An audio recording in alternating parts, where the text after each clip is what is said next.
Commerce, Science, and Transportation will come to order. We welcome everyone to today's hearing on Facebook's social media privacy and the use and abuse of data.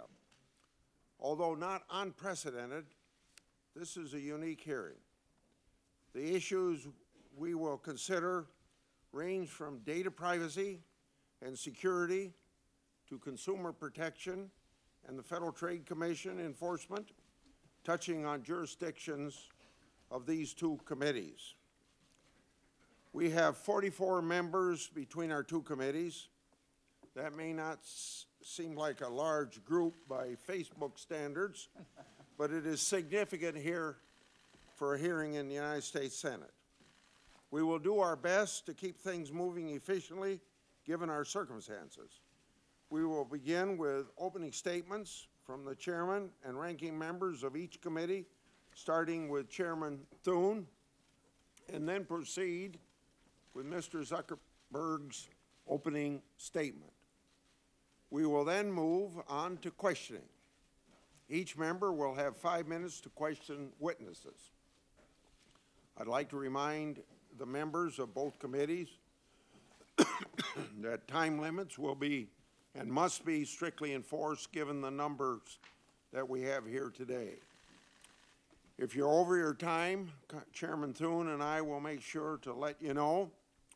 There will not be a second round as well. Of course, there will be the usual follow-up written questions for the record. Questioning will alternate between majority and minority and between committees. We will proceed in order based on respective committee seniority. We will anticipate a couple short breaks later in the afternoon, and so it's my pleasure to recognize the chairman of the Commerce Committee, Chairman Thune, for his opening statement.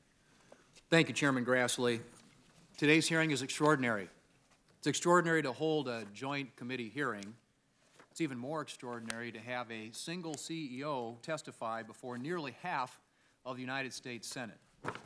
But then Facebook is pretty extraordinary. More than 2 billion people use Facebook every month. 1.4 billion people use it every day. More than the population of any country on earth except China, and more than 4 times the population of the United States. It's also more than 1,500 times the population of my home state of South Dakota. Plus, roughly 45% of American adults report getting at least some of their news from Facebook. In many respects, Facebook's incredible reach is why we're here today. We're here because of what you, Mr. Zuckerberg, have described as a breach of trust. A quiz app used by approximately 300,000 people led to information about 87 million Facebook users being obtained by the company Cambridge Analytica. There are plenty of questions about the behavior of Cambridge Analytica, and we expect to hold a future hearing on Cambridge and similar firms. But as you've said, this is not likely to be an isolated incident, a fact demonstrated by Facebook's suspension of another firm just this past weekend. You've promised that when Facebook discovers other apps that had access to large amounts of user data, you will ban them and tell those affected. And that's appropriate. But it's unlikely to be enough for the 2 billion Facebook users. One reason that so many people are worried about this incident is what it says about how Facebook works. The idea that for every person who decided to try an app, information about nearly 300 other people was scraped from your service is, to put it mildly, disturbing. And the fact that those 87 million people may have technically consented to making their data available doesn't make most people feel any better. The recent revelation that malicious actors were able to utilize Facebook's default privacy settings to match email addresses and phone numbers found on the so-called dark web to public Facebook profiles, potentially affecting all Facebook users, only adds fuel to the fire. What binds these two incidents is that they don't appear to be caused by the kind of negligence that allows typical data breaches to happen. Instead, they both appear to be the result of people exploiting the very tools that you've created to manipulate users' information. I know Facebook has taken several steps and intends to take more to address these issues. Nevertheless, some have warned that the actions Facebook is taking to ensure that third parties don't obtain data from unsuspecting users, while necessary, will actually serve to enhance Facebook's own ability to market such data exclusively. Most of us understand that whether you're using Facebook or Google or some other online services, we are trading certain information about ourselves for free or low-cost services. But for this model to persist, both sides of the bargain need to know the stakes that are involved. Right now, I'm not convinced that Facebook's users have the information that they need to make meaningful choices. In the past, many of my colleagues on both sides of the aisle have been willing to defer to tech companies' efforts to regulate themselves. But this may be changing. Just last month, in overwhelming bipartisan fashion, Congress voted to make it easier for prosecutors and victims to go after websites that knowingly facilitate sex trafficking. This should be a wake-up call for the tech community. We want to hear more, without delay, about what Facebook and other companies plan to do to take greater responsibility for what happens on their platforms. How will you protect users' data? How will you inform users about the changes that you are making? And how do you intend to proactively stop harmful conduct instead of being forced to respond to it months or years later? Mr. Zuckerberg, in many ways, you and the company that you've created, the story that you've created, represent the American dream. Many are incredibly inspired by what you've done. At the same time, you have an obligation, and it's up to you, to ensure that that dream doesn't become a privacy nightmare for the scores of people who use Facebook. This hearing is an opportunity to speak to those who believe in Facebook and to those who are deeply skeptical about it. We are listening, America is listening, and quite possibly the world is listening too. Thank you. Now, Ranking Member Feinstein. Thank you very much, Mr. Chairman, Chairman Grassley, Chairman Thune. Thank you both for holding this hearing. Mr. Zuckerberg, thank you for being here. You have a real opportunity this afternoon to lead the industry and demonstrate a meaningful commitment to protecting individual privacy. We have learned over the past few months, and we've learned a great deal that's alarming. We've seen how foreign actors are abusing social media platforms like Facebook to interfere in elections and take millions of Americans' personal information without their knowledge in order to manipulate public opinion and target individual voters. Specifically, on February the 16th, Special Counsel Mueller issued an indictment against the Russia-based Internet Research Agency and 13 of its employees for interfering operations targeting the United States. Through this 37-page indictment, we learned that the IRA ran a coordinated campaign through 470 Facebook accounts and pages. The campaign included ads and false information to create discord and harm Secretary Clinton's campaign. And the content was seen by an estimated 157 million Americans. A month later, on March 17th, news broke that Cambridge Analytica exploited the personal information of approximately 50 million Facebook users without their knowledge or permission. And last week, we learned that number was even higher, 87 million Facebook users who had their private information taken without their consent. Specifically, using a personality quiz he created, Professor Kogan collected the personal information of 300,000 Facebook users and then collected data on millions of their friends. It appears the information collected included everything these individuals had on their Facebook pages. And according to some reports, even included private direct messages between users. Professor Kogan is said to have taken data from over 70 million Americans. It has also been reported that he sold this data to Cambridge Analytica for $800,000. Cambridge Analytica then took this data and created a psychological welfare tool to influence United States elections.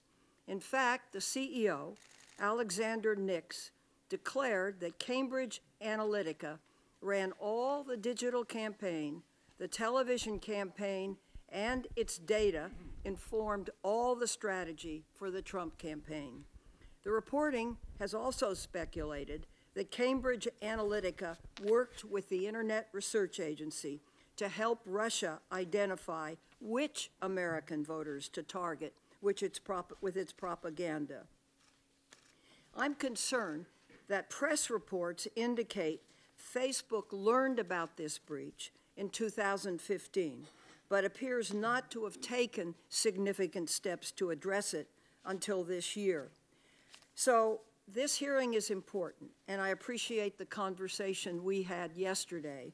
And I believe that Facebook, through your presence here today and the words you're about to tell us, will indicate how strongly your industry will regulate and/or reform the platforms that they control. I believe this is extraordinarily important. You lead a big company with 27,000 employees, and we very much look forward to your comments. Thank you, Mr. Chairman. Thank you, Senator Feinstein. The history and growth of Facebook mirrors that of many of our technological giants. Founded by Mr. Zuckerberg in 2004, Facebook has exploded over the past 14 years.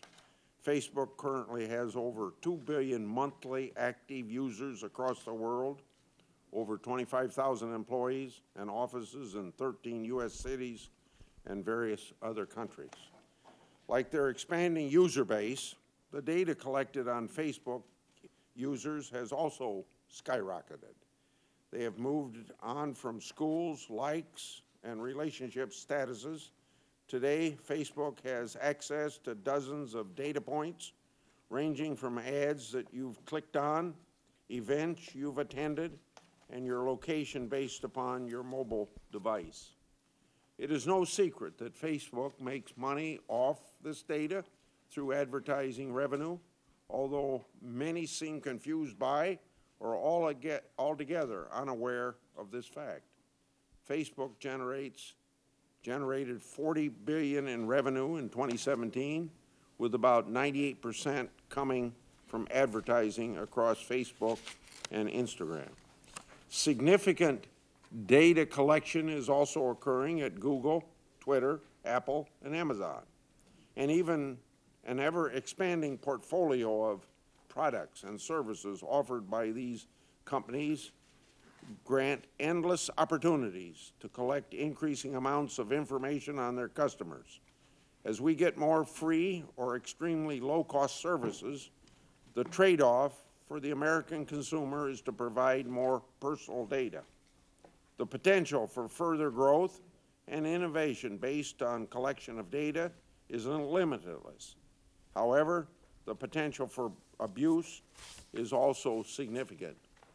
While the contours of the Cambridge Analytica situation are still coming to light, there was clearly a breach of consumer trust and a likely improper transfer of data. The Judiciary Committee will hold a separate hearing exploring Cambridge and other data privacy issues. More importantly, though, these events have ignited a larger discussion on consumers' expectations and the future of data privacy in our society.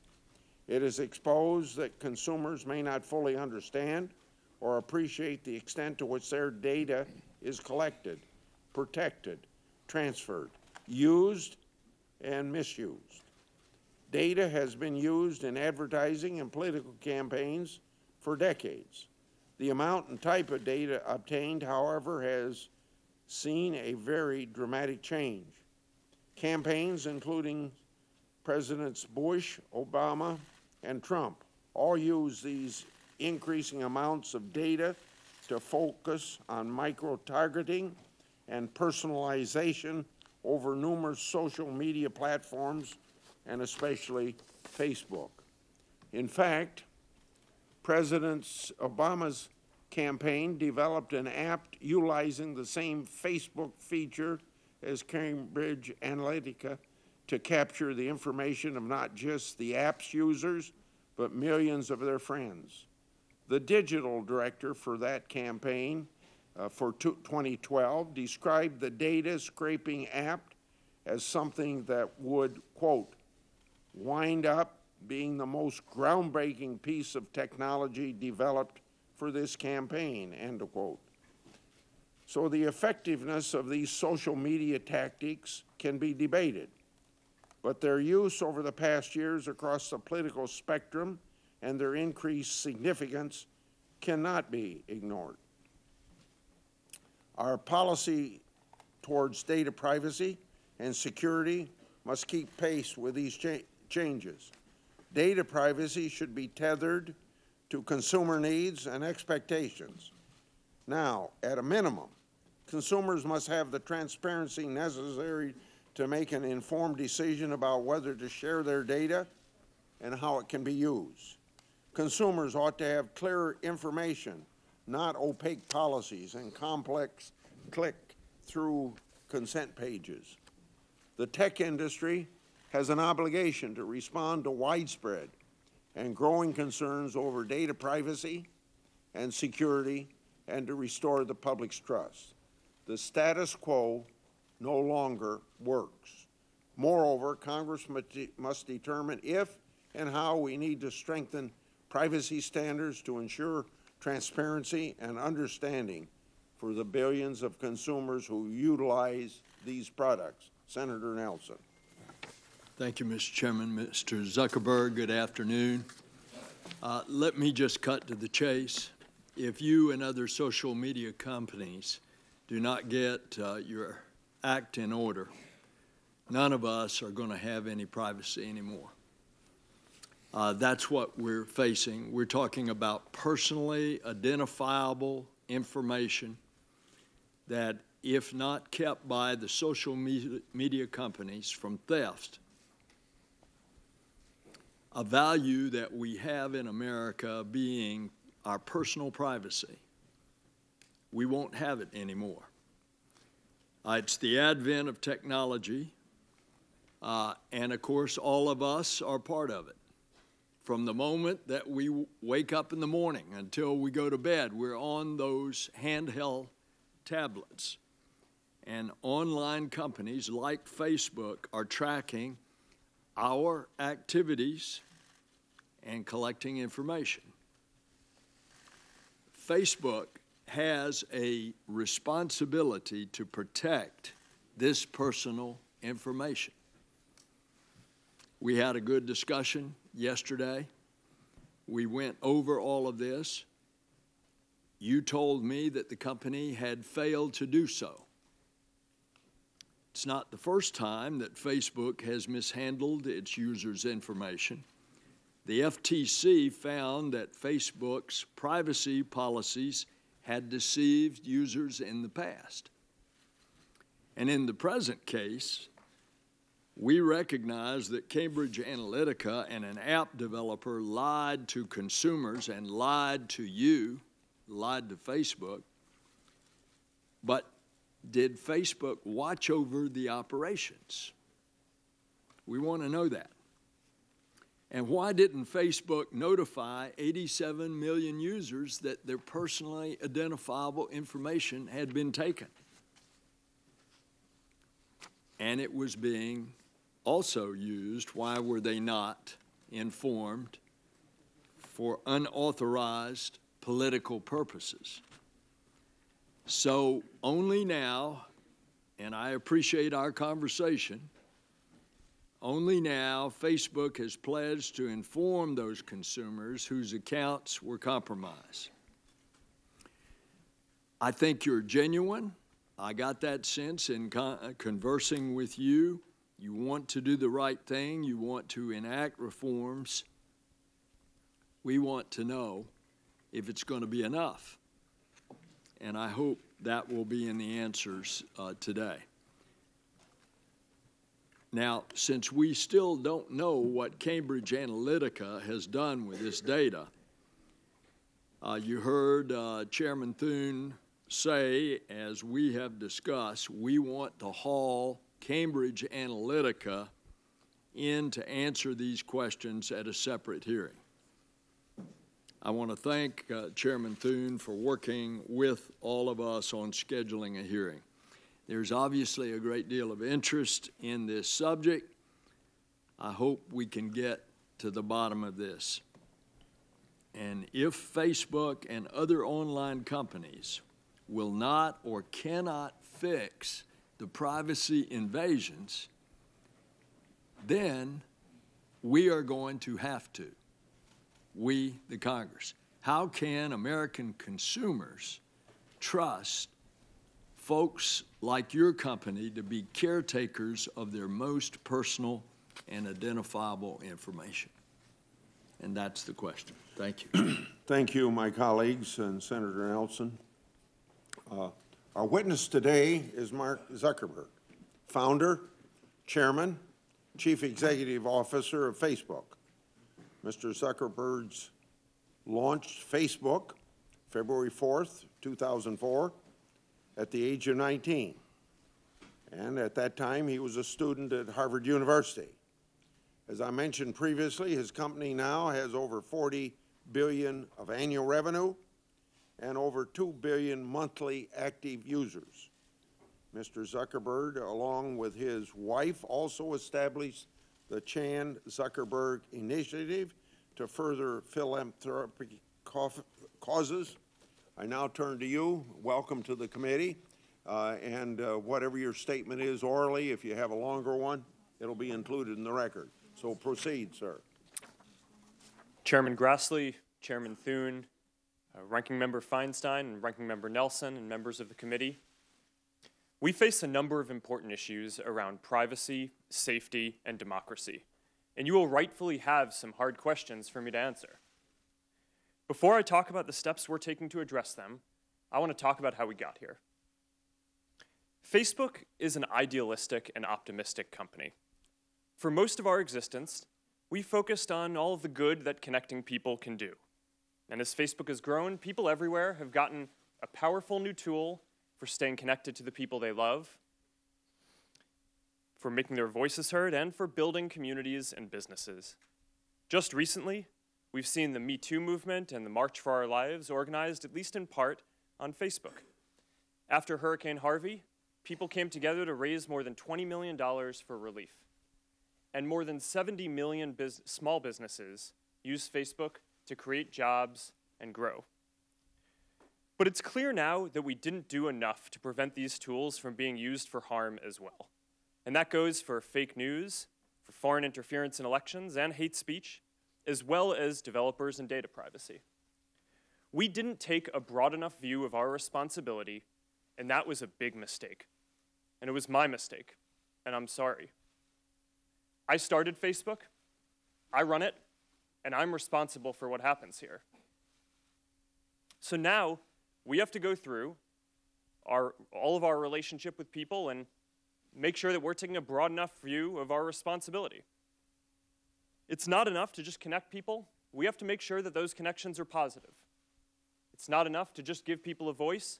We need to make sure that people aren't using it to harm other people or to spread misinformation. And it's not enough to just give people control over their information. We need to make sure that the developers they share it with protect their information too.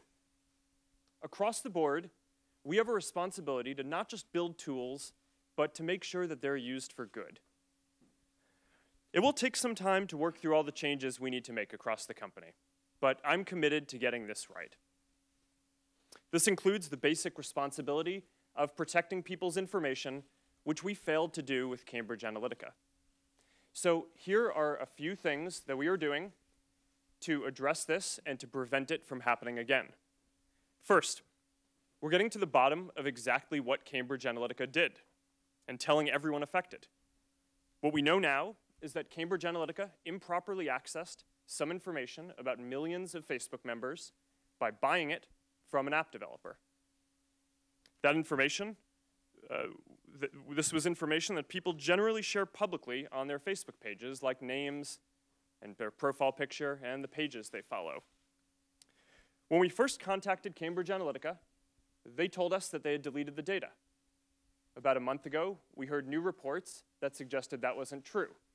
And now we're working with governments in the US, the UK, and around the world to do a full audit of what they've done and to make sure they get rid of any data they may still have. Second, to make sure no other app developers out there are misusing data, we're now investigating every single app that had access to a large amount of information in the past. And if we find that someone improperly used data, we're going to ban them from Facebook and tell everyone affected. Third, to prevent this from ever happening again going forward, we're making sure that developers can access as much information now. The good news here is that we already made big changes to our platform in 2014 that would have prevented this specific situation with Cambridge Analytica from occurring again today. But there's more to do, and you can find more details on the steps we're taking in my written statement. My top priority has always been our social mission of connecting people, building community, and bringing the world closer together. Advertisers and developers will never take priority over that as long as I'm running Facebook. I started Facebook when I was in college. We've come a long way since then. We now serve more than 2 billion people around the world, and every day, people use our services to stay connected with the people that matter to them most. I believe deeply in what we're doing, and I know that when we address these challenges, we'll look back and view helping people connect and giving more people a voice as a positive force in the world. I realize the issues we're talking about today aren't just issues for Facebook and our community. They're issues and challenges for all of us as Americans. Thank you for having me here today, and I'm ready to take your questions. I'll remind members that maybe weren't here when I had my opening comments that we are operating under the 5-minute rule, and that applies to the 5-minute rule, and that applies to those of us who are chairing the committee as well. I start with you. Facebook handles extensive amounts of personal data for billions of users. A significant amount of that data is shared with third-party developers who utilize your platform. As of early this year, you did not actively monitor whether that data was transferred by such developers to other parties. Moreover, your policies only prohibit transfers by developers to parties seeking to profit from such data. Number one, besides Professor Kogan's transfer, and now potentially CubeU, do you know of any instances where user data was improperly transferred to third party in breach of Facebook's terms? If so, how many times has that happened? And was Facebook only made aware of that transfer by some third party? Mr. Chairman, thank you. As I mentioned, we're now conducting a full investigation into every single app that had access to a large amount of information before we locked down platform to prevent developers from accessing this information in around 2014. We believe that we're going to be investigating many apps, tens of thousands of apps, and if we find any suspicious activity, we're going to conduct a full audit of those apps to understand how they're using their data and if they're doing anything improper. And if we find that they're doing anything improper, we'll ban them from Facebook, and we will tell everyone affected. As for past activity, I don't have all the examples of apps that we've banned here, but if you'd like, I can have my team follow up with you after this. Okay. Have you ever required an audit to ensure the deletion of improperly transferred data, and if so, how many times? Mr. Chairman, yes, we have. I don't have the exact figure on how many times we have, but overall, the way we've enforced our platform policies in the past is we have looked at patterns of how apps have used our APIs and accessed information, as well as looked into reports that people have made to us about apps that might be doing sketchy things. Going forward, we're going to take a more proactive position on this and do much more regular spot checks and other reviews of apps, as well as increasing the amount of audits that we do. And again, I can make sure that our team follows up with you on anything about the specific past stats that would be interesting. I was going to assume that sitting here today, you have no idea, and if I'm wrong on that, you're telling me, I think, that you're able to supply those figures to us, at least as of this point. Mr. Chairman, I will have my team follow up with you on what information we have. Okay, but right now you have no certainty of whether or not, how much of that's going on, right? Okay. Facebook collects massive amounts of data from consumers, including content, networks, contact lists, device information, location, and information from third parties. Yet your data policy is only a few pages long and provides consumers with only a few examples of what is collected and how it might be used. The examples given emphasize benign uses, such as connecting with friends, but your policy does not give any indication for more controversial issues of such data. My question, why doesn't Facebook disclose to its users all the ways the data might be used by Facebook and other third parties, and what is Facebook's responsibility to inform users about that information? Mr. Chairman, I believe it's important to tell people exactly how the information that they share on Facebook is going to be used. That's why every single time you go to share something on Facebook, whether it's a photo in Facebook or a message in Messenger or WhatsApp, every single time there's a control right there about who you're going to be sharing it with, whether it's your friends or public or a specific group, and you can change that and control that in line.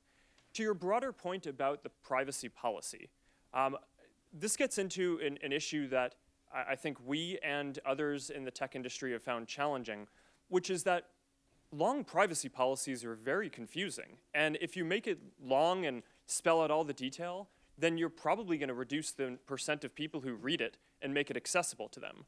So one of the things that we've struggled with over time is to make something that is as simple as possible so people can understand it, as well as giving them controls in line in the product in the context of when they're trying to actually use them, taking into account that we don't expect that most people will want to go through and read a full legal document. Senator Nelson. Thank you, Mr. Chairman.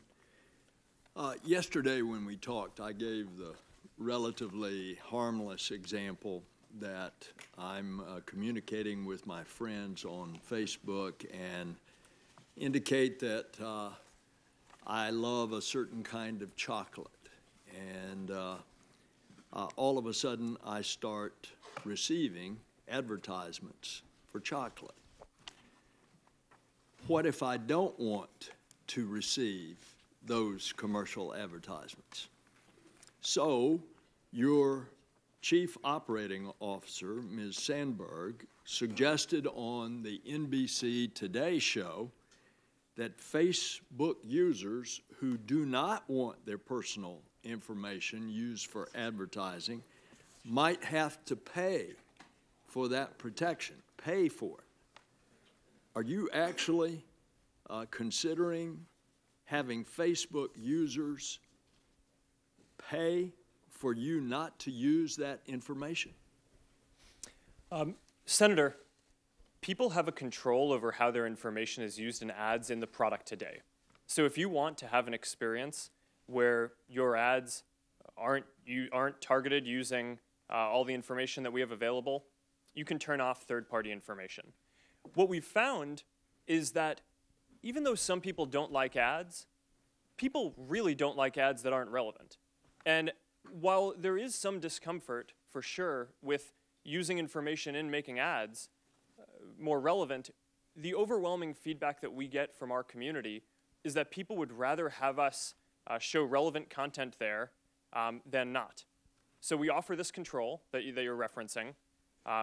Some people use it. It's not the majority of people on Facebook. And I think that that's a good level of control to offer. I think what Cheryl was saying was that in order to not run ads at all, we would still need some sort of business model.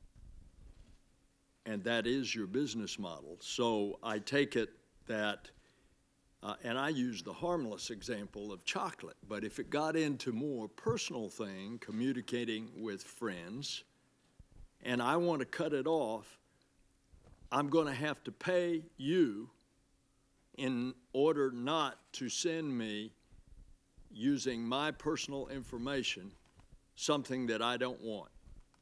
That, in essence, is what I understood Ms. Sandberg to say. Is that correct? Yes, Senator, although to be clear, we don't offer an option today for people to pay to not show ads. We think offering an ad-supported service is the most aligned with our mission of trying to help connect everyone in the world, because we want to offer a free service that everyone can afford. Okay. That's the only way that we can reach billions of people. So, therefore, you consider my personally identifiable data the company's data, not my data. Is that it? No, Senator. Actually, at the first line of our terms of service say that you control and own the information and content that you put on Facebook. Well, the recent scandal is obviously frustrating, not only because it affected 87 million, but because it seems to be part of a pattern of lax data practices by the company going back years. So back in 2011, it was a settlement with the FTC, and now we discover yet another instance where the data was failed to be protected. When you discovered the Cambridge Analytica that had fraudulently obtained all of this information, why didn't you inform those 87 million? When we learned in 2015 that Cambridge Analytica had bought data from an app developer on Facebook that people had shared it with, we did take action. We took down the app, and we demanded that both the app developer and Cambridge Analytica delete and stop using any data that they had. They told us that they did this. In retrospect, it was clearly a mistake to believe them, and we Yes. should have followed up and done a full audit then, and that is not a mistake that we will make. Yes, you did that, and you apologized for it, but you didn't notify them. And do you think that you have an ethical obligation to notify 87 million Facebook users? Senator, when we heard back from Cambridge Analytica that they had told us that they weren't using the data and had deleted it, we considered it a closed case. In retrospect, that was clearly a mistake. We shouldn't have taken their word for it, and we've updated our policies and how we're going to operate the company to make sure that we don't make that mistake again. Did anybody notify the FTC? No, Senator, for the same reason, that we'd considered it a closed case. Senator Thune. And Mr. Zuckerberg, would you do that differently today, presumably, that in response to Senator Nelson's question, Yes. having to do it over? This may be your first appearance before Congress, but it's not the first time that Facebook has faced tough questions about its privacy policies. Wired magazine recently noted that you have a 14-year history of apologizing for ill-advised decisions regarding user privacy, not unlike the one that you made just now in your opening statement. After more than a decade of promises to do better, how is today's apology different, and why should we trust Facebook to make the necessary changes to ensure user privacy and give people a clearer picture of your privacy policies? Thank you, Mr. Chairman. So we have made a lot of mistakes in running the company. I think it's pretty much impossible, I believe, to start a company in your dorm room and then grow it to be at the scale that we're at now without making some mistakes. And because our service is about helping people connect and information, those mistakes have been different in how we try not to make the same mistake multiple times, but in general, a lot of the mistakes are around how people connect to each other just because of the nature of the service. Overall, I would say that we're going through a broader philosophical shift in how we approach our responsibility as a company. For the first 10 or 12 years of the company, I viewed our responsibility as primarily building tools that if we could put those tools in people's hands, then that would empower people to do good things. What I think we've learned now across a number of issues, not just data privacy, but also fake news and foreign interference in elections, is that we need to take a more proactive role and a broader view of our responsibility. It's not enough to just build tools. We need to make sure that they're used for good. And that means that we need to now take a more active view in policing the ecosystem and in watching and kind of looking out and making sure that all of the members in our community are using these tools in a way that's going to be good and healthy. So at the end of the day, this is going to be something where people will measure us by our results on this. It's not that I expect that anything I say here today to necessarily change people's view, but I'm committed to getting this right, and I believe that over the coming years, once we fully work all these solutions through, people will see real differences. Okay. Well, and I'm glad that you all have gotten that message.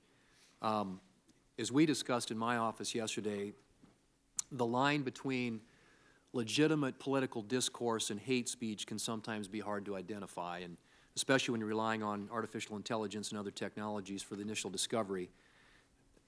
Can you discuss what steps that Facebook currently takes when making these evaluations, the challenges that you face, and any examples of where you may draw the line between what is and what is not hate speech? Yes, Mr. Chairman. I'll speak to hate speech, and then I'll talk about enforcing our content policies more broadly. So actually, maybe if you're okay with it, I'll go in the other order. So from the beginning of the company in 2004, I started it in my dorm room. It was me and my roommate. We didn't have AI technology that could look at the content that people were sharing. So we basically had to enforce our content policies reactively. People could share what they wanted, and then if someone in the community found it to be offensive or against our policies, they'd flag it for us and we'd look at it reactively.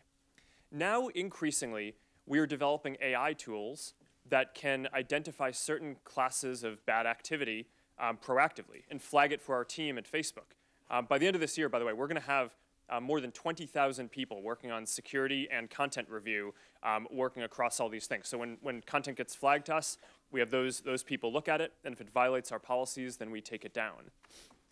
Some problems lend themselves more easily to AI solutions than others. So hate speech is one of the hardest, because determining if something is hate speech is very linguistically nuanced, right? You need to understand, what is a slur and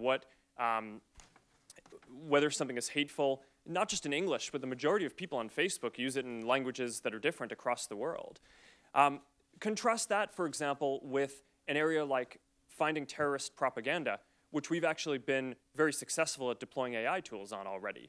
Today, as we sit here, 99% of the ISIS and Al-Qaeda content that we take down on Facebook, our AI systems flag before any human sees it. So that's a success in terms of rolling out AI tools that can proactively police and enforce safety across the community. Hate speech, I am optimistic that over a 5 to 10 year period, we will have AI tools that can get into some of the nuances, the linguistic nuances of different types of content to be more accurate in flagging things for our systems. But today, we're just not there on that. So a lot of this is still reactive. People flag it to us. We have people look at it. We have policies to try to make it as not subjective as possible. But until we get it more automated, there's a higher error rate than I'm happy with. Thank you, Senator Feinstein. Thanks, Mr. Chairman. Mr. Zuckerberg, what is Facebook doing to prevent foreign actors from interfering in U.S. elections? Thank you, Senator. This is one of my top priorities in 2018, is to get this right. One of my greatest regrets in running the company is that we were slow in identifying the Russian information operations in 2016. We expected them to do a number of more traditional cyber attacks, which we did identify and notify the campaigns that they were trying to hack into them, but we were slow at identifying the type of new information operations. When did you identify new operations? It was right around the time of the 2016 election itself. So since then, 2018 is an incredibly important year for elections, not just with the US midterms, but around the world. There are important elections in India, in Brazil, in Mexico, in Pakistan, and in Hungary that we want to make sure that we do everything we can to protect the integrity of those elections. Now, I have more confidence that we're going to get this right because since the 2016 election, there have been several important elections around the world where we've had a better record. There was the French presidential election, there was the German election, there was the U.S. Senate Alabama special election last year. Explain what is better about the record. So we've deployed new AI tools that do a better job of identifying fake accounts that may be trying to interfere in elections or spread misinformation. And between those 3 elections, we were able to proactively remove tens of thousands of accounts that before they could contribute significant harm. And the nature of these attacks, though, is that there are people in Russia whose job it is to try to exploit our systems and other internet systems and other systems as well. So this is an arms race. Right? I mean, they're going to keep on getting better at this, and we need to invest in keeping on getting better at this too, which is why one of the things I mentioned before is we're going to have more than 20,000 people by the end of this year working on security and content review across the company. Speak for a moment about automated bots that spread disinformation. What are you doing to punish those who exploit your platform in that regard? Well, you're not allowed to have a fake account on Facebook. Your content has to be authentic. So we build technical tools to try to identify when people are creating fake accounts, especially large networks of fake accounts like the Russians have, in order to remove all of that content. After the 2016 election, our top priority was protecting the integrity of other elections around the world. But at the same time, we had a parallel effort to trace back to Russia the IRA activity, the Internet Research Agency activity. That was the part of the Russian government that did this activity in 2016. And just last week, we were able to determine that a number of Russian media organizations that were sanctioned by the Russian regulator were operated and controlled by this Internet Research Agency. So we took the step last week. There was a pretty big step for us of taking down sanctioned news organizations in Russia as part of an operation to remove 270 fake accounts and pages, part of their broader network in Russia that was actually not targeting international interference as much as, sorry, let me correct that. It was primarily targeting spreading misinformation in Russia itself, as well as certain Russian-speaking neighboring countries. How many accounts of this type have you taken down? Across, in the IRA specifically, the ones that we've pegged back to the IRA, we can identify the 470 in the American elections and the 270 that we specifically went after in Russia last week. There are many others that our systems catch, which are more difficult to attribute specifically to Russian intelligence. But the number would be in the tens of thousands of fake accounts that we remove, and I'm happy to have my team follow up with you on more information if that would be helpful. Would you please? I think this is very important. If you knew in 2015 that Cambridge Analytica was using the information of Professor Kogan's, why didn't Facebook ban Cambridge in 2015? Why'd you wait another Senator, year? that's a great question. Cambridge Analytica wasn't using our services in 2015 as far as we can tell. So this is clearly one of the questions that I asked our team as soon as I learned about this is why did we wait until we found out about the reports last month to ban them? It's because as of the time that we learned about their activity in 2015, they weren't an advertiser, they weren't running pages, so we actually had nothing to ban. Thank you. Thank you, Mr. Chairman. Yeah, thank you, Senator Feinstein. Now Senator Hatch. Well, in my opinion, this is the most intense public scrutiny I've seen for a tech-related hearing since the Microsoft hearing that I chaired back in the late 1990s. The recent stories about Cambridge Analytica and data mining on social media have raised serious concerns about consumer privacy. And naturally, I know you understand that. At the same time, these stories touch on the very foundation of the Internet economy and the way the websites that drive our Internet economy make money. Some have professed themselves shocked that companies like Facebook and Google share user data with advertisers.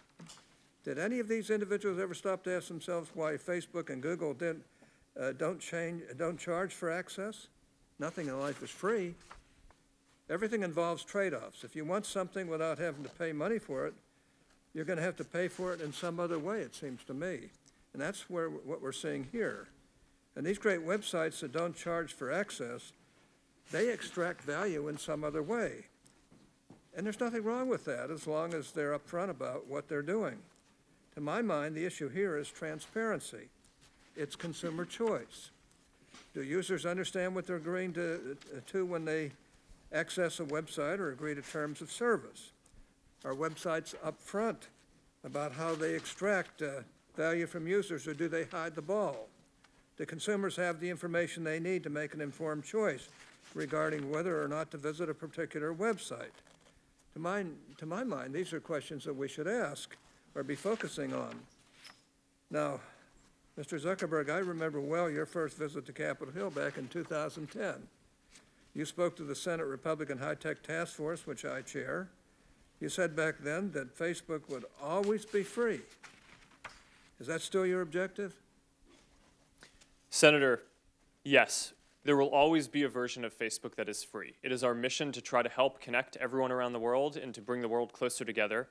In order to do that, we believe that we need to offer a service that everyone can afford, and we're committed to doing that. Well, if so, how do you sustain a business model in which users don't pay for your service? Senator, we run ads.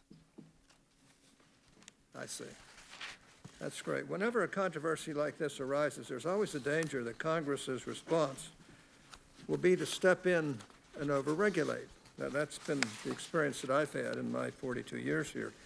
In your view, what sorts of legislative changes would help to solve the problems the Cambridge Analytica story has revealed, and what sorts of legislative changes would not help to solve this issue? Senator, I think that there are a few categories of legislation that make sense to consider. Around privacy specifically, there are a few principles that I think it would be useful to discuss and potentially codify into law. One is around having a simple and practical set of ways that you explain what you're doing with data. And we talked a little bit earlier around the complexity of laying out this long privacy policy. It's hard to say that people fully understand something when it's only written out in a long legal document. This stuff needs to be implemented in a way where people can actually understand it, where consumers can understand it, but that can also capture all the nuances of how these services work in a way that's not overly restrictive on providing the services. So that's one. The second is around giving people complete control. This is the most important principle for Facebook. Every piece of content that you share on Facebook, you own, and you have complete control over who sees it and how you share it, and you can remove it at any time. That's why every day, about 100 billion times a day, people come to one of our services and either post a photo or send a message to someone because they know that they have that control and that who they say it's going to go to is going to be who sees the content. And I think that control is something that's important that I think should apply to every service. And go ahead. The third point is just around enabling innovation, because some of these use cases that are very sensitive, like face recognition, for example. And I think that there's a balance that's extremely important to strike here, where you obtain special consent for sensitive features like face recognition, but we still need to make it so that American companies can innovate in those areas, or else we're going to fall behind Chinese competitors and others around the world who have different regimes for different new features like that. Senator Cantwell. Thank you, Mr. Chairman. Welcome, Mr. Zuckerberg. Do you know who Palantir is? I do. Some people have referred to them as Stanford Analytica. Do you agree? Senator, I have not heard that. Okay. Do you think Palantir taught Cambridge Analytica, as press reports are saying, how to do these tactics? Senator, I don't know. Do you think that Palantir has ever scraped data from Facebook? Senator, I'm not aware of that. Okay. Do you think that during the 2016 campaign, as Cambridge Analytica was providing support to the Trump campaign, under Project Alamo. Were there any Facebook people involved in that sharing of technique and information? Senator, we provided support to the Trump campaign similar to what we provide to any advertiser or campaign who asks for it. So that was a yes. Is that a yes? Senator, can you repeat the specific question? I just want to make sure I get specifically what you're asking. During the 2016 campaign, Cambridge Analytica worked with the Trump campaign to refine tactics, and were Facebook employees involved in that? Senator, I don't know that our employees were involved with Cambridge Analytica, although I know that we did help out the Trump campaign overall in sales support in the same way that we do with other campaigns. So they may have been involved in all working together during that time period. Maybe that's something your investigation will find out. Senator, I can certainly have my team get back to you on any specifics there that I don't know sitting here today. Have you heard of total information awareness? Do you know what I'm talking about? No, I do not. Okay. Total information awareness was 2003. John Ashcroft and others trying to do similar things to what I think is behind all of this. Geopolitical forces trying to get data and information to influence a process. So when I look at Palantir and what they're doing, and I look at WhatsApp, which is another acquisition, and I look at where you are from the 2011 consent decree and where you are today, I'm thinking, is this guy outfoxing the foxes, or is he going along with what is a major trend in an information age to try to harvest information for political forces? And so my question to you is, do you see that those applications, that those companies, Palantir and even WhatsApp, are going to fall into the same situation that you've just fallen into over the last several years? Senator, I'm not sure specifically. Overall, I do think that these issues around information access are challenging.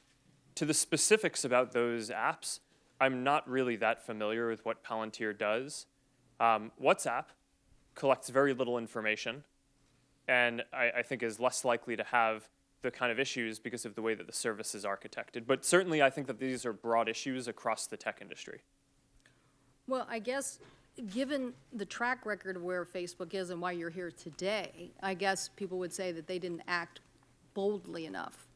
And the fact that people like John Bolton basically was an investor in New York Times article earlier, I guess it was actually last month, that the Bolton Pack was obsessed with how America was becoming limp-wristed and spineless and had wanted research and messaging for national security issues. So the fact that, you know, there are a lot of people who are interested in this larger effort. And what I think my constituents want to know is, was this discussed at your board meetings? And what are the applications and interests that are being discussed without putting real teeth into this? We don't want to come back to this situation again. I believe you have all the talent. My question is whether you have all the will to help us solve this problem. Yes, Senator. So data privacy and foreign interference in elections are certainly topics that we have discussed at the board meeting. These are some of the biggest issues that the company has faced, and we feel a huge responsibility to get these right. Do you believe the European regulations should be applied here in the U.S.? Senator, I think everyone in the world deserves good privacy protection. And regardless of whether we implement the exact same regulation, I would guess that it would be somewhat different because we have somewhat different sensibilities in the U.S. as to other countries. We're committed to rolling out the controls and the affirmative consent and the special controls around sensitive types of technology like face recognition that are required in GDPR. We're doing that around the world. So I think it's certainly worth discussing whether we should have something similar in the U.S. But what I would like to say today is that we're going to go forward and implement that regardless of what the regulatory outcome is. Senator Wicker. Senator Thune will chair Next, Senator Wicker. Thank you, Mr. Chairman. And Mr. Zuckerberg, thank you for being with us. My question is going to be sort of a follow-up on what Senator Hatch was talking about. And let me agree with basically his advice that we don't want to overregulate to the point where we're stifling innovation and investment. I understand with regard to suggested rules or suggested legislation, there are at least two schools of thought out there. One would be the ISPs, the Internet Service Providers, who are advocating for privacy protections for consumers that apply to all online entities equally across the entire Internet ecosystem. Now, Facebook is an edge provider, on the other hand. It's my understanding that many edge providers, such as Facebook, may not support that effort because edge providers have different business models than the ISPs and should not be considered like services. So do you think we need consistent privacy protections for consumers across the entire Internet ecosystem that are based on the type of consumer information being collected, used, or shared, regardless of the entity doing the collecting or using or sharing? Senator, this is an important question. I would differentiate between ISPs, which I consider to be the pipes of the internet, and the platforms like Facebook or Google or Twitter or YouTube that are the apps or platforms on top of that. I think in general, the expectations that people have of the pipes are somewhat different from the platforms. So there might be areas where there needs to be more regulation in one and less in the other, but I think that there are going to be other places where there needs to be more regulation of the other type. Specifically, though, on the pipes, one of the important issues that I think we face and have debated is when you say pipes, you mean ISPs. The ISPs. Yeah. And I know net neutrality has been a hotly debated topic, and one of the reasons why I have been out there saying that I think that should be the case is because I look at my own story of when I was getting started building Facebook at Harvard. I only had one option for an ISP to use, and if I had to pay extra in order to make it so that my app could potentially be seen or used by other people, then we probably wouldn't be here today. Okay, but we're talking about privacy concerns, and let me just say we'll have to follow up on this. But I think you and I agree this is going to be one of the major items of debate if we have to go forward and do this from a governmental standpoint. Let me just move on to another couple of items. Is it true that, as was recently publicized, that Facebook collects the call and text histories of its users that use Android phones? Senator, we have an app called Messenger for sending messages to your Facebook friends, and that app offers people an option to sync their text messages into the messaging app and to make it so that so you can have one app where it has both your texts and your Facebook messages in one place. We also allow people the option of you can opt in or out of that. Yes, it is opt-in. Opt out. It is opt-in. You have to affirmatively say that you want to sync that information before we get access to it. Unless you opt in, you don't collect that call and text history. That is correct. And is that true for, is this practice done at all with minors, or do you make an exception there for persons aged 13 to 17? I do not know. We can follow up. Okay, do that. Let's do that. And one other thing.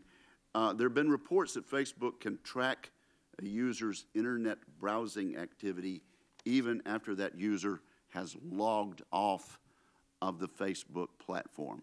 Can you confirm whether or not this is true? Senator, I want to make sure I get this accurate, so it would probably be better to have my team follow up So you afterwards. don't know? I know that people use cookies on the internet, and that you can probably correlate activity between sessions.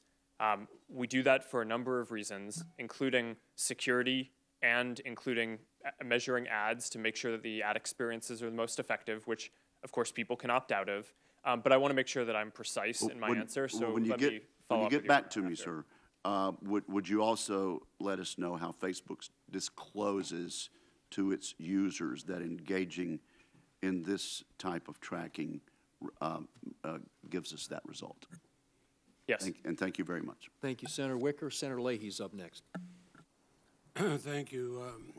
Mr. Zuckerberg, I assume Facebook's been served with subpoenas from the special counsel Mueller's office. Is that correct?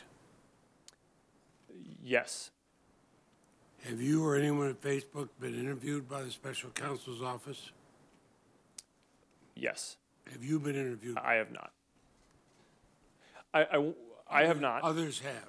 I believe so, and I want to be careful here because that our work with the special counsel is confidential, and I want to make sure that in an open session I'm not revealing something that's confidential.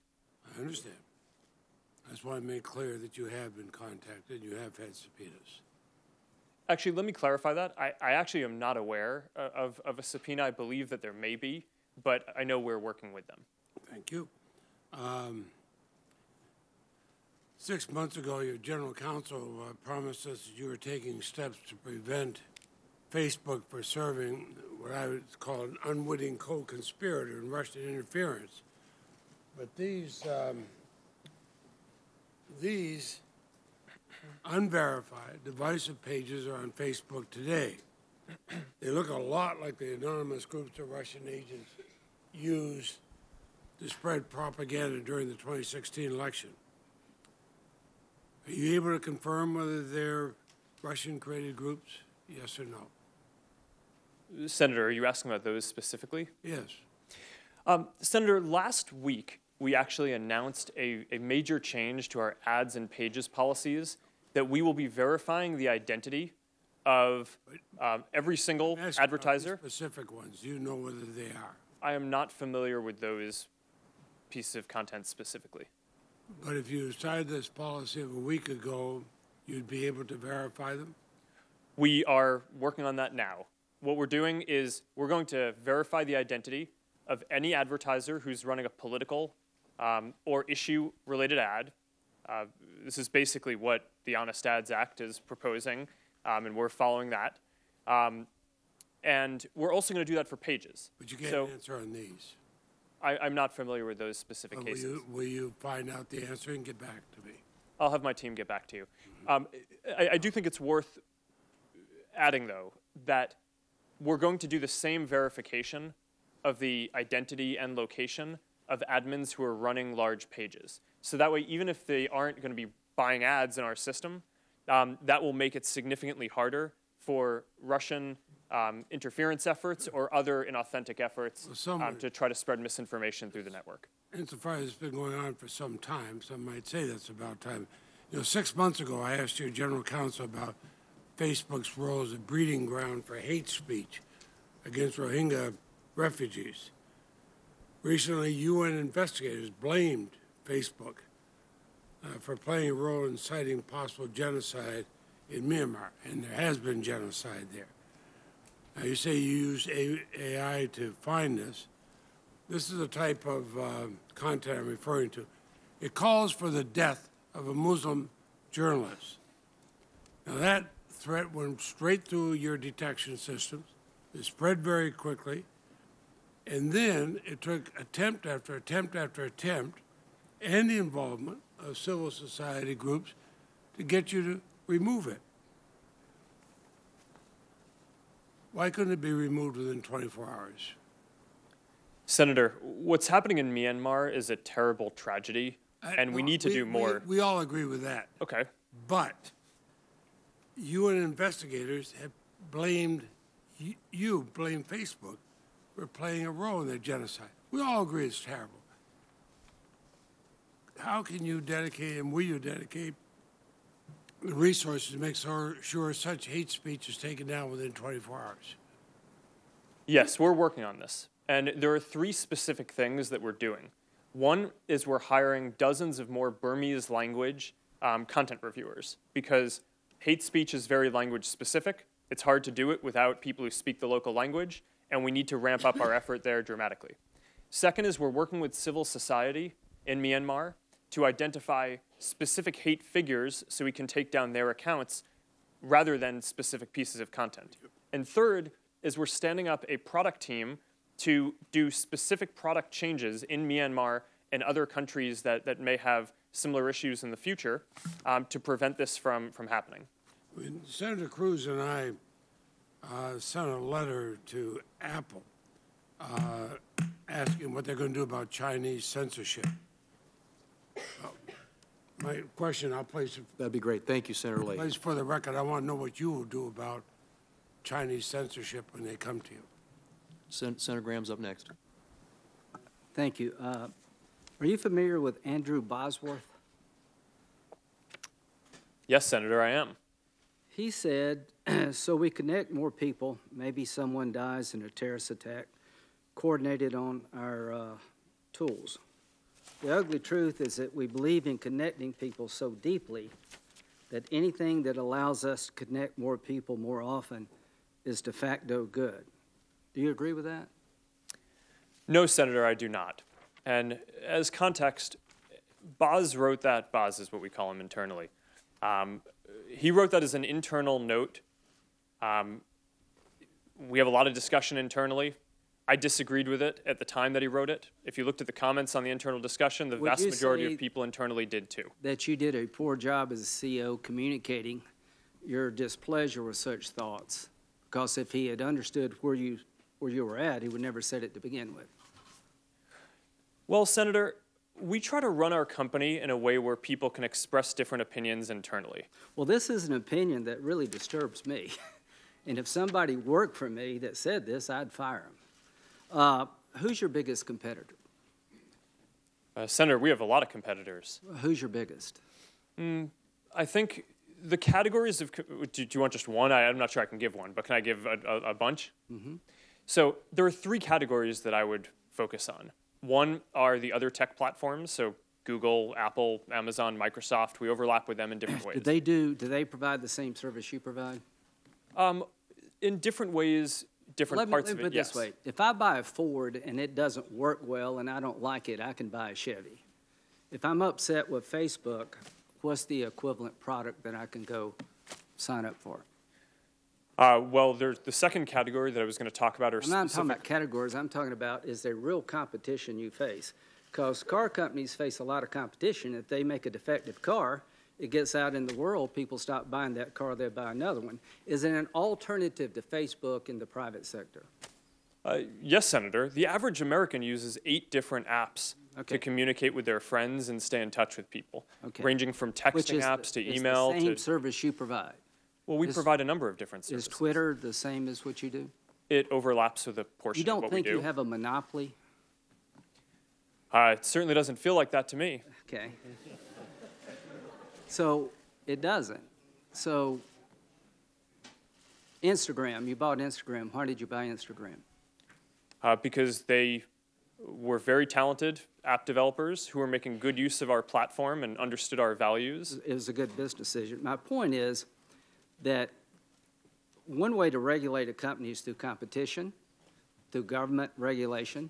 Here's the question that all of us got to answer. What do we tell our constituents, given what's happened here, why we should let you self-regulate? What would you tell people in South Carolina that, given all the things we've just discovered here, it's a good idea for us to rely upon you to regulate your own business practices? Well, Senator, my position is not that there should be no regulation. Okay. I think the internet is increasingly important. Do you embrace regulation? I think the real question, as the internet becomes more important in people's lives, is what is the right regulation, not whether there should be or not. But you as a company welcome regulation? I think if it's the right regulation, then yes. You think the Europeans have it right? I think that they get things right. Have you ever submitted? That's true. So would you work with us in terms of what regulations you think are necessary in your industry? Absolutely. Okay. Would you submit to us some proposed regulations? Yes, and I'll have my team follow up with you so that way we can have this discussion across the different categories where I think that this discussion needs to happen. Look forward to it. When you sign up for Facebook, you sign up for terms of service. Are you familiar with that? Yes. Okay. It says, the terms govern your use of Facebook and the products, features, apps, services, technologies, software we offer, Facebook's products or products, except where we expressly state that separate terms and not these apply. I'm a lawyer, I have no idea what that means. But when you look at terms of service, this is what you get. Do you think the average consumer understands what they're signing up for? I don't think that the average person likely reads that whole document. Yeah. But I think that there are different ways that we can communicate that and have a responsibility to do so. Do you agree with me that you better come up with different ways because this ain't working? Well, Senator, I think in certain areas that is true, and I think in other areas, like the core part of what we do, right? If you think about just at the most basic level, people come to Facebook, Instagram, WhatsApp, Messenger about 100 billion times a day to share a piece of content or a message with a specific set of people. And I think that that basic functionality, people understand because we have the controls in line every time, and given the volume of the activity and the value that people tell us that they're getting from that, I think that that control in line does seem to be working fairly well. Now, we can always do better, and there are the services are complex, and there is more to it than just, you go and you post a photo. So I agree that in many places we could do better. But I think for the core of the service, it actually is quite clear. Thank you, Senator Graham. Senator Klobuchar. Thank you, Mr. Chairman. Mr. Zuckerberg, I think we all agree that what happened here was bad. You acknowledged it was a breach of trust. And the way I explain it to my constituents is that if someone breaks into my apartment with a crowbar and they take my stuff, it is just like if the manager gave them the keys or if they didn't have any locks on the doors. It's still a breach. It's still a break-in. And I believe we need to have laws and rules that are sophisticated as the brilliant products that you've developed here. And we just haven't done that yet. And one of the areas that I've focused on is the election. And I appreciate the support that you and Facebook, and now Twitter actually, have given to the Honest Ads Act, a bill that you mentioned that I'm leading with Senator McCain and Senator Warner. And I just want to be clear, as we work to pass this law so that we have the same rules in place to disclose political ads and issue ads as we do for TV and radio, as well as disclaimers, that you're going to take early action as soon as June, I heard, before this election, so that people can view these ads, including issue ads. Is that correct? That is correct, Senator, and I just want to take a moment before I go into this in more detail to thank you for your leadership on this. This, I think, is an important area for the whole industry to move on. The two specific things that we're doing are, one is around transparency. So now you're going to be able to go and click on any advertiser or any page on Facebook and see all of the ads that they're running. So that actually brings advertising online on Facebook to an even higher standard than what you would have on TV or print media, because there's nowhere where you can see all of the TV ads that someone is running, for example, whereas you will be able to see now on Facebook whether this campaign or third party is saying different messages to different types of people. I think that that's a really important element of transparency. Mm-hmm. Then the other really important piece is around verifying every single advertiser who's going to be running political or issue ads. I appreciate that, and Senator Warner and I have also called on Google and the other platforms to do the same, so memo to the rest of you. We have to get this done or we're going to have a patchwork of ads, and I hope that you'll be working with us to pass this bill. Is that right? We will. Okay, thank you. Now on the subject of Cambridge Analytica, were these people, the 87 million people, users, concentrated in certain states? Are you able to figure out where they're from? I do not have that information with me, but we can follow up with your office. Okay, because as we know, that election was close and it was only thousands of votes in certain states. You've also estimated that roughly 126 million people may have been shown content from a Facebook page associated with the Internet Research Agency. Have you determined whether any of those people were the same Facebook users whose data was shared with Cambridge Analytica? Are you able to make that determination? Senator, we're investigating that now. We believe that it is entirely possible that there will be a connection there. Okay, that seems like a big deal as we look back at that last election. Former Cambridge Analytica employee Christopher Wiley has said that the data that it improperly obtained, that Cambridge Analytica improperly obtained from Facebook users, could be stored in Russia. Do you agree that that's a possibility? Sorry, are you asking if Cambridge Analytica's data could be stored in Russia? That's what he said this weekend on a Sunday show. Senator, I don't have any specific knowledge that would suggest that, but one of the steps that we need to take now is go do a full audit of all of Cambridge Analytica's systems to understand what they're doing, whether they still have any data, to make sure that they remove all the data. If they don't, we're going to take legal action against them to do so. That audit, we have temporarily ceded that in order to let the UK government complete their government investigation first, because of course a government investigation takes precedence over a company doing that. But we are committed to completing this full audit and getting to the bottom of what's going on here, so that way we can have more answers to this. Okay, you earlier stated publicly and here that you would support some privacy rules so that everyone's playing by the same rules here. And you also said here that you should have notified customers earlier. Would you support a rule that would require you to notify your users of a breach within 72 hours? Senator, that makes sense to me, and I think we should have our team follow up with yours to discuss the details around that more. Thank you. I just think part of this was when people don't even know that their data's been breached, that's a huge problem, and I also think we get to solutions faster when we get that information out there. Thank you, and we look forward to passing this bill. We'd love to pass it before the election on the honest ads, and looking forward to better disclosure this election. Thank you. Thank you, Senator Klobuchar. Senator Blunt's up next. Thank you, Mr. Chairman. Mr. Zuckerberg, nice to see you. When I saw you not too long after I entered the Senate in 2011, I told you when I sent my business cards down to be printed, they came back from the Senate print shop with the message that was the first business card they'd ever printed a Facebook address on. There are days when I've regretted that, but more days when we get lots of information that we need to get. There are days when I wonder if the Facebook friends is a little misstated. It doesn't seem like I have those every single day. But, you know, the platform you've created is really important. Now, my son, Charlie, who's 13, is dedicated to Instagram, so he'd want to be sure I mentioned him while I was here with you. I haven't printed that on my card yet. I will say that, but I think we have that account as well. Lots of ways to connect people. And the information, obviously, is an important commodity, and it's what makes your business work. I get that. However, I wonder about some of the collection efforts, and maybe we can go through largely just even yes and no, and then we'll get back to more expansive discussion of this. But do you collect user data through cross-device tracking? Senator, I believe we do link people's accounts between devices in order to make sure that their Facebook and Instagram and their other experiences can be synced between their devices. And that would also include offline data that's tracking that's not necessarily linked to Facebook, but linked to some device they went through Facebook on. Is that right?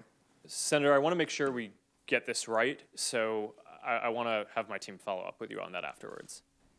Well, that doesn't seem that complicated to me. Now, you understand this better than I do, but maybe you can explain to me why that's complicated. Do you track devices that an individual who uses Facebook has that is connected to the device that they use for their Facebook connection, but not necessarily connected to Facebook?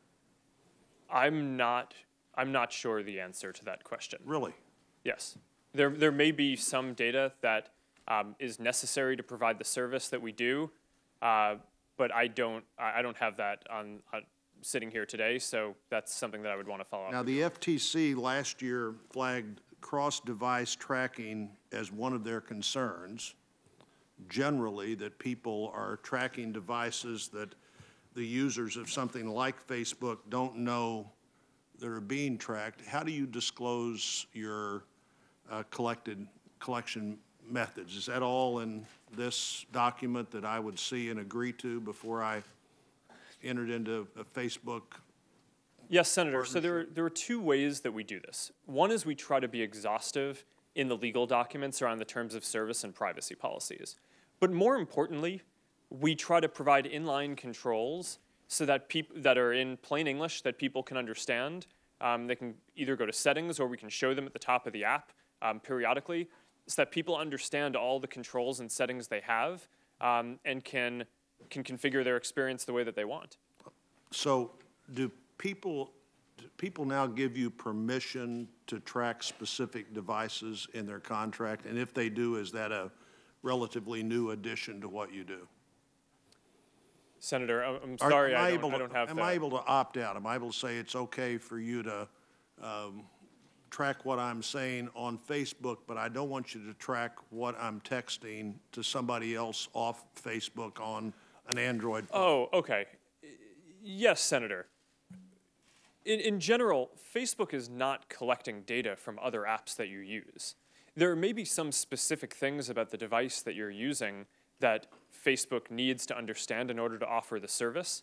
But if you're using Google or you're using some texting app, unless you specifically opt in that you want to share the texting app information, Facebook wouldn't see that. Has it always been that way?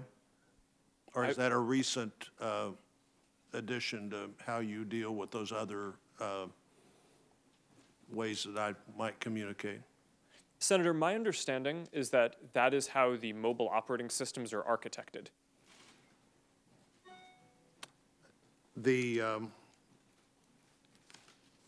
So you don't have bundled permissions for how I can agree to what devices I may use that you may have contact with?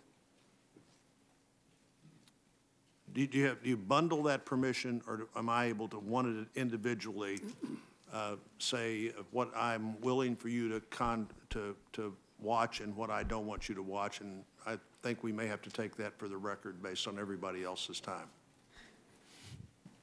Thank you, Senator Blunt. Next up, Senator Durbin. Thank you very much, Mr. Chairman. Mr. Zuckerberg, would you be comfortable sharing with us the name of the hotel you stayed in last night?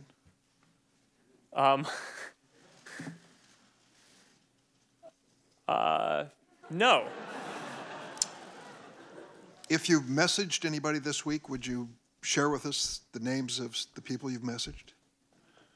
Senator, no, I would probably not choose to do that publicly here. I think that may be what this is all about.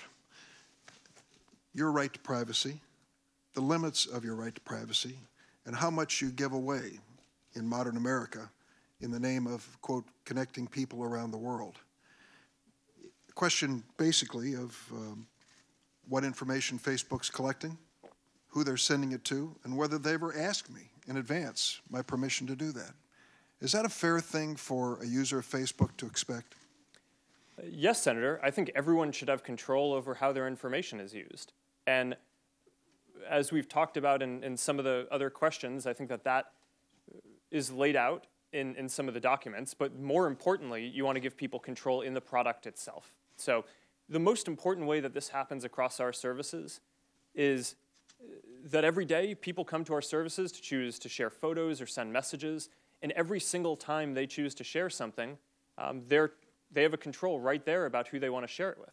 But that level of control is extremely important. They certainly know within the Facebook pages who their friends are, but they may not know, as has happened, and you've conceded this point in the past, that sometimes that information is going way beyond their friends, and sometimes people have made money off of sharing that information.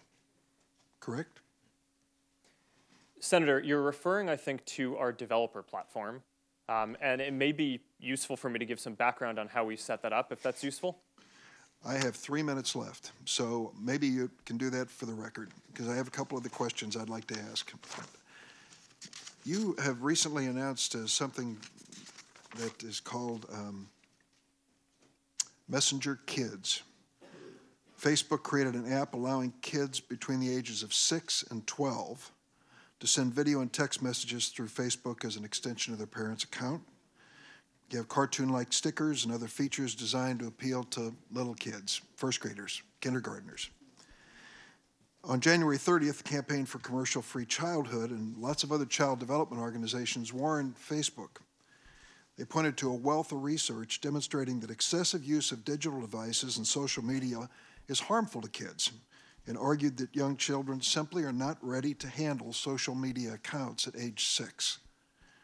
In addition, there are concerns about data that's being gathered about these kids.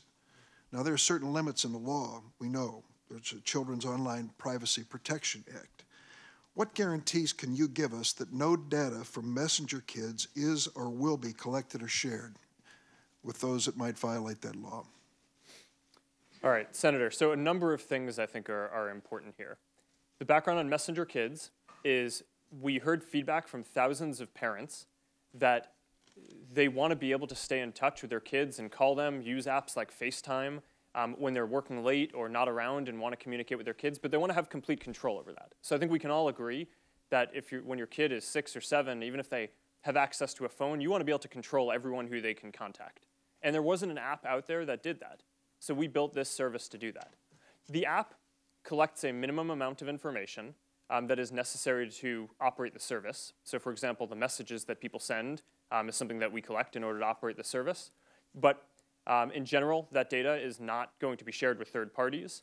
It is not connected to the broader Facebook experience. Excuse me, as a lawyer, I picked up on that word in general, the phrase in general.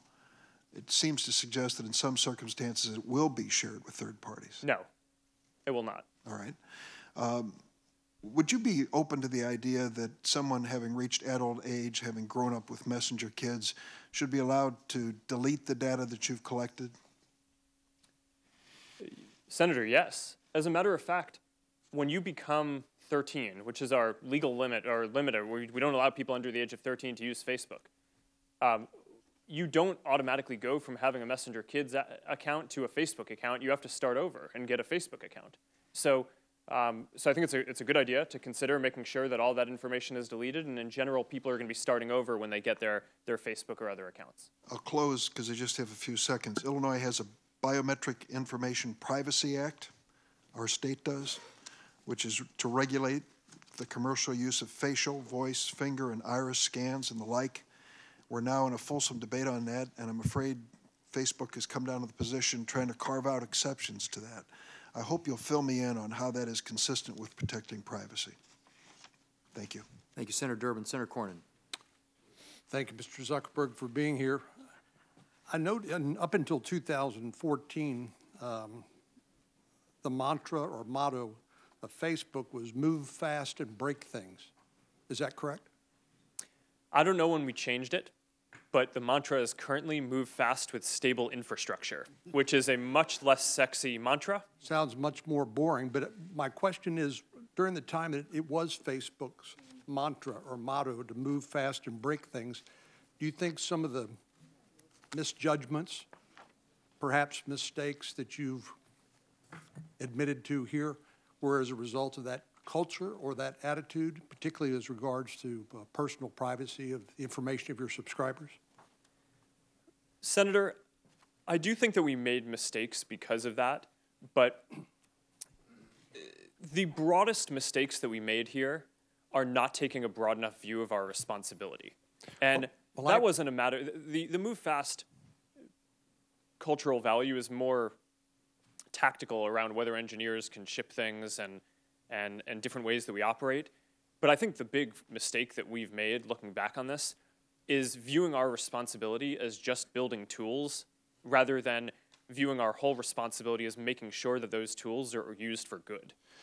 Well, and I appreciate that, because previously or early in the past, we've been told that platforms like Facebook, Twitter, Instagram, and the like are neutral platforms, and the people who own and run those for profit, and I'm not criticizing doing something for profit in this country, but they bore no responsibility for the content.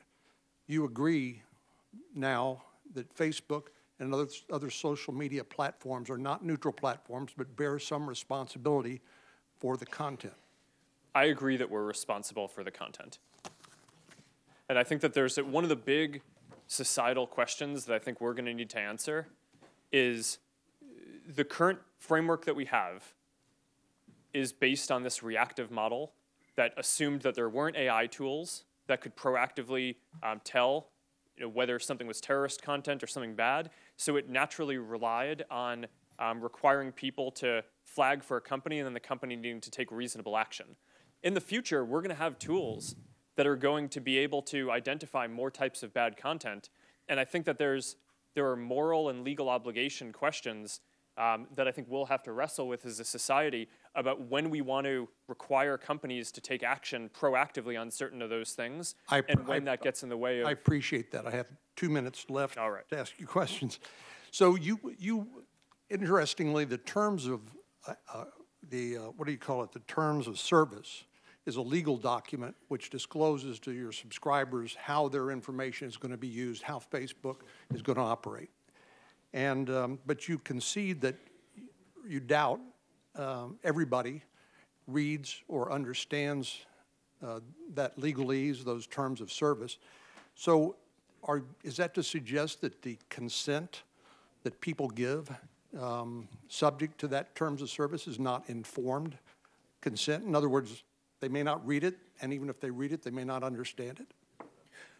I just think we have a broader responsibility than what the law requires. So I appreciate that. What I'm asking about in terms of what your subscribers understand in terms of how their data is going to be used. But let me go to the terms of service.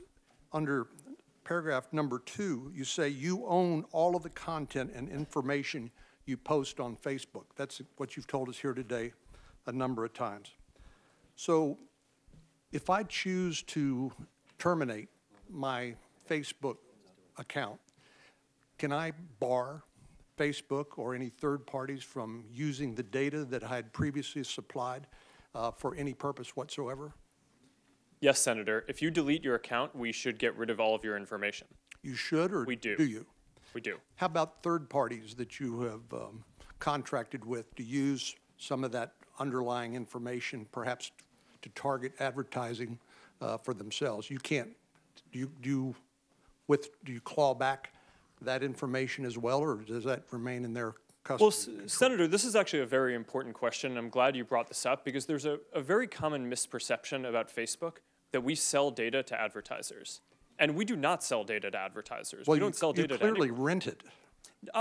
What we allow is for advertisers to tell us who they want to reach, and then we do the placement. So if an advertiser comes to us and says, all right, I'm a ski shop and I want to sell skis to women, then we might have some sense because people shared skiing-related content or said they were interested in that.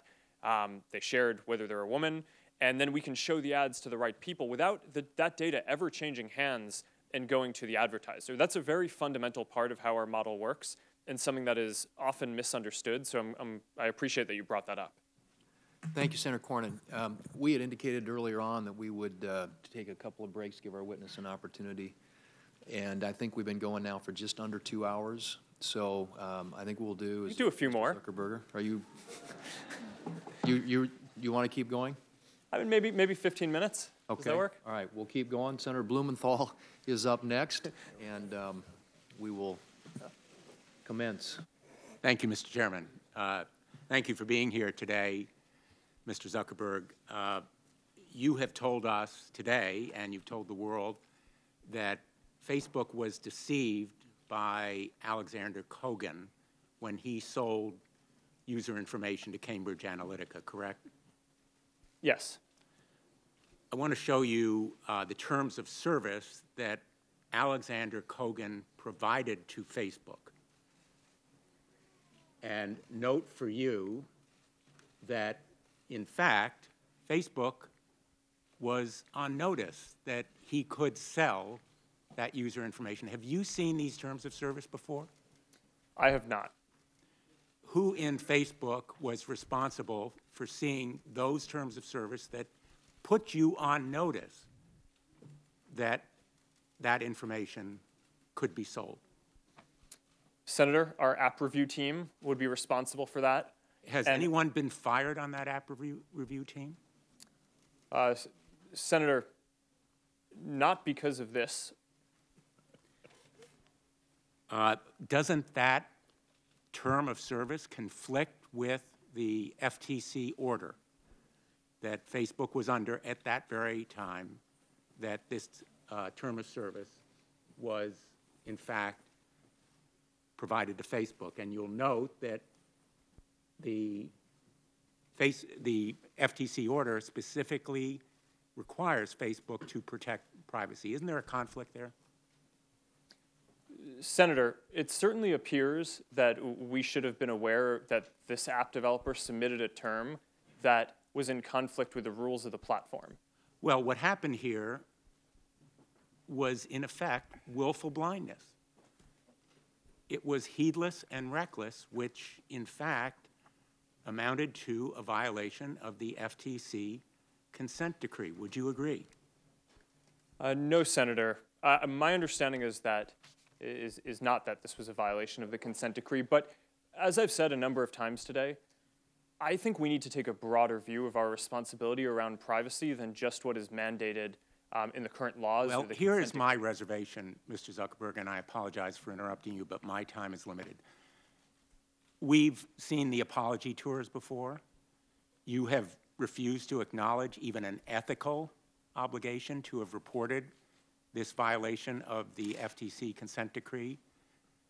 And we have letters, we've had contacts with Facebook employees, and I'm going to submit a letter for the record from Sandy Parakilis, with your permission, that indicates not only a lack of resources, but lack of attention to privacy.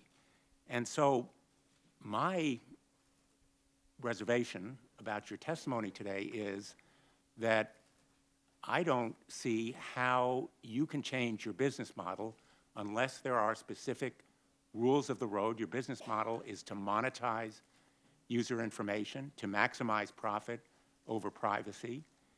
And unless there are specific rules and requirements enforced by an outside agency, I have no assurance that these kinds of vague commitments are going to produce action.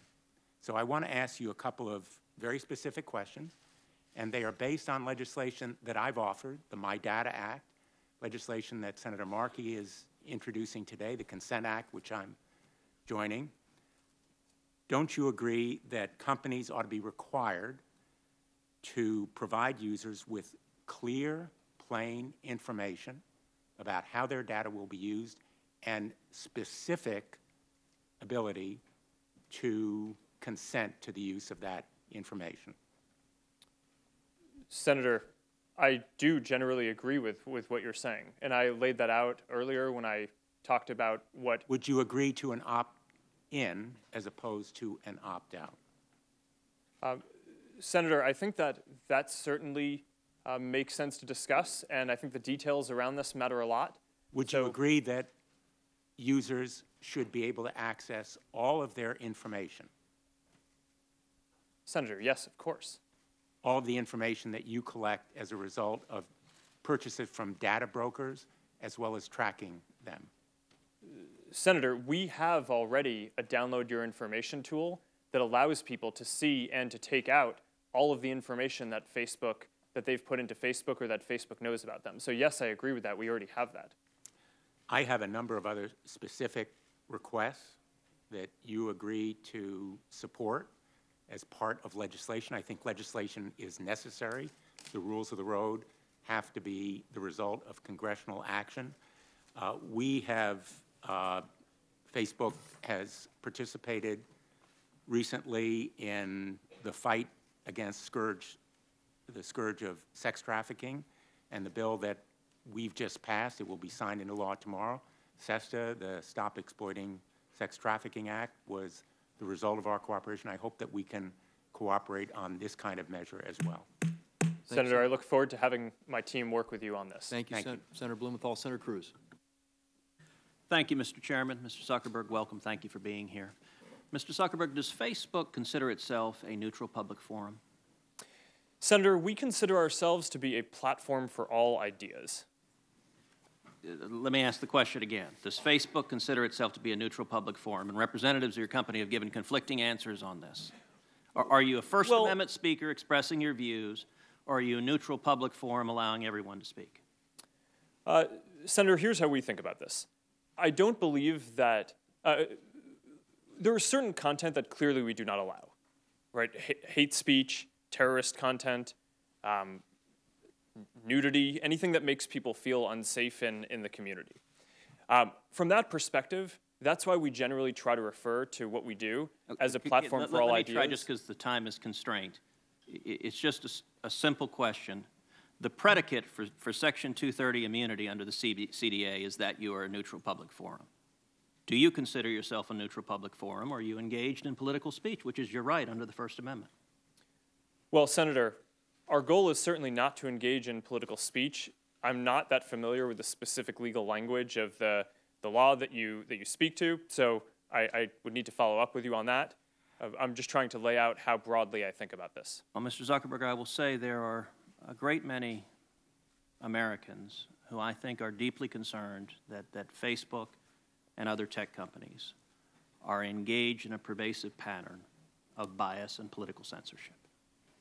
There have been numerous instances with Facebook. In May of 2016, Gizmodo reported that Facebook had purposely and routinely suppressed conservative stories from trending news, including stories about CPAC, including stories about Mitt Romney, including stories about the Lois Lerner IRS scandal, including stories about Glenn Beck. In addition to that, Facebook has initially shut down the Chick-fil-A Appreciation Day page, has blocked a post of a Fox News reporter, has blocked over 24 Catholic pages, and most recently blocked Trump supporters Diamond and Silk's page with 1.2 million Facebook followers after determining their content and brand were, quote, unsafe to the community. To a great many Americans, that appears to be a pervasive pattern of political bias. Do you agree with that assessment? Senator, let me say a few things about this. First, I understand where that concern is coming from because Facebook and the tech industry are located in Silicon Valley, which is an extremely left-leaning place.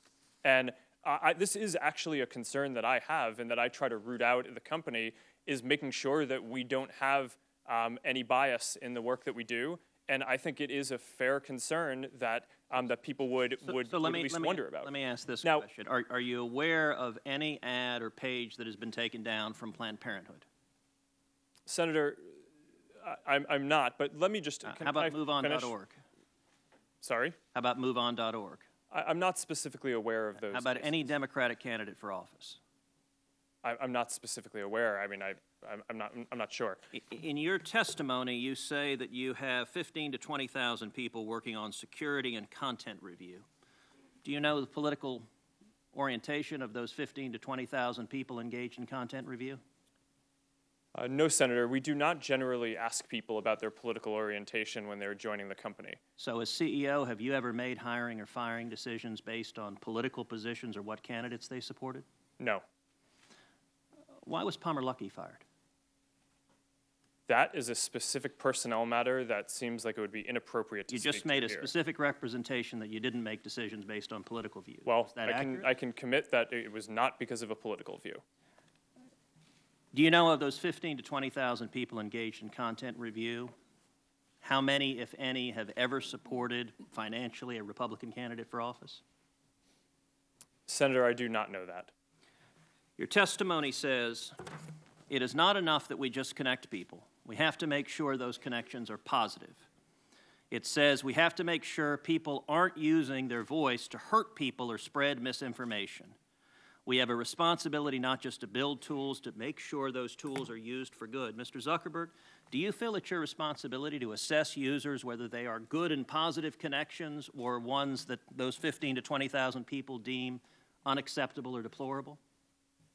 Senator, you're asking about me personally? Facebook. Senator, I think that there are a number of things that we would all agree are clearly bad.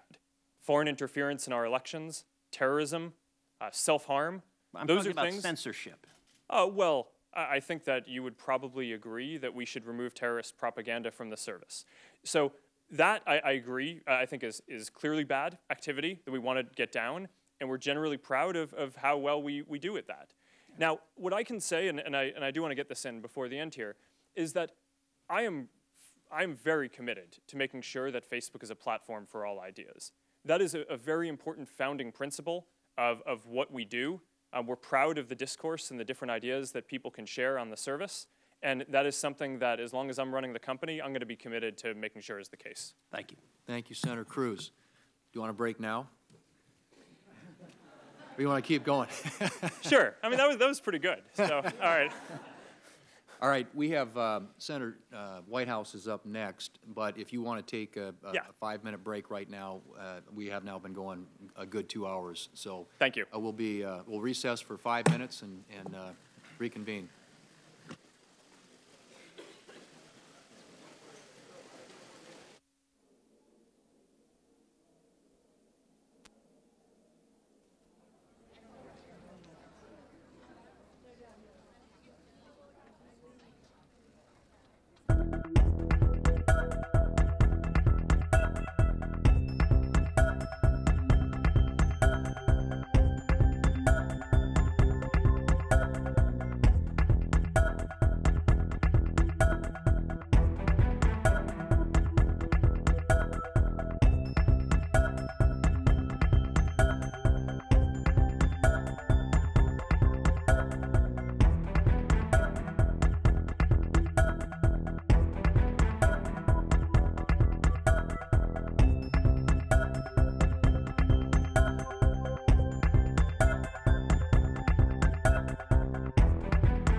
letters and statements in the record, and without objection, they will be put in from the ACLU, the Electronic Privacy Information Center, the Association for Computing Machinery Public Policy Council, and Public Knowledge. Senator Whitehouse. Thank you, Chairman.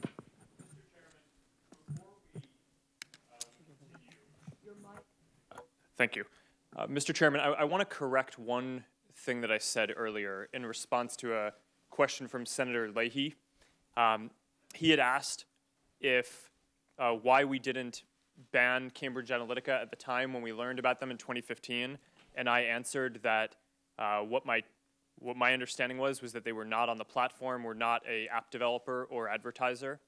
When I went back and met with my team afterwards, they let me know that Cambridge Analytica actually did start as an advertiser later in 2015, so we could have, in theory, banned them then.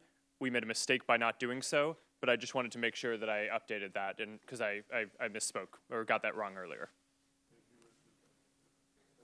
White House. Thank you, Chairman. Welcome back, Mr. Zuckerberg. On the subject of bans, I just wanted to explore a little bit what these bans mean.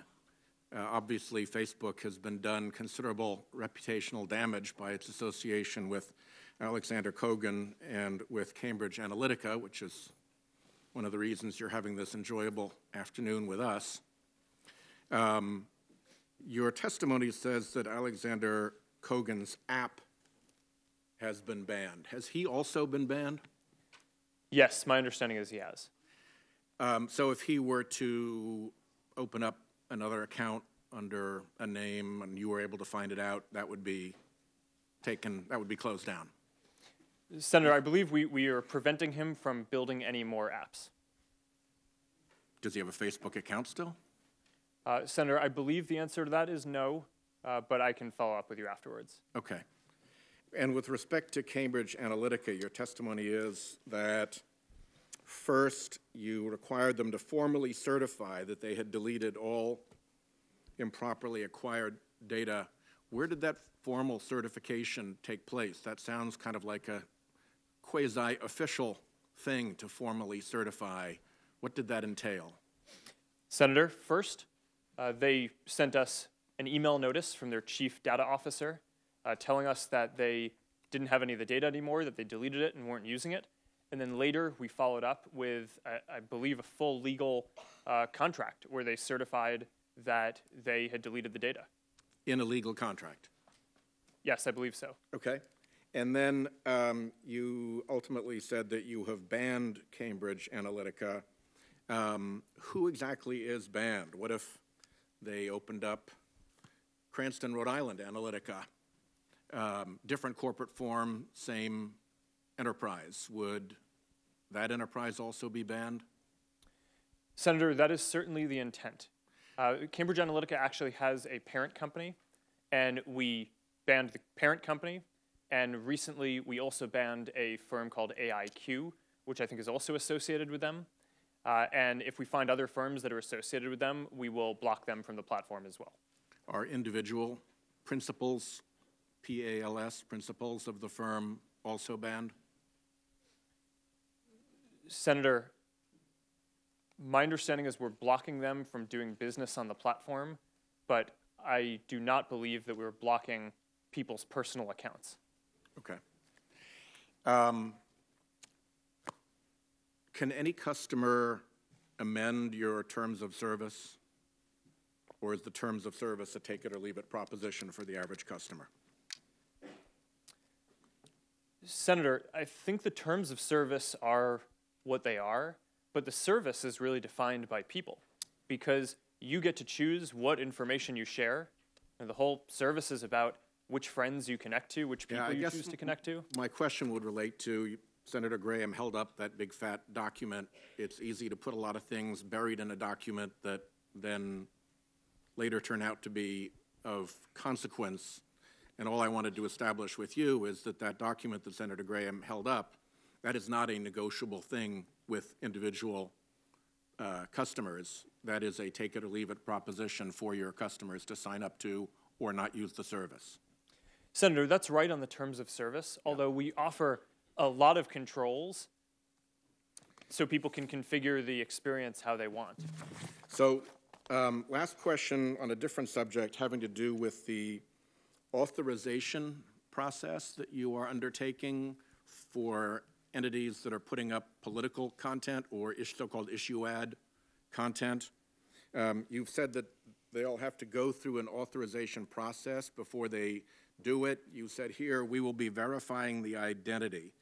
How do you look behind a shell corporation and find who's really behind it through your authorization process? Well, step back. Do you need to look behind shell corporations in order to find out who is really behind the content that's being posted? And if you may need to look behind a shell corporation, how will you go about doing that? How will you get back to the true, what lawyers would call beneficial owner of the site that is putting out the political material? Senator, are you referring to the verification of political and issue ads? Yes. And before that, political ads, yes. Yes.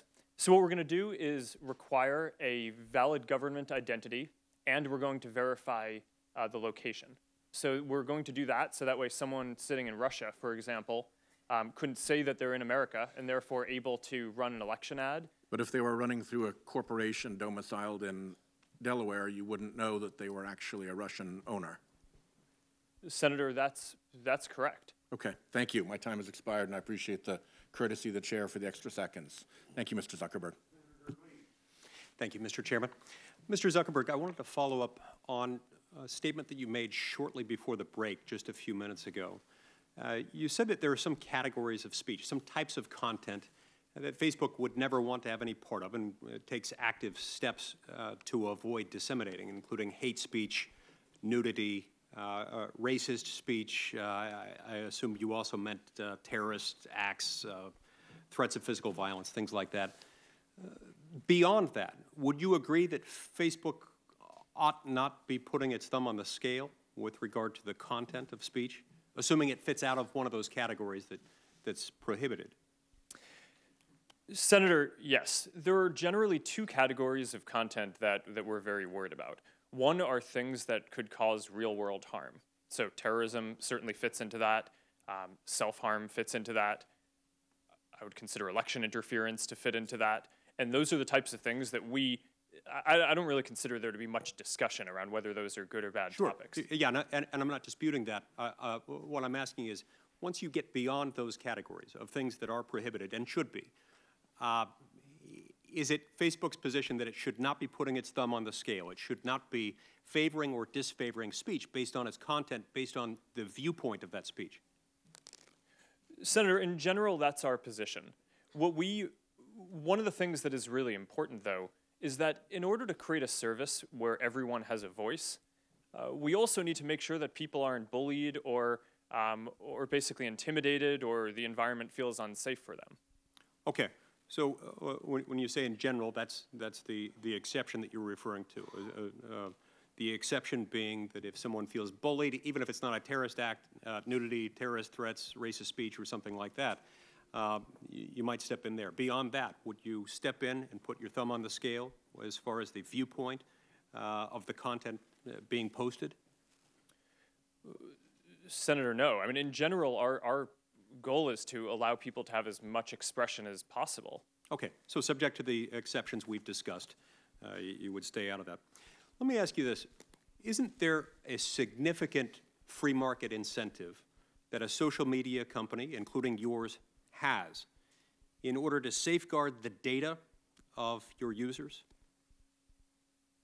Don't you have free market incentives? And in that respect, Senator, yes. Don't your interests align with those of us here who want to see data safeguarded? Absolutely. Do you have the technological means available at your disposal to make sure that that doesn't happen and to protect, say, an app developer from transferring Facebook data to a third party? Senator, a lot of that we do, and some of that happens outside of our systems and will require new measures. So, for example, what we saw here was people chose to share information with an app developer. That worked according to how the system was designed. That information was then transferred out of our system to servers that this developer, Alexander Kogan, had. And then that person chose to then go sell the data to Cambridge Analytica. That is going to require much more active intervention and auditing from us to prevent going forward, because once it's out of our system, it is a lot harder for us to have a full understanding of what's happening. From what you've said today and from previous statements made by you and other officials at your company, data is at the center of your business model. It's how you make money. Your ability to run your business effectively, given that you don't charge your users, is based on monetizing data. And so the real issue, it seems to me, really comes down to what you tell the public, what you tell users of Facebook about what you're going to do with the data, about how you're going to use it. Can you give me a couple of examples, maybe 2 examples of ways in which data is collected by Facebook in a way that people are not aware of?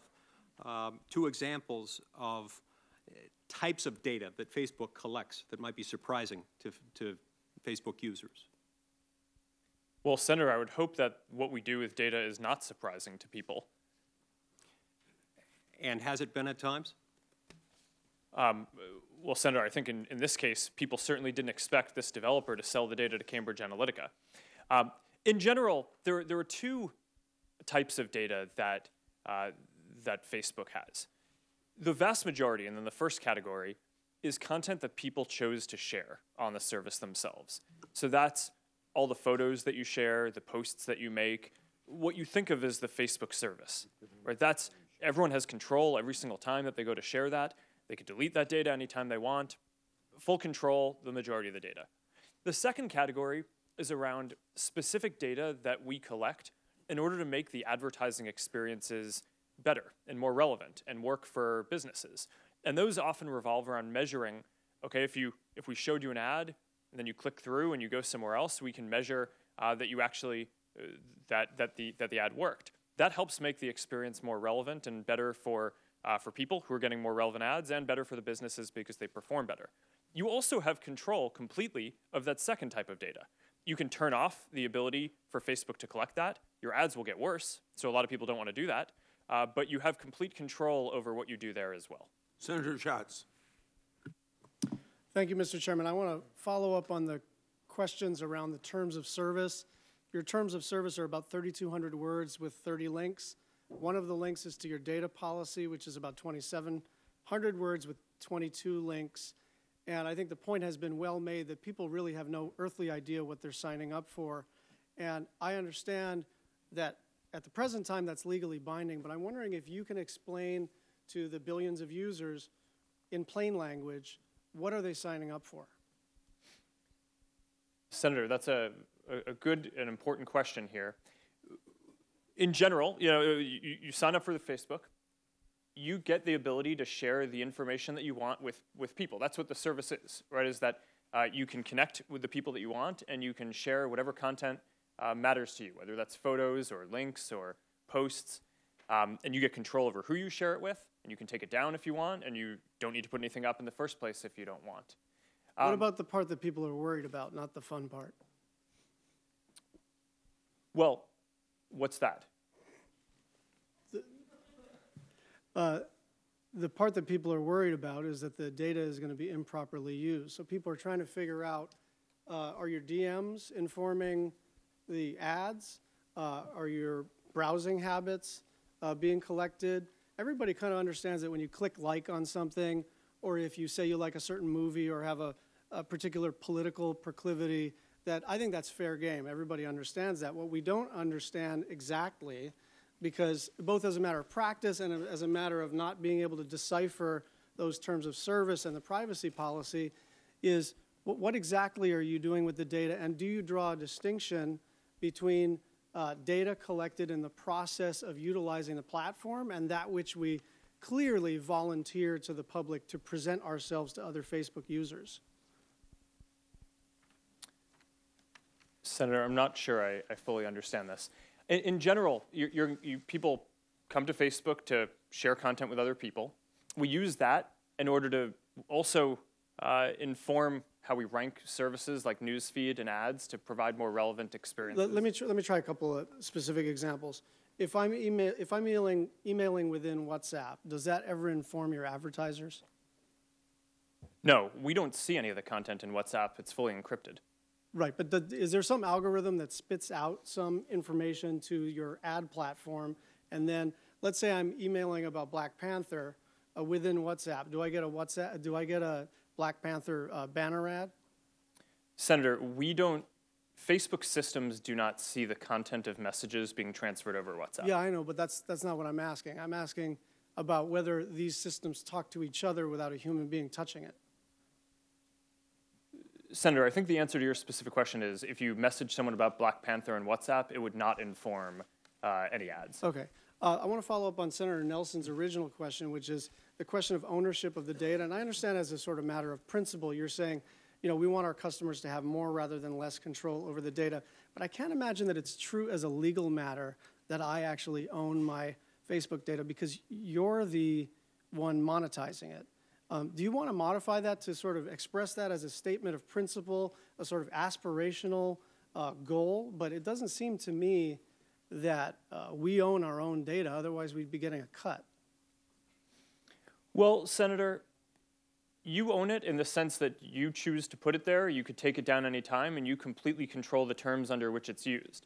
When you put it on Facebook, you are granting us a license to be able to show it to other people. I mean, that's necessary in order for the service to operate. Right, but so your definition of ownership is I sign up, I voluntarily, and I may delete my account if I wish, but that's basically it.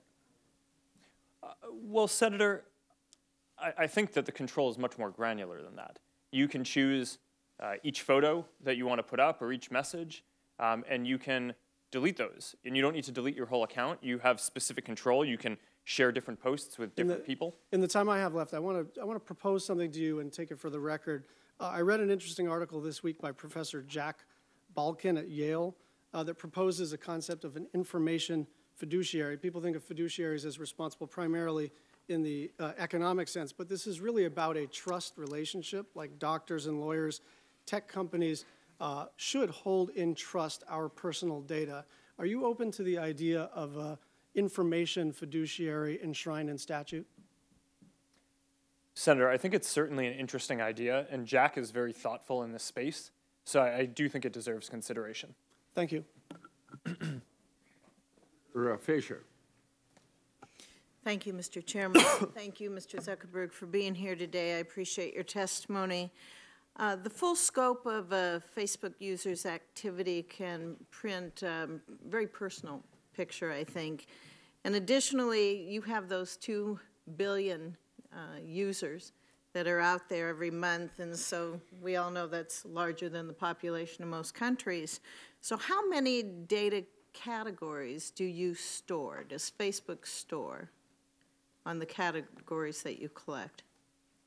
Senator, can you clarify what you mean by data categories? Well, there's some past reports that have been out there that indicate that Facebook collects about 96 data categories for those 2 billion active users. That's 192 billion data points that are being generated, I think, at any time from consumers globally. So how many does Facebook store out of that? Do you store any? Senator, I'm not actually sure what that is referring to. On the points that you collect information, if we call those categories, how many do you store of information that you are collecting? Senator, the way I think about this is there are 2 broad categories. This probably doesn't line up with whatever the specific report that you were seeing is, and I can make sure that we follow up with you afterwards to get you the information you need on that. The 2 broad categories that I think about are content that a person has chosen to share and that they have complete control over. They get to control when they put it into the service, when they take it down, who sees it. And then the other category are data that are connected to making the ads relevant. You have complete control over both. You can turn off the data related to ads. You can choose not to share any content or control exactly who sees it or take down the content in the former category. And does Facebook store any of that? Yes. How much do you store of that? All of it? All of it? Everything we click on? Is that in storage somewhere? Senator, we store data about what people share on the service and information that's required to do ranking better, to show you what you care about in news feed. Do you store text history, user content, activity, device location? Senator, some of that content, with people's permission, we do store. Do you disclose any of that? Yes, Senator, in order for people to share that information with Facebook, I believe that almost everything that you just said would be opt-in. Right. And the privacy settings, it's my understanding that they limit the sharing of that data with other Facebook users. Is that correct? Senator, yes. Okay. Every person gets to control who gets to see their content. And does that also limit the ability for Facebook to collect and use it?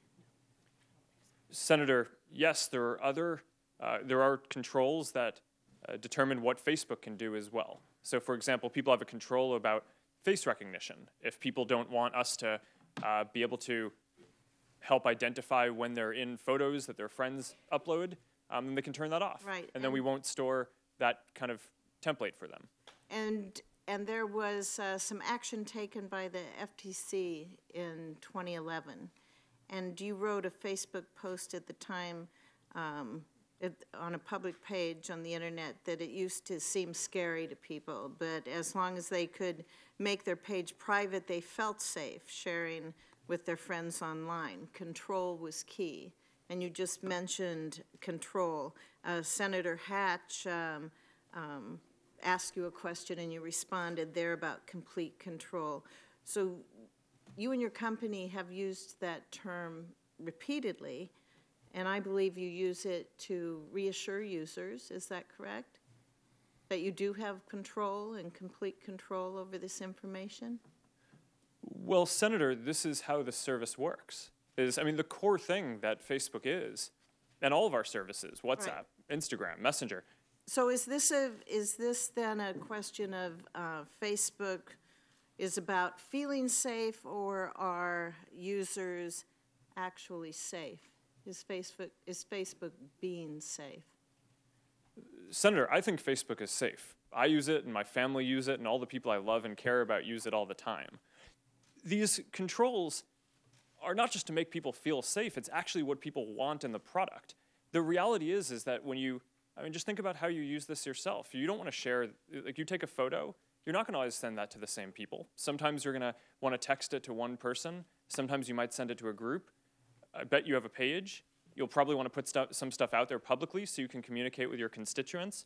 There are all these different groups of people that someone might want to connect with, and those controls are very important in practice for the operation of the service, not just to build trust, although I think that providing people with control also does that, but actually in order to make it so that people can fulfill their goals with the service. Senator Coons. Thank you. Thank you, Chairman Grassley. Thank you, Mr. Zuckerberg, for joining us today. I think the whole reason we're having this hearing is because of a tension between two basic principles you've laid out. First, you've said about the data that users post on Facebook, you control and own the data that you put on Facebook. You've said some very positive, optimistic things about privacy and data ownership. But it's also the reality that Facebook is a for-profit entity that generated $40 billion in ad revenue last year by targeting ads. In fact, Facebook claims that advertising makes it easy to find the right people, capture their attention, and get results, and you recognize that an ad-supported service is, as you said earlier today, best aligned with your mission and values. But the reality is there's a lot of examples where ad targeting has led to results that I think we would all disagree with or dislike or would concern us. You've already admitted that Facebook's own ad tools allowed Russians to target users, voters, based on racist or anti-Muslim or anti-immigrant views, and that may have played a significant role in an election here in the United States. Just today, Time magazine posted a story saying that wildlife traffickers are continuing to use Facebook tools to advertise illegal sales of protected animal parts. And I am left questioning whether your ad targeting tools would allow other concerning practices like diet pill manufacturers targeting teenagers who are struggling with their weight, or allowing a liquor distributor to target alcoholics, or a gambling organization to target those with gambling problems. I'll give you one concrete example. I'm sure you're familiar with. ProPublica back in 2016 highlighted that Facebook lets advertisers exclude users by race in real estate advertising.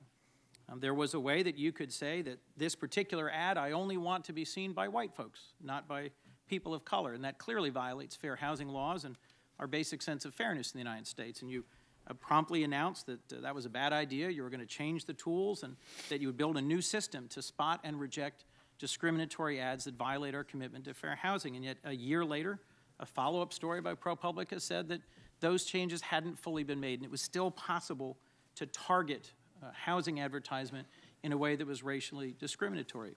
And my concern is that this practice of making bold and engaging promises about changes in practices and then the reality of how Facebook has operated in the real world are in persistent tension. Several different senators have asked earlier today about the 2011 FTC consent decree that required Facebook to better protect users' privacy. And there are a whole series of examples where there have been things brought to your attention, where Facebook has apologized and has said we're going to change our practices and our policies, and yet there doesn't seem to have been as much follow-up as would be called for. At the end of the day, policies aren't worth the paper they're written on if Facebook doesn't enforce them. And I'll close with a question that's really rooted in an experience I had today as an avid Facebook user. I woke up this morning and was notified by a whole group of friends across the country asking if I had a new family or if there was a fake Facebook post of Chris Coons. I went to the one they suggested. It had a different middle initial than mine. And there's my picture with Senator Dan Sullivan's family. Same schools I went to, but a whole lot of Russian friends. Dan Sullivan's got a very attractive family, by the way. And keep that for the record there, Mr. Chairman. The friends who brought this to my attention included people I went to law school with in Hawaii and our own Attorney General in the state of Delaware. And fortunately, I've got great folks who work in my office. I brought it to their attention. They pushed Facebook, and it was taken down by midday. But I'm left worried about what happens to Delawareans who don't have these resources. It's still possible to find Russian trolls operating on the platform. Hate groups thrive in some areas of Facebook, even though your policies prohibit hate speech and you've taken strong steps against extremism and terrorists. But is a Delawarean who's not in the Senate going to get the same sort of quick response? I've already gotten input from other friends who say they've had trouble getting a positive response when they've brought to Facebook's attention a page that's, frankly, clearly violative of your basic principles. My core question is, isn't it Facebook's job to better protect its users? And why do you shift the burden to users to flag inappropriate content and make sure it's taken down? Senator, there are a number of important points in there, and I think it's clear that this is an area, content policy enforcement, that we need to do a lot better on over time. The history of how we got here is we started off in my dorm room with not a lot of resources and not having the AI technology to be able to proactively identify a lot of this stuff. So just because of the sheer volume of content, the main way that this works today is that people report things to us, and then we have our team review that. And as I said before, by the end of this year, we're going to have more than 20,000 people at the company working on security and content review because this is important. Over time, we're going to shift increasingly to a method where more of this content is flagged upfront by AI tools that we develop. We've prioritized the most important types of content that we can build AI tools for today, like terror-related content, where I mentioned earlier that our systems that we deploy, I think, are taking down 99% of the ISIS and Al-Qaeda related content that we take down before a person even flags them to us.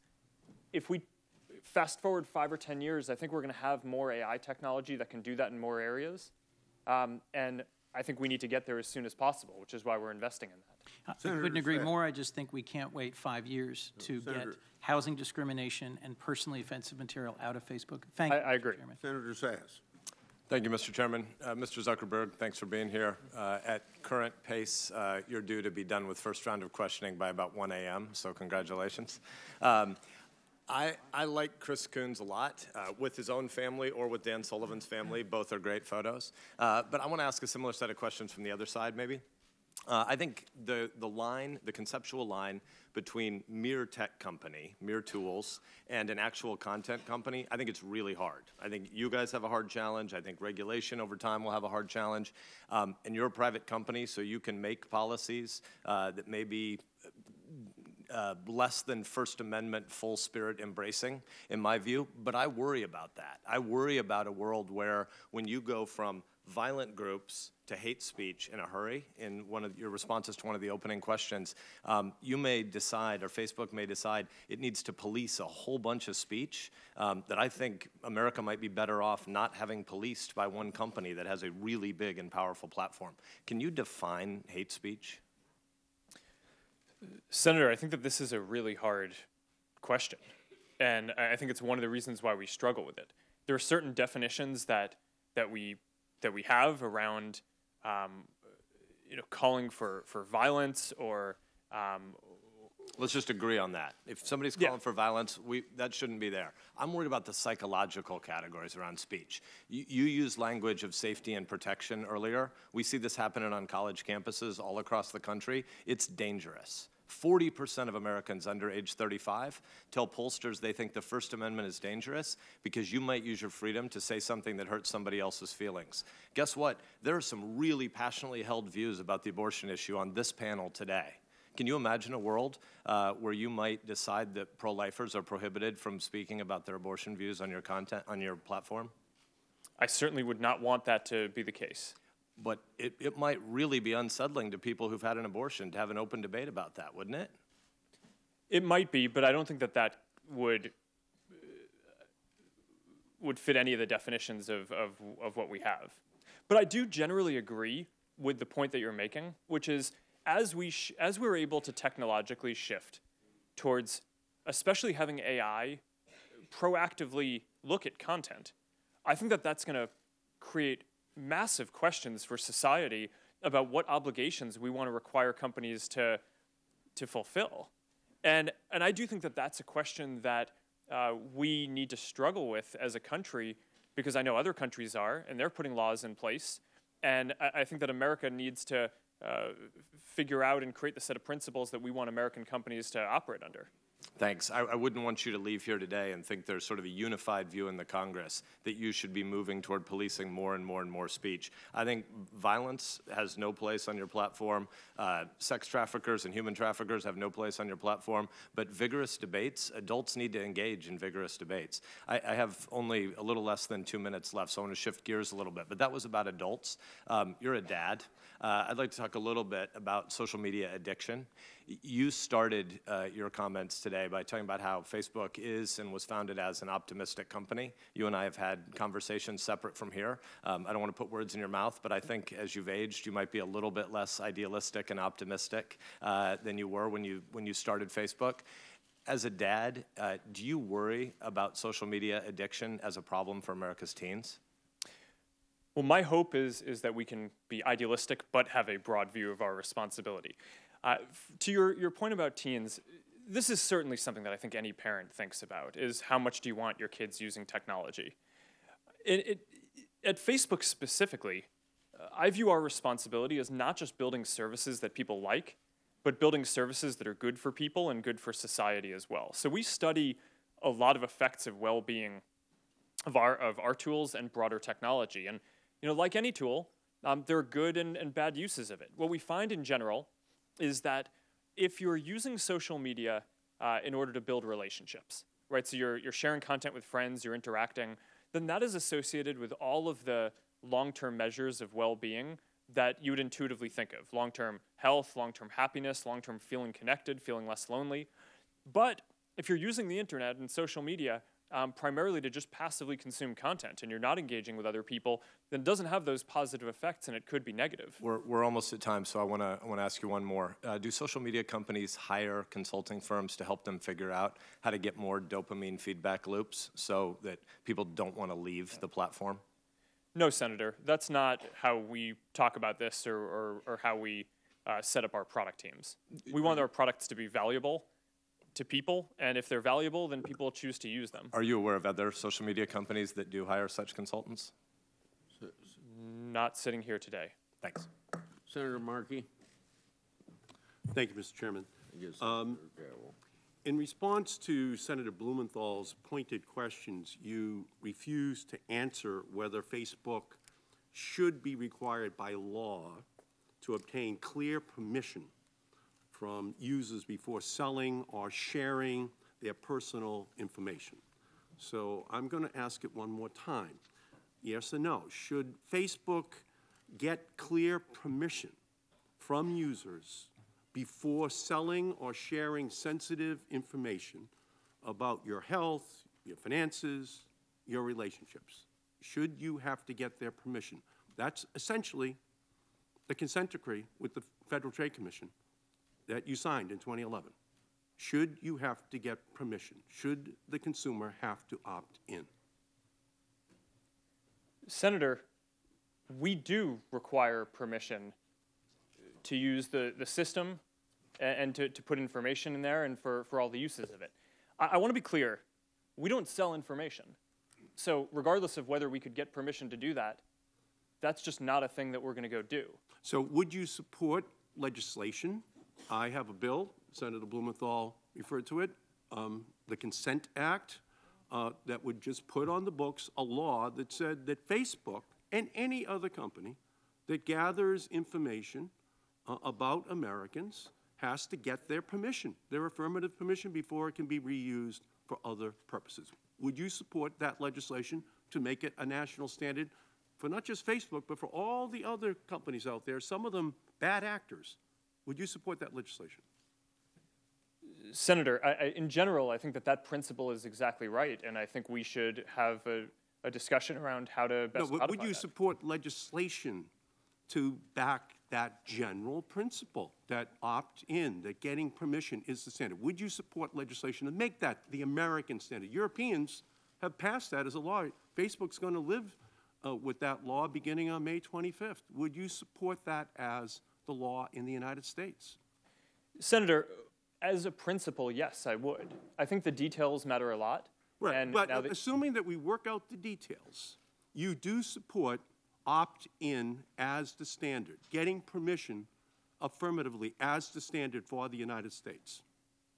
Is that correct? Senator, I think that that's the right principle. And 100 billion times a day in our services, when people go to share content, they choose who they want to share it affirmatively. You could support a law that enshrines that as the promise that we make to the American people, that permission has to be obtained before their information is used. Is that correct?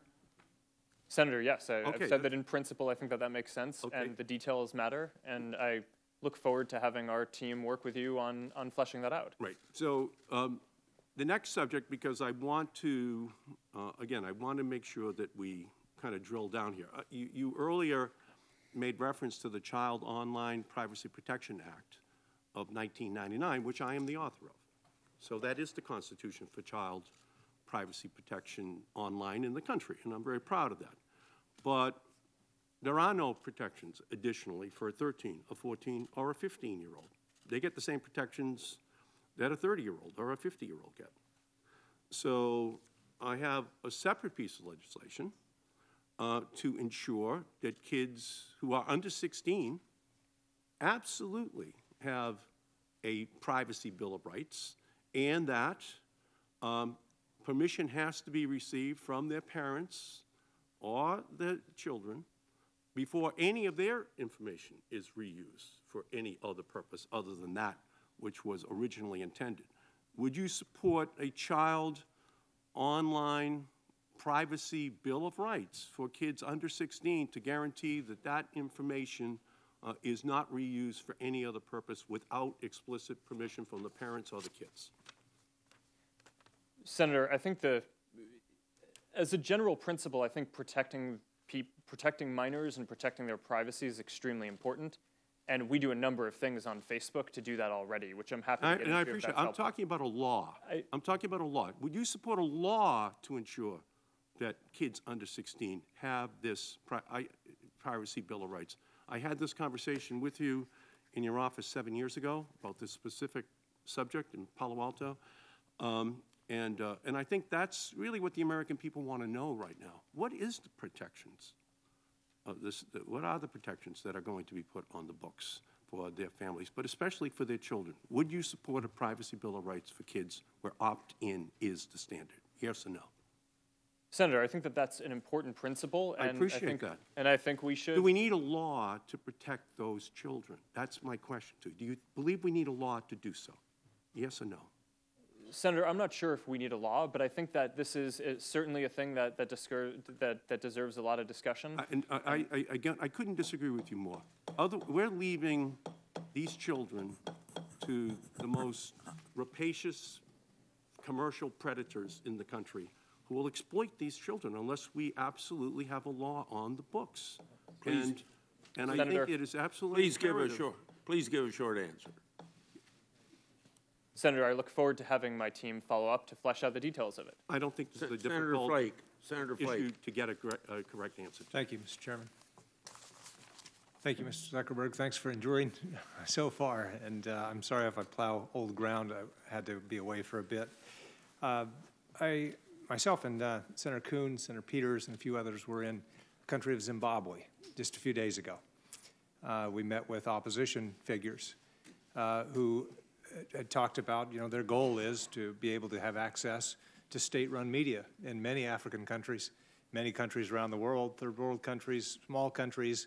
The only traditional media is state-run. And we asked them how they get their message out, and it's through social media. Facebook provides a very valuable service in many countries for opposition leaders or others who simply don't have access unless maybe just before an election, to traditional media. So that's very valuable, and I think we all recognize that. On the flip side, we've seen with the Rohingya, that example of where the state can use similar data or use this platform to go after people. You talked about what you're doing in that regard, hiring more traditional or local language speakers. What else are you doing in that regard to ensure that these states don't, or these governments go after opposition figures or others? Senator, there are three main things that we're doing in Myanmar specifically, and that will apply to other situations like that. The first is hiring enough people to do local language support, because the definition of hate speech or things that can be racially coded to incite violence are very language specific, and we can't do that with just English speakers for people around the world, so we need to grow that. The second is, in these countries there tend to be active civil society who can help us identify the figures who are spreading hate, and we can work with them in order to make sure that those figures don't have a place on our platform. The third is that there are specific product changes that we can make in order to that might be necessary in some countries, but not others, including things around news literacy, right? And encouraging people in different countries about ramping up or down things that we might do around fact-checking of content, specific product-type things that we would want to implement in different places. But I think that that's something that we're going to have to do in a number of countries. There are obviously limits. Native speakers that you can hire or people that have eyes on the page. Artificial intelligence is going to have to take the bulk of this. How much are you investing and working on that tool to do what really we don't have or can't hire enough people to do?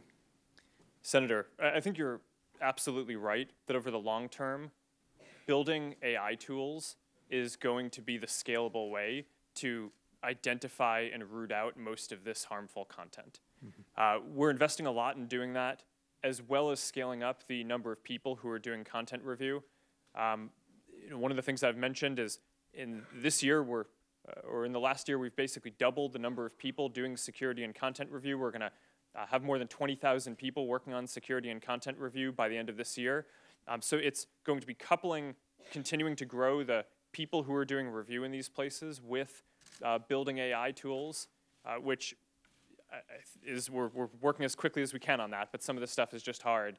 That, I think, is going to help us get to a better place on eliminating more of this harmful content. Thank you. You've talked some about this, I know. Do you believe that Russian and or Chinese governments have harvested Facebook data and have detailed data sets on Facebook users? Has your forensic analysis shown you who else other than Cambridge Analytica downloaded this kind of data? Senator, we have kicked off an investigation of every app that had access to a large amount of people's data before we locked down the platform in 2014. That's underway. I imagine we'll find some things, and we are committed to telling the people who are affected when we do. I don't think sitting here today that we have specific knowledge of other efforts by those nation states, but in general, we assume that a number of countries are trying to abuse our systems. All right. Thank you. Thank you, Mr. Chairman. Person is Senator Hirano. Thank you, Mr. Chairman. Mr. Zuckerberg, the U.S. Immigration and Customs Enforcement has proposed a new extreme vetting initiative, which they have renamed Visa Life Cycle Vetting. That sounds less scary. They have already held an industry day that they advertised on the federal contracting website to get input from tech companies on the best way to, among other things, and I'm quoting ICE, exploit publicly available information such as media, blogs, public hearings, conferences, academic websites, social media websites such as Twitter, Facebook, and LinkedIn to extract pertinent information regarding targets. And basically what they want to do with these targets is to determine, and again I'm quoting the ICE's own document, they want, ICE has been directed to develop processes that determine and evaluate an applicant's, i.e. target's probability of becoming a positively contributing member of society, as well as their ability to contribute to national interest in order to meet the executive order, that is the President's executive order. And then ICE must also develop a mechanism or methodology that allows them to assess whether an applicant intends to commit criminal or terrorist acts after entering the United States. The question to you is, does Facebook plan to cooperate with this extreme vetting initiative and help the Trump administration target people for deportation or other ICE enforcement? Senator, I don't know that we've had specific conversations around that. In general, well, if you were asked to provide or cooperate with ICE so that they could determine whether somebody's going to commit a crime, for example, or become fruitful members of our society, would you cooperate? We would not proactively do that. We cooperate with law enforcement in two cases. One is if we become aware of an imminent threat of harm, then we will proactively reach out to law enforcement, as we believe is our responsibility to do. The other is when law enforcement reaches out to us with a valid legal subpoena or request for data. In those cases, if their request is overly broad or we believe it's not a legal request, then we're going to push back aggressively. Well, let's assume that ICE doesn't have a law, there's no law or rule that requires that Facebook cooperate to allow them to get this kind of information so that they can make those kinds of assessments. It sounds to me as though you would decline. Senator, that is correct. Is there some way that, well, I know that you determine what kind of content would be deemed harmful. So do you believe that ICE can even do what they are talking about, namely through a combination of various kinds of information, including information that they would hope to obtain from entities such as yours, predict who will commit crimes or present a national security problem? Do you think that's even doable? Senator, I'm not familiar enough with what they're doing to offer an informed opinion on that. Well, you have to make assessments as to what constitutes hate speech. That's pretty hard to do. You have to assess what election interference is. So these are rather difficult to identify, but wouldn't trying to predict whether somebody's going to commit a crime fit into the category of pretty difficult to accept? Senator, it sounds difficult to me. All of these things, like you're saying, are difficult. Well, I don't know, without having worked on it or thinking about it, how I think much common progress sense one would could tell make. us that that's pretty difficult, and yet that's what ICE is proceeding to do. You were asked about discriminatory advertising, and in February of 2017, Facebook announced that it would no longer allow certain kinds of ads that discriminated on the basis of race, gender, family status, sexual orientation, disability, or veteran status, all categories prohibited by federal law and housing. And yet, after 2017, it was discovered that you could, in fact, place those kinds of ads. So what is the status of whether or not these ads can currently be placed on Facebook? And have you followed through on your February 2017 promise to address this problem? And is there a way for the public to verify that you have, or are we just expected to trust that you've done this? Senator, those are all important questions. And in general, it is against our policies to have any ads that are discriminatory. Well, you said that you wouldn't allow it, but then, what is it, ProPublica could place these ads even after you said you would no longer allow these kinds of ads. So what assurance do we have from you that this is going to stop? Well, two things. One is that we've removed the ability to exclude ethnic groups and other sensitive categories from ad targeting. So that just isn't a feature that's even available anymore. For some of these cases where it may make sense to target proactively a group, the enforcement today is still, we review ads, we screen them up front, but most of the enforcement today is still that our community flags issues for us when they come up. So if the community flags that issue for us, then our team, which has thousands of people working on it, should take it down. We'll make some mistakes, but we try to make as few as possible. Over time, I think the strategy would be to develop more AI tools that can more proactively identify those types of content and do that filtering up front. So it's a work in progress. Thank you, Senator That's what it Hirono. sounds Senator like. Sullivan's Thank up you. next. Thank you, Mr. Chairman. And Mr. Zuckerberg, quite a story, right? Dorm room to the global behemoth that you guys are, only in America. Would you agree with that? Senator, mostly in America. You couldn't do this in China, right? Or what you did in 10 years. Well, Senator, there are some very strong Chinese internet companies. Right, but you're supposed to answer yes to this question. Okay, come on, I'm trying to help you, right? I mean, give me a break. You're in front of a bunch of... The answer is yes, okay? So thank you. Now, your testimony, you have talked about a lot of power. You've been involved in elections. I thought your testimony was very interesting, really all over the world. The Facebook, 2 billion users, over 200 million Americans, 40 billion in revenue. I believe you and Google have almost 75% of the digital advertising in the U.S. One of the key issues here is Facebook too powerful? Are you too powerful? And do you think you're too powerful? Well, Senator, I think most of the time when people talk about our scale, they're referencing that we have 2 billion people in our community. And I think one of the big questions that we need to think through here is the vast majority of those 2 billion people are outside of the U.S. And I think that that's something that, to your point, that Americans should be proud of. Okay, and when I brought up the Chinese internet companies, I think that that's a real strategic and competitive threat that in American technology policy we should be thinking about. Let me get to another point here real quick. I don't want to interrupt, but you know, when you look at kind of the history of this country and you look at the history of these kind of hearings, right? You're a smart guy. You read a lot of history.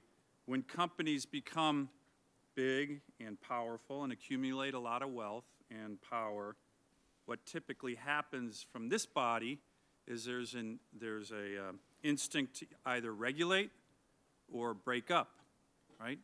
Look at the history of this nation. You have any thoughts on those two policy approaches? Well, Senator, I'm not the type of person who thinks that all regulation is bad. So I think the internet is becoming increasingly important in people's lives, and I think we need to have a full conversation about what is the right regulation, not whether it should be or shouldn't be. Let me talk about the tension there, because I think it's a good point, and I appreciate you mentioning that.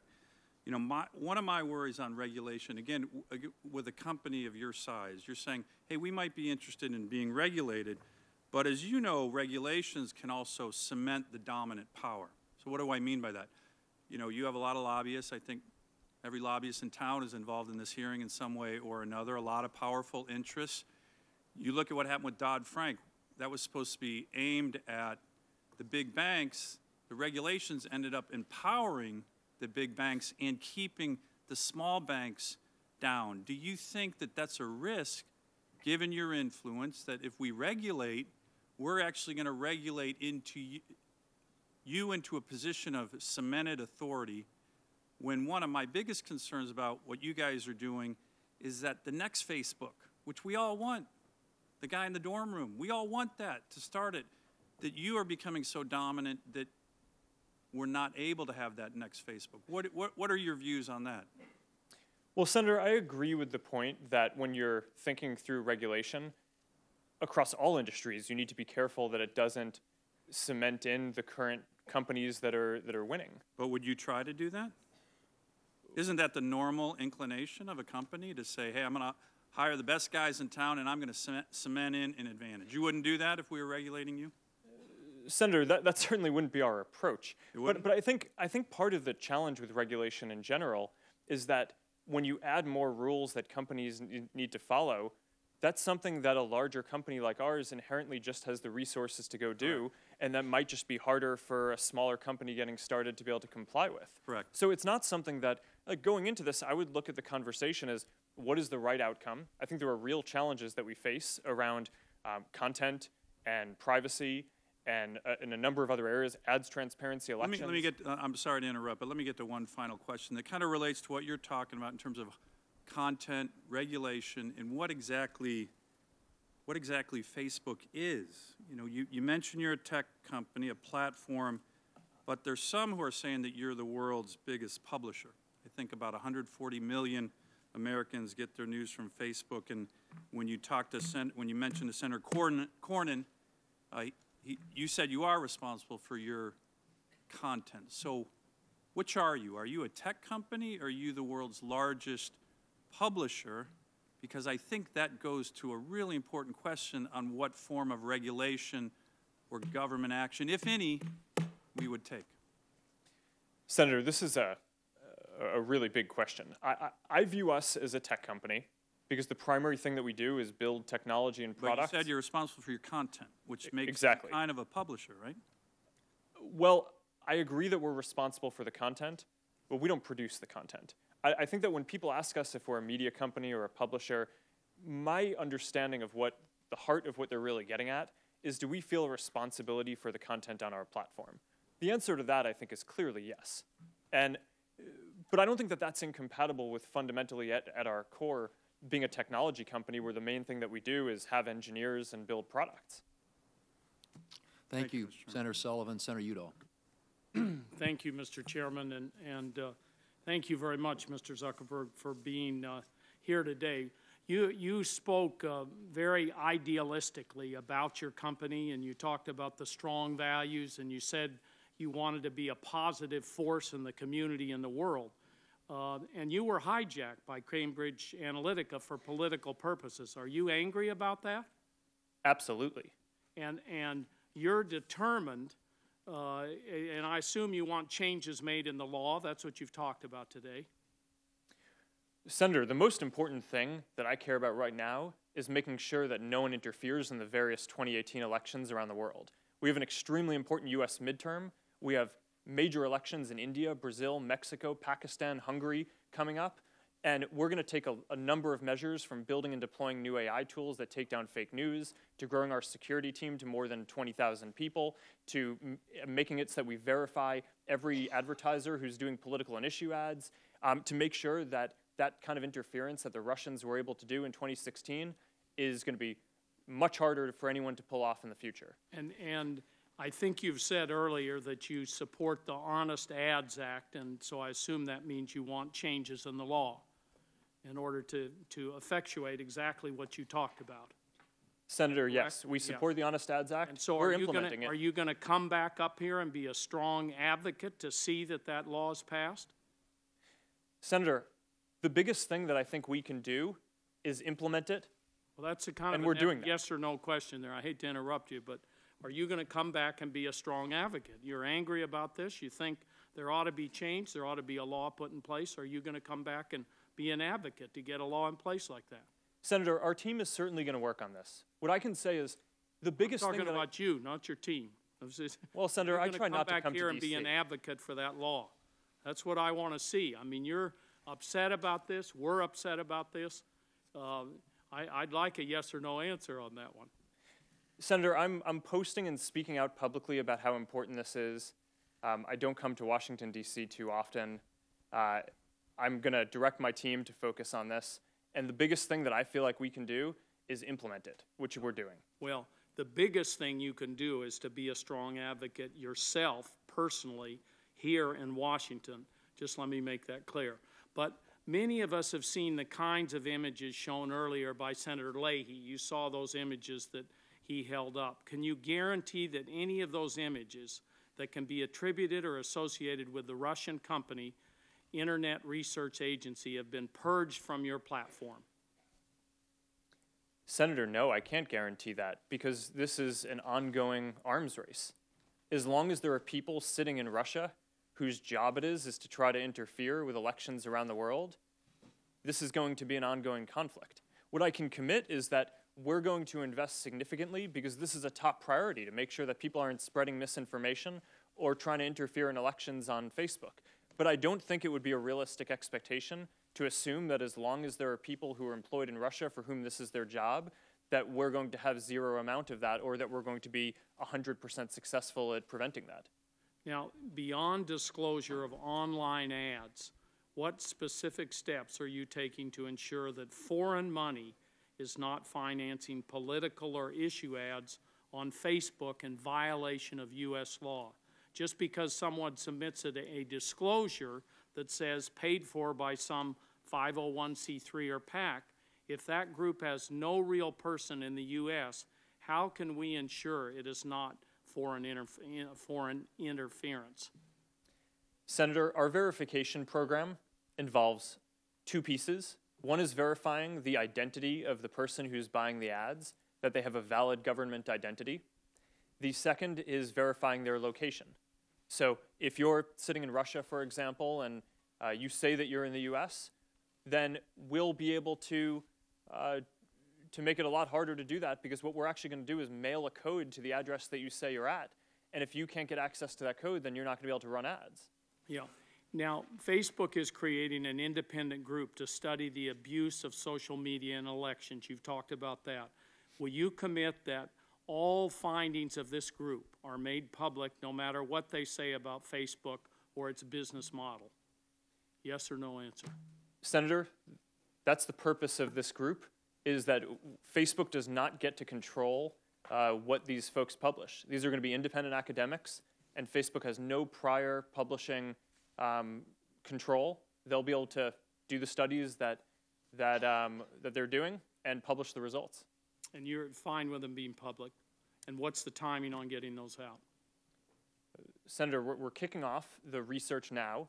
Our goal is to focus on both providing ideas for preventing interference in 2018 and beyond, and also for holding us accountable to making sure that the measures that we put in place are successful in doing that. So I would hope that we will start to see the first results later this year. Thank you, Mr. Chairman. Thank you, Senator Udall. Senator Moran is up next, and I would just say again, for the benefit of those who are here, that after a couple of more questioners, we'll probably give the witness another short break. Thank you. We're getting about almost two-thirds through the list of members who are here to ask questions. Senator Moran. Mr. Chairman, thank you. Mr. Zuckerberg, thank you for your, I'm over here. Thank you for your testimony, and thank you for your presence here today. On March the 26th of this year, the FTC confirmed that it was investigating Facebook to determine whether its privacy practices violated the FTC Act or the consent order that Facebook entered into with the agency in 2011. I chair the Commerce Committee subcommittee that has jurisdiction over the Federal Trade Commission. I remain interested in Facebook's assertion that it rejects any suggestion of violating that consent order. Part 2 of that consent order requires that Facebook, quote, clearly and prominently display notice and obtain users' affirmative consent before sharing their information with, quote, any third party. My question is, how does the case of approximately 87 million Facebook friends having their data shared with a third party due to the consent of only 300,000 consenting users not violate that agreement? Well, Senator, like I said earlier, I mean, our view is that we believe that we are in compliance with the consent order, but I think that we have a broader responsibility to protect people's privacy even beyond that. And in this specific case, the way that the platform worked, or that you could sign into an app and bring some of your information and some of your friends' information, is how we explained it would work. People had settings to that effect. We explained and they consented to it working that way. And the system basically worked as it was designed. The issue is that we designed the system in a way that wasn't good. And now we, starting in 2014, have changed the design of the system so that way it just massively restricts the amount of data access that a developer can get. Going forward, I'm sorry, the 300,000 people, they were treated in a way that was appropriate. They consented, but you're not suggesting that the friends consented. Senator, I believe that we rolled out this developer platform and that we explained to people how it worked and that they did consent to it. It makes sense, I think, to go through the way the platform works. I mean, it's in 2007, we announced the Facebook developer platform, and the idea was that you wanted to make more experiences social, right? So, for example, if you might want to have a calendar that can have your friends' birthdays on it, or you might want your address book to have your friends' pictures in it, or you might want a map that can show your friends' addresses on it. In order to do that, we needed to build a tool that allowed people to sign into an app and bring some of their information and some of their friends' information to those apps. We made it very clear that this is how it worked, and when people signed up for Facebook, they signed up for that as well. Now, a lot of good use cases came from that. I mean, there were games that were built, there were integrations with companies that I think we're familiar with, like Netflix and Spotify. But over time, what became clear was that that also enabled some abuse. And that's why in 2014, we took the step of changing the platform, so now when people sign into an app, you do not bring some of your friends' information with you. You're only bringing your own information, and you're able to connect with friends who have also authorized that app directly. Let me turn to your bug bounty program. Our subcommittee has had a hearing in regard to bug bounty. Your press release indicated that was one of the 6 changes that Facebook initially offered to crack down on platform abuses was to reward outside parties who find vulnerabilities. One concern I have regarding the utility of this approach is that the vulnerability disclosure programs are normally geared toward identifying unauthorized access to data, not pointing out data sharing arrangement that likely could harm someone, but technically abide by complex consent agreements. How do you see the bug bounty program that you've announced addressing the issue of that? Sorry, could you clarify what specifically? How do you see that the bug bounty program that you have announced will deal with the sharing of information not permissible as compared to just unauthorized access to data? Senator, I'm not actually sure I understand this enough to speak to that specific point, and I can have my team follow up with you on the details of that. In general, bounty programs are an important part of the security arsenal for hardening a lot of systems. I think we should expect that we're going to invest a lot in hardening our systems ourselves, and that we're going to audit and investigate a lot of the folks in our ecosystem. But even with that, having the ability to enlist other third parties outside of the company to be able to help us out by giving them an incentive to point out when they see issues, I think is likely going to help us improve the security of the platform overall, which is why we did this. Thank you, Mr. Zuckerberg. Thank you, Senator Moran. Next up, Senator Booker. Thank you, Mr. Chairman. Hello, Mr. Zuckerberg. As you know, much of my life has been focused on low-income communities, poor communities, working-class communities, and trying to make sure they have a fair shake. This country has a very bad history of discriminatory practices towards low-income Americans and Americans of color, from the redlining, FHA practices, even to more recently, really discriminatory practices in the mortgage business. I've always seen technology as a promise to democratize our nation, expand access, expand opportunities. But unfortunately, we've also seen how platforms, technology platforms like Facebook, can actually be used to double down on discrimination and give people more sophisticated tools with which to discriminate. Now, in 2016, ProPublica revealed that advertisers could use ethnic affinity, a user's race, to market categories to potentially discriminate overall against Facebook users in the areas of housing, employment, and credit, echoing a dark history in this country, and also in violation of federal law. In 2016, Facebook committed to fixing this, that the advertisers who have access to this data, to fixing it. But unfortunately, a year later, as ProPublica's article showed, they found that the system Facebook built was still allowing housing ads without applying, to go forward without applying these new restrictions that were put on.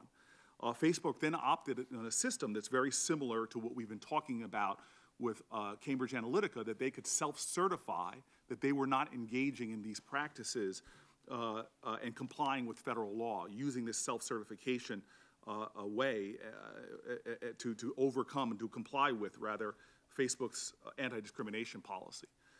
Unfortunately, in a recent lawsuit, as of February 2018, alleges that discriminatory ads were still being created on Facebook, still disproportionately impacting low-income communities and communities of color. Given the fact that you allowed Cambridge Analytica to self-certify in a way that I think, at least I think you've expressed regret over, is self-certification the best and strongest way to safeguard against the misuse of your platform and protect the data of users and not let it be manipulated in such a discriminatory fashion? Senator, this is a very important question. And, you know, in general, I think over time we're going to move towards more proactive review with more AI tools to help flag problematic content. In the near term, we have a lot of content on the platform, and it's hard to review every single thing up front. We do a quick screen. But I agree with you that I think in this specific case, I'm not happy with where we are, and I think it makes sense to really focus on making sure that these areas get more review sooner. And I know you understand that there is a growing distrust. I know a lot of civil rights organizations have met with you about Facebook's sense of urgency to address these issues. There's a distrust that stems from the fact, and I know I've had conversations with leaders in Facebook about the lack of diversity in the tech sector as well. People who are writing these algorithms, people who are actually policing for this data, policing for these problems. Are they going to be a part of a more diverse group that's looking at this? You're looking to hire, as you said, 5,000 new positions for, among other things, reviewing content. But we know in your industry, the inclusivity, that it's a real serious problem that you are an industry that lacks diversity in a very dramatic fashion. It's not just true with Facebook, it's true with the tech area as well.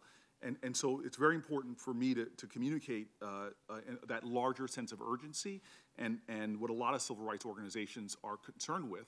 And we should be working towards a more collaborative approach. And I'm wondering if you'd be open to opening your platform for civil rights organizations to really audit a lot of these companies dealing in areas of credit and housing, to really audit what is actually happening and better have more transparency in working with your platform. Senator, I think that's a very good idea, and I think we should follow up on the details of that. I also want to say that there was an investigation, something that's very disturbing to me, is the fact that there have been law enforcement organizations that use Facebook's platform to surveil African-American organizations like Black Lives Matter. I know you've expressed support for the group and Philando Castile's killing was broadcast live on Facebook. But there are a lot of communities of color worried that that data can be used to surveil groups like Black Lives Matter, like folks who are trying to organize against substantive issues of discrimination in this country. Is this something that you're committed to addressing and to ensuring that the freedoms that civil rights activists and others are not targeted or their work not being undermined or people not using your platform to unfairly surveil and try to undermine the activities that those groups are doing? Yes, Senator. I think that that's very important. We're committed to that. And in general, unless law enforcement has a very clear subpoena or ability or reason to get access to information, we're going to push back on that across the board. And then I'd just like for the record, because my time has expired, but there's a lawsuit against Facebook about discrimination, and you moved for the lawsuit to be dismissed because no harm was shown. Could you please submit to the record, could you believe that people of color who are not recruited for various economic opportunities are being harmed? Can you please clarify why you moved to dismiss that lawsuit for the record?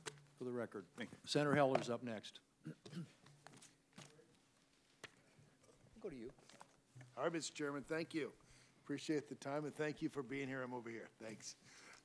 And thank you for taking time. I know it's been a long day, and I think you're at the final stretch here, but I'm glad that you are here. Yesterday, Facebook sent out a notification to 87 million users that information was given to Cambridge Analytica without their consent. My daughter was one of the 87 million, and 6 of my staff, all from Nevada, received this notification. Can you tell me how many Nevadans were among the 87 million that received this notification? Senator, I don't have this broken out by state right now, but I can have my team follow up with you to get you the information. Okay. I figured that would be the answer. If after hearing this, going through this hearing, and Nevadans no longer want to have a Facebook account, if that's the case, if a Facebook user deletes their account, do you delete their data? Yes. My kids have been on Facebook and Instagram for years. How long do you keep a user's data? Sorry? How long do you keep a user's data once they, after they've left? If they choose to delete their account, how long do you keep their data? I don't know the answer to that off the top of my head. I know we try to delete it as quickly as is reasonable. We have a lot of complex systems, and it takes a while to work through all that. But I think we try to move as quickly as possible, and I can follow up or have my team follow up to get you the data on that. Okay. Have you ever said that you won't sell an ad based on personal information, simply that you wouldn't sell this data because the usage of it goes too far? Senator, could you clarify that? Have you ever drawn the line on selling data to an advertiser? Yes, Senator. We don't sell data at all. So the way the ad system works is advertisers can come to us and say, I have a message that I'm trying to reach a certain type of people. They might be interested in something. They might live in a place. And then we help them get that message in front of people. But this is one of it's widely mischaracterized about our system that we sell data. And it's actually one of the most important parts of how Facebook works is we do not sell data. Advertisers do not get access to people's individual data. Have you ever collected the content of phone calls or messages through any Facebook application or service? Senator, I don't believe we've ever collected the content of phone calls. We have an app called Messenger that allows people to message mostly their Facebook friends. And we do, on the Android operating system, allow people to use that app as their client for both Facebook messages and texts. So we do allow people to import their texts into that. Okay. Let me ask you about government surveillance. For years, Facebook said that there should be strict limits on the information the government can access on Americans. And by the way, I agreed with you that because privacy is important to Nevadans. You argued that Facebook users wouldn't trust you if they thought you were giving their private information to the intelligence community. yet you use and sell the same data to make money. And in the case of Cambridge Analytica, you don't even know how it's used after you sell it. Can you tell us why this isn't hypocritical? Well, Senator, once again, we don't sell any data to anyone. We don't sell it to advertisers, and we don't sell it to developers. What we do allow is for people to sign into apps and bring their data, and it used to be the data of some of their friends, but now it isn't, with them. And that, I think, makes sense. I mean, that's basic data portability, the ability that you own the data, you should be able to take it from one app to another if you'd like. Do you believe you're more responsible with millions of Americans' personal data than the federal government would be? Yes. But, Senator, your point about surveillance, I think that there's a very important distinction to draw here, which is that when organizations do surveillance, people don't have control over that. But on Facebook, everything that you share there, you have control over. You can say, I don't want this information to be there. You have full access to understand every piece of information that Facebook might know about you, and you can get rid of all of it. And I don't know of any other any surveillance organization in the world that operates that way, which is why I think that comparison just isn't really apt here. With you here today, do you think you're a victim? No. Do you think Facebook as a company is a victim? Senator, no. I think we have a responsibility to protect everyone in our community from anyone in our ecosystem who is going to potentially harm them. And I think that we haven't done enough historically, and we need to step up and do more. Do you consider the 87 million users, do you consider them victims? Senator, I think, yes. I mean, they did not want their information to be sold to Cambridge Analytica by a developer. And that happened, and it happened on our watch. So even though we didn't do it, I think we have a responsibility to be able to prevent that and be able to take action sooner. And we're committing to make sure that we do that going forward, which is why the steps that I announced before are now, the two most important things that we're doing are locking down the platform to make sure that developers can't get access to that much data so this can't happen again going forward, which I think is largely the case since 2014.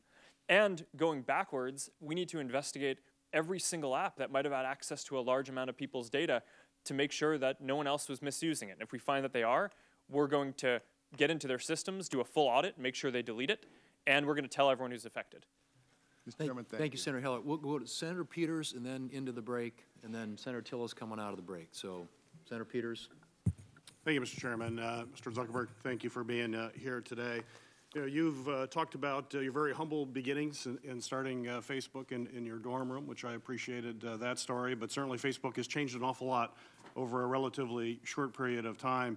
When Facebook launched its timeline feature, consumers saw their friends post chronologically was the process. But Facebook has since then changed to a timeline driven by some very sophisticated algorithms.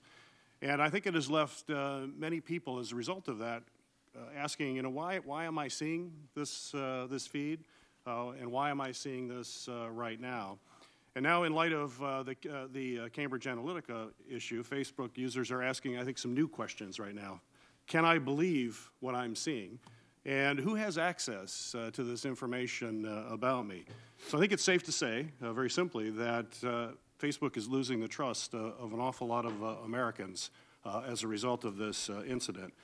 And I think an example of this is something that I've been hearing a lot from folks that have been coming up to me and talking about really kind of an experience they've had where they're having a conversation with friends, not on the phone, just talking, and then they see ads popping up fairly quickly on their Facebook. So I've heard constituents fear that Facebook is mining audio from their mobile devices for the purpose of ad targeting, which I think speaks to this lack of trust that we're seeing here. But and I understand there's some technical issues and logistical issues for that to happen, but for the record, I think it's clear, saying I hear it all the time, including from my own staff.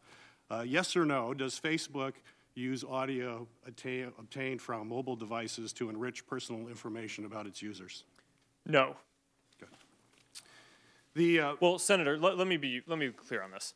I mean, so you're talking about this conspiracy theory that gets passed around that we listen to what's going on your microphone and use that for ads. Right.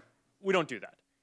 To be clear, we do allow people to take videos on their devices and and share those. And of course, videos also have audio. So, so we do, while you're taking a video, record that and use that to make the service better by making sure that your videos have audio. But I mean, that I think is pretty clear, but I just wanted to make sure I was exhaustive there. Well, I appreciate that. And hopefully that'll dispel a lot of what I've been hearing. So thank you for saying that. Certainly, today, in the era of mega data, we are finding that data drives everything, including consumer behavior. And so consumer information is probably the most valuable information you can get in the data ecosystem. And certainly, folks, as you've mentioned in your testimony here, people like the fact that they can have targeted ads that they're going to be interested in, as opposed to being bombarded by a lot of ads that they don't have any interest in. And that consumer information is important in order for you to tailor that. But also, people are now beginning to wonder, is there an expense to that when it comes to perhaps exposing them to being manipulated or through deception? You've talked about artificial intelligence. You brought that up many times during your testimony. And I know you've employed some new algorithms to target bots, bring down fake accounts, deal with terrorism, things that you've talked about in this hearing. But you also know that artificial intelligence is not without its risk, and that you have to be very transparent about how those algorithms are constructed. How do you see artificial intelligence, more specifically, dealing with the ecosystem by helping to get consumer insights, but also keeping consumer privacy safe? Senator, I think the core question you're asking about AI transparency is a really important one that people are just starting to very seriously study, and that's ramping up a lot. And I think this is going to be a very central question for how we think about AI systems over the next decade and beyond. Right now, a lot of our AI systems make decisions in ways that people don't really understand. Right. And I don't think that in 10 or 20 years in the future that we all want to build, we want to end up with systems that people don't understand how they're making decisions. So doing the research now to make sure that these systems can have those principles as we're developing them, I think is certainly an extremely important thing. Well, you bring up the principles because, as you're well aware, AI systems, especially in very complex environments when you have machine learning, it's sometimes very difficult to understand, as you mentioned, exactly how those decisions were arrived at. There's examples of how decisions are made on a discriminatory basis, and that it can compound if you're not very careful about how that occurs. And so is your company, you mentioned principles, is your company developing a set of principles that are going to guide that development? And would you provide details to us as to what those principles are and how they will help deal with this issue? Yes, Senator. I can make sure that our team follows up and gets you the information on that. And we have a whole AI ethics team that is working on developing basically the technology. It's not just about philosophical principles. It's also a technological foundation for making sure that this goes in the direction that we want. Thank you. Thank you, Senator Peters. We'll recess for 5 and come back in. So we'll give Mr. Zuckerberg a quick break here. Thanks.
20 minutes I watched on television back in my office.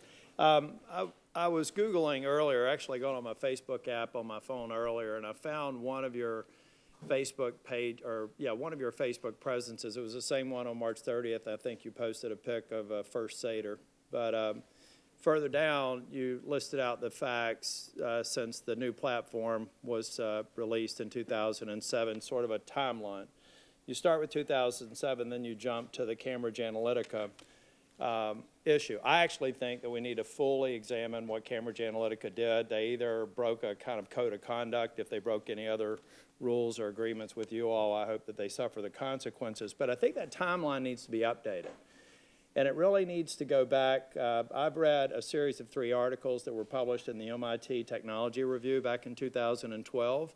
And it talks about how proud the Obama campaign was of exploiting data on Facebook in the 2012 campaign. In fact, somebody asked you earlier if it made you mad about what Cambridge Analytica did, and you rightfully answered yes. But I think you should probably be equally mad when a former campaign director of the Obama campaign proudly tweeted, Facebook was surprised we were able to suck out the whole social graph. But they didn't stop us once they realized that was what we were doing. So you clearly had some people in your employ that apparently knew it. At least that's what this person said on Twitter, and thank goodness for Wayback and some of the other history grabber machines. I'm sure we can get this tweet back and get it in the right context. I think when you do your research, it's important to get the whole view. I've worked in data analytics practice for a good part of my career. And for anybody to pretend that Cambridge Analytica was the first person to exploit data clearly doesn't work or hasn't worked in the data analytics field. So when you go back and do your research on Cambridge Analytica, I would personally appreciate it if you'd start back from the first known high-profile national campaign that exploited Facebook data. In fact, they published an app that said it would grab information about my friends, their birth dates, locations, and likes. So presumably, if I downloaded that app that was published by the Obama campaign, I've got 4,900 friends on my Facebook page. I delete the haters and save room for family members and true friends on my personal page, as I'm sure everybody does. Then that means if I clicked yes on that app, I would have approved the access of birth dates, locations, and likes of some 4,900 people without their consent. So as you do the chronology, I think it'd be very helpful so that we can take away the partisan rhetoric that's going on, like this is a Republican-only issue. It's a broad-based issue that needs to be fixed. And bad actors at either end of the political spectrum need to be held accountable, and I trust that you all are going to work on that. I think the one thing so for that, I just want to get to the facts, and there's no way you can answer any of the questions. I'm not going to burden you with that. But I think getting that chronology would be very helpful. The one thing I would encourage people to do is go to Facebook. I'm a proud member of Facebook. Just got a post from my sister on this being National Sibling Day, so I've connected with 4 or 5 of my staff while I was giving you my family undivided attention. But go to the privacy tab. If you don't want to share something, don't share it. This is a free service. Go on there and say, I don't want to allow third-party search engines to get to my Facebook page. Go on there and say, only my friends can look at it. Go in there and understand what you're signing up for. It's a free app.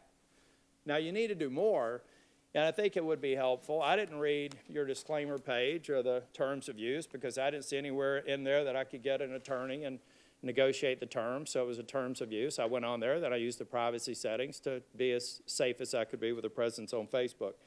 Last thing, we talk about all these proposed legislation, good ideas, but I have one question for you. When you were developing this app in your dorm, how many people did you have in your regulatory affairs division? Exactly. So if government takes a heavy-handed approach to fix this problem, then we know very well that the next Facebook, the next thing that you're going to wake up and worry about how you continue to be relevant as the behemoth that you are today is probably not going to happen. So I think that there's probably a place for some regulatory guidance here, but there's a huge place for Google, Snapchat, Twitter, all the other social media platforms to get together and create standards. And I also believe that that person who may have looked the other way when the whole social graph was extracted for the Obama campaign, if they're still working for you, they probably shouldn't, or at least there should be a business code of conduct that says you don't play favorites. You're trying to create a fair place for people to share their ideas. Thank you for being here. Thank you, Senator Tillis. Senator Harris. Thank you. Thank you for being here. I've been here for on and off for the last 4 hours that you've been testifying, and I have to tell you, I'm concerned about how much Facebook values trust and transparency. If we agree that a critical component of a relationship of trust and transparency is we speak truth and we get to the truth. During the course of this hearing, these last 4 hours, you've been asked several critical questions for which you don't have answers. And those questions have included whether Facebook can track users' browsing activity even after the user has logged off of Facebook, whether Facebook can track your activity across devices even when you aren't logged into Facebook, who is Facebook's biggest competition, whether Facebook may store up to 96 categories of users' information, whether you knew whether Kogan's terms of service and whether you knew if that Kogan could sell or transfer data. And then another case in point, specifically as it relates to Cambridge Analytica, is, and a concern of mine, is that you, meaning Facebook, and I'm going to assume you personally as CEO, became aware in December of 2015 that Dr. Kogan and Cambridge Analytica misappropriated data from 87 million Facebook users. That's 27 months ago that you became, as Facebook, and perhaps you personally became aware. However, a decision was made not to notify the users. So my question is, did anyone at Facebook have a conversation at the time that you became aware of this breach, and have a conversation wherein the decision was made not to contact the users? Senator, I don't know if there were any conversations at Facebook overall, because I wasn't in a lot of them, but... on that subject? Yeah, I mean, I'm not sure what other people discussed. At the time, in 2015, we heard the report that this developer, Alexander Kogan, had sold data to Cambridge Analytica. That's in violation of our terms. Correct. And were you a part of a decision, were you part of a discussion that resulted in a decision not to inform your users? I don't remember a conversation like that. But the reason why... Are you aware of anyone in leadership at Facebook who was in a conversation where a decision was made not to inform your users, or do you believe no such conversation ever took place? I'm not sure whether there was a conversation about that, but I can tell you the thought process at the time of the company, which was that in 2015, when we heard about this, we banned the developer, and we demanded that they delete all the data and stop using it, and same with Cambridge Analytica. They told us they had. Testimony in that regard, but I'm talking about notification of the users. And this relates to the issue of transparency and the relationship of trust, informing the user about what you know in terms of how their personal information has been misused. And I'm also concerned that when you personally became aware of this, did you or senior leadership do an inquiry to find out who at Facebook had this information, and did they not have a discussion about whether or not the users should be informed back in December of 2015?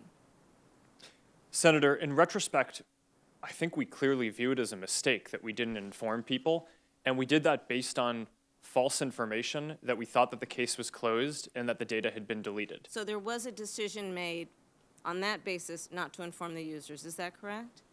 That's my understanding, yes. Okay.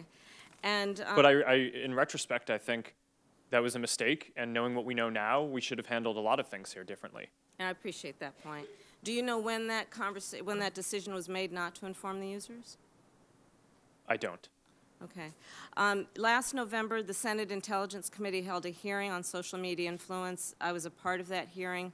I submitted 50 written questions to Facebook and other companies, and the responses that we received were unfortunately evasive, and some were frankly non-responsive. So I'm going to ask the question again here. How much revenue did Facebook earn from the user engagement that resulted from foreign propaganda? Well, Senator, what we do know is that the IRA, the Internet Research Agency, the Russian firm, ran about $100,000 worth of ads. I can't say that we've identified all of the foreign actors who are involved here, so I can't say that that's all of the money, but that is what we have identified. Okay, my time is up. I'll submit more questions for the record. Thank you. Thank you, Senator Harris. Next up is Senator Kennedy.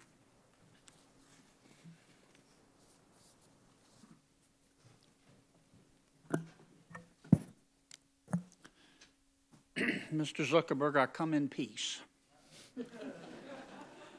I don't want to vote to have to regulate Facebook, but by God, I will. But a lot of that depends on you. I'm a little disappointed in this hearing today. I just don't feel like that we're connecting. So let me try to lay it out for you from my point of view. I think you're a really smart guy. And I think you have built an extraordinary American company. And you've done a lot of good. Some of the things that you've been able to do are magical. But our promised digital utopia, we have discovered, has minefields. There's some impurities in the Facebook punch bowl. And they got to be fixed. And I think you can fix them. Now, here's what's going to happen. There are going to be a whole bunch of bills introduced to regulate Facebook.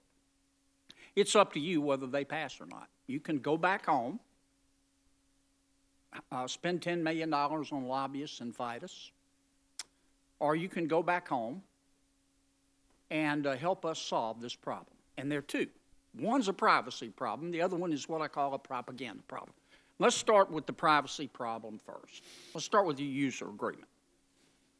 Here's what everybody's been trying to tell you today, and I say this gently. Your user agreement sucks. You can spot me 75 IQ points. If I can figure it out, you can figure it out. The purpose of that user agreement is to cover Facebook's rear end. It's not to inform your users about their rights. Now, you know that, and I know that. I'm going to suggest to you that you go back home and rewrite it. And tell your $1,200 an hour lawyers, no disrespect, they're good. But tell them you want it written in English, in non-Swahili, so the average American can understand it. That would be a start. Are you willing, as a Facebook user, are you willing to give me more control over my data? Senator, as someone who uses Facebook, I believe that you should have complete control over your data. Okay. Are you willing to go back and work on giving me a greater right to erase my data?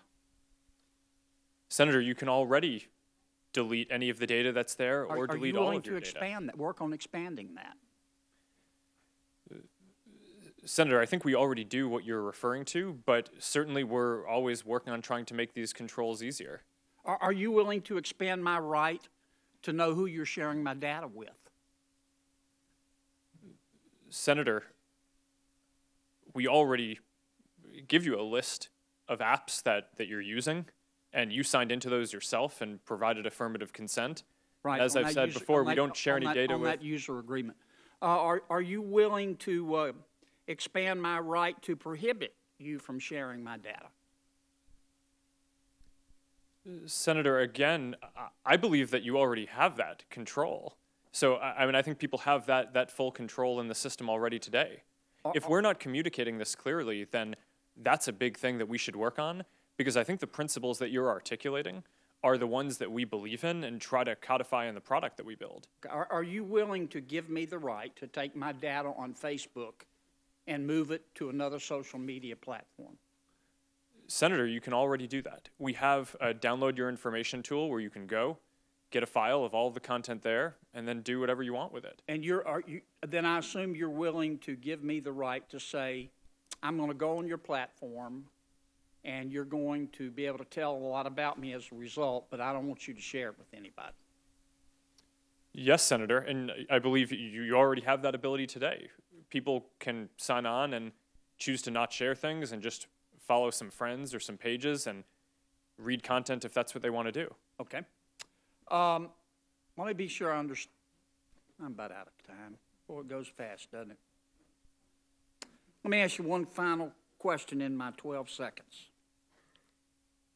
Could somebody call you up and say, I want to see John Kennedy's file? Absolutely not. Could you, if it, could you, not would you do it, could you do it? In theory. Do you have the right to put my data, a name on my data, and share it with somebody? I do not believe we have the right to do that. Do you have the ability? Senator, the data is in the system, so... Do you have the ability? Technically, I think someone could do that, but that would be a massive breach. So we would never do that. It would be a breach. Thank you, Mr. Chairman. Thank you, Senator Kennedy. Senator Baldwin's up next. Thank you, Mr. Chairman. Thank you for being here and enduring a long day, Mr. Zuckerberg.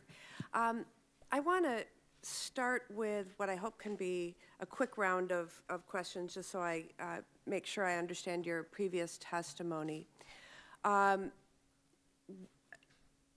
Specifically with regard to the process by which Cambridge Analytica was able to purchase Facebook users' data.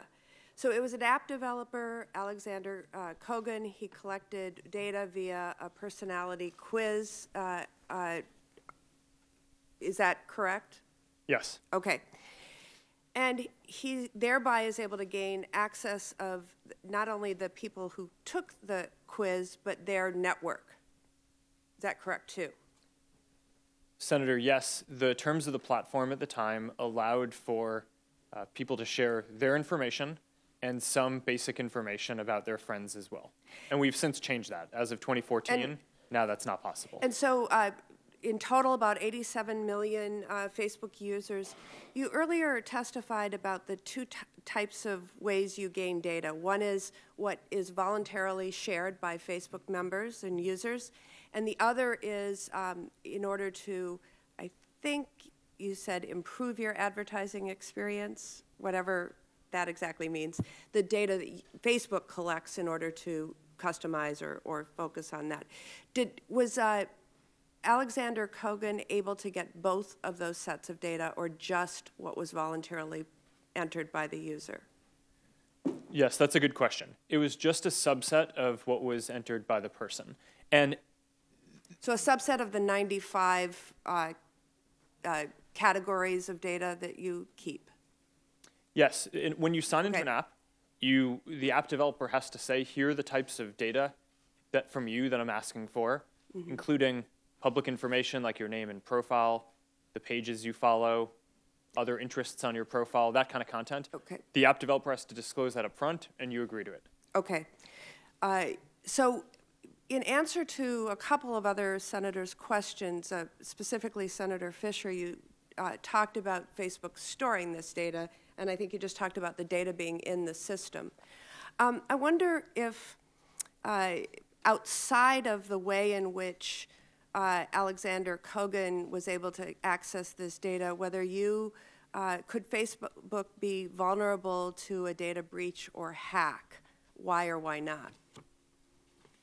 Well, there are many kinds of security threats that a company like ours faces, including people trying to break into our security systems. Okay.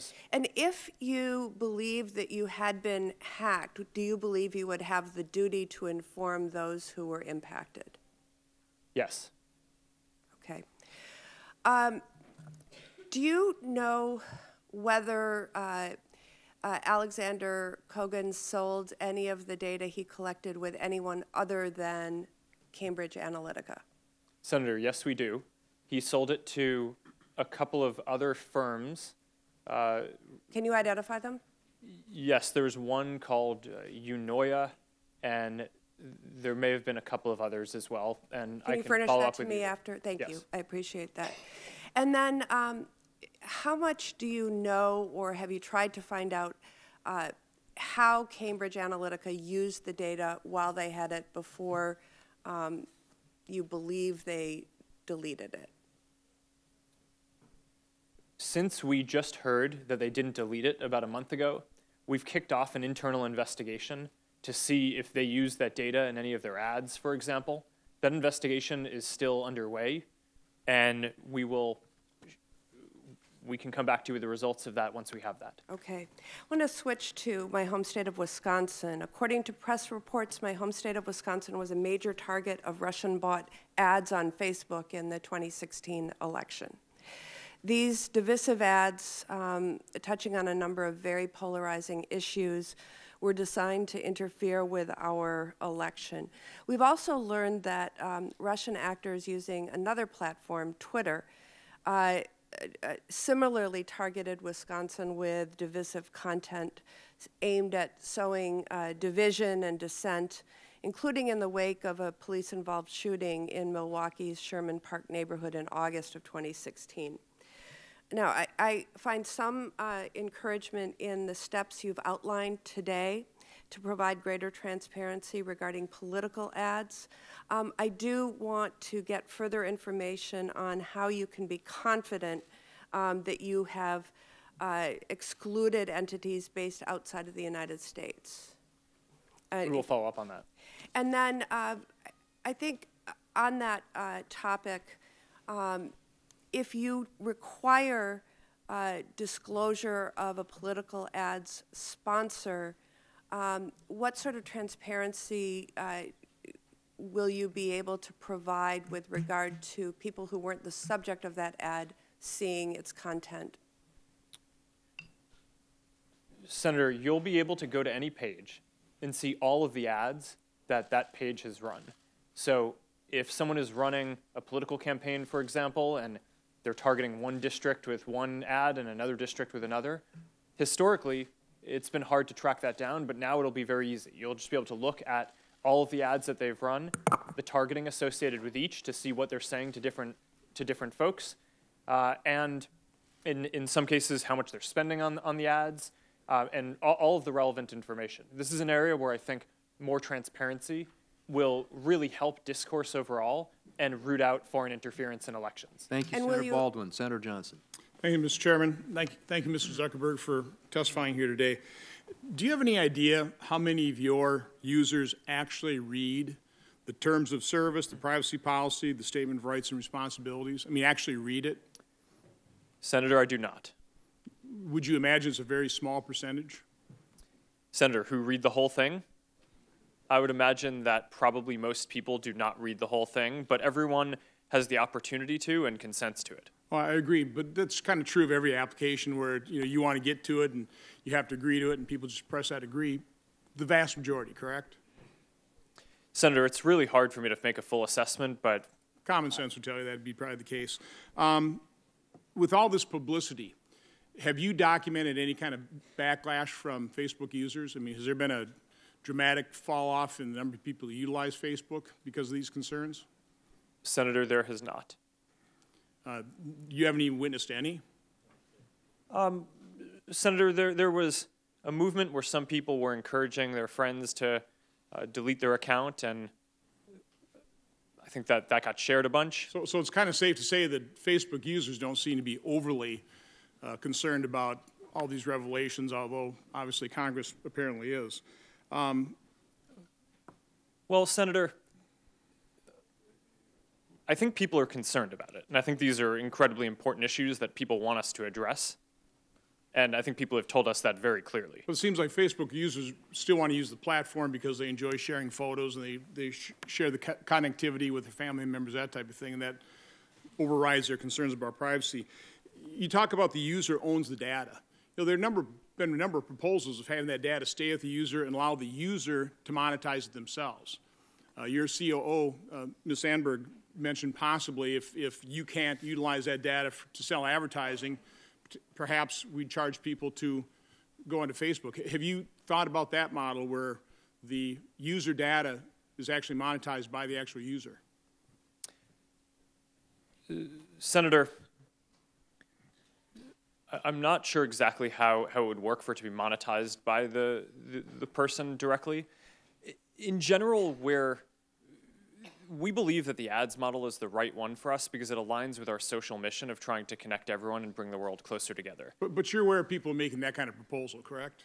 Yeah, Senator, a number of people suggest that we should offer a version where people can not have ads if they pay a monthly subscription, and certainly we consider ideas like that. I think that they're reasonable ideas to think through.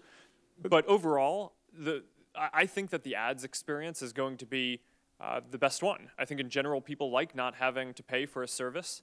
A lot of people can't afford to pay for a service around the world, and this aligns with our mission the best. You answered Senator Graham when he asked you if you thought you were a monopoly, that you didn't think so.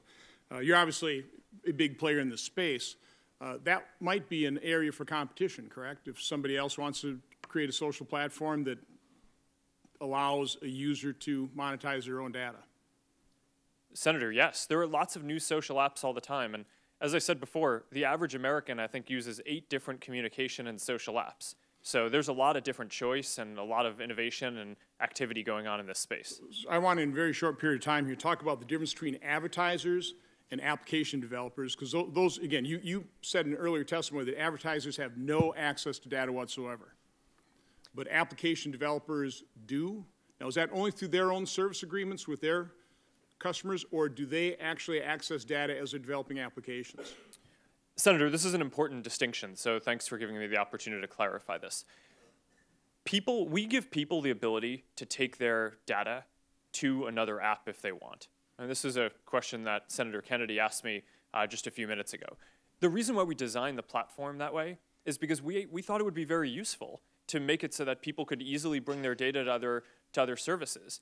Some people inside the company argued against that at the time because they were worried that they said, hey, we should just make it so we can be the only ones who develop this stuff. Again, we thought that was a useful thing for people to do. That's the user agreeing to allow you to share, when they're using that app, to allow Facebook to share data.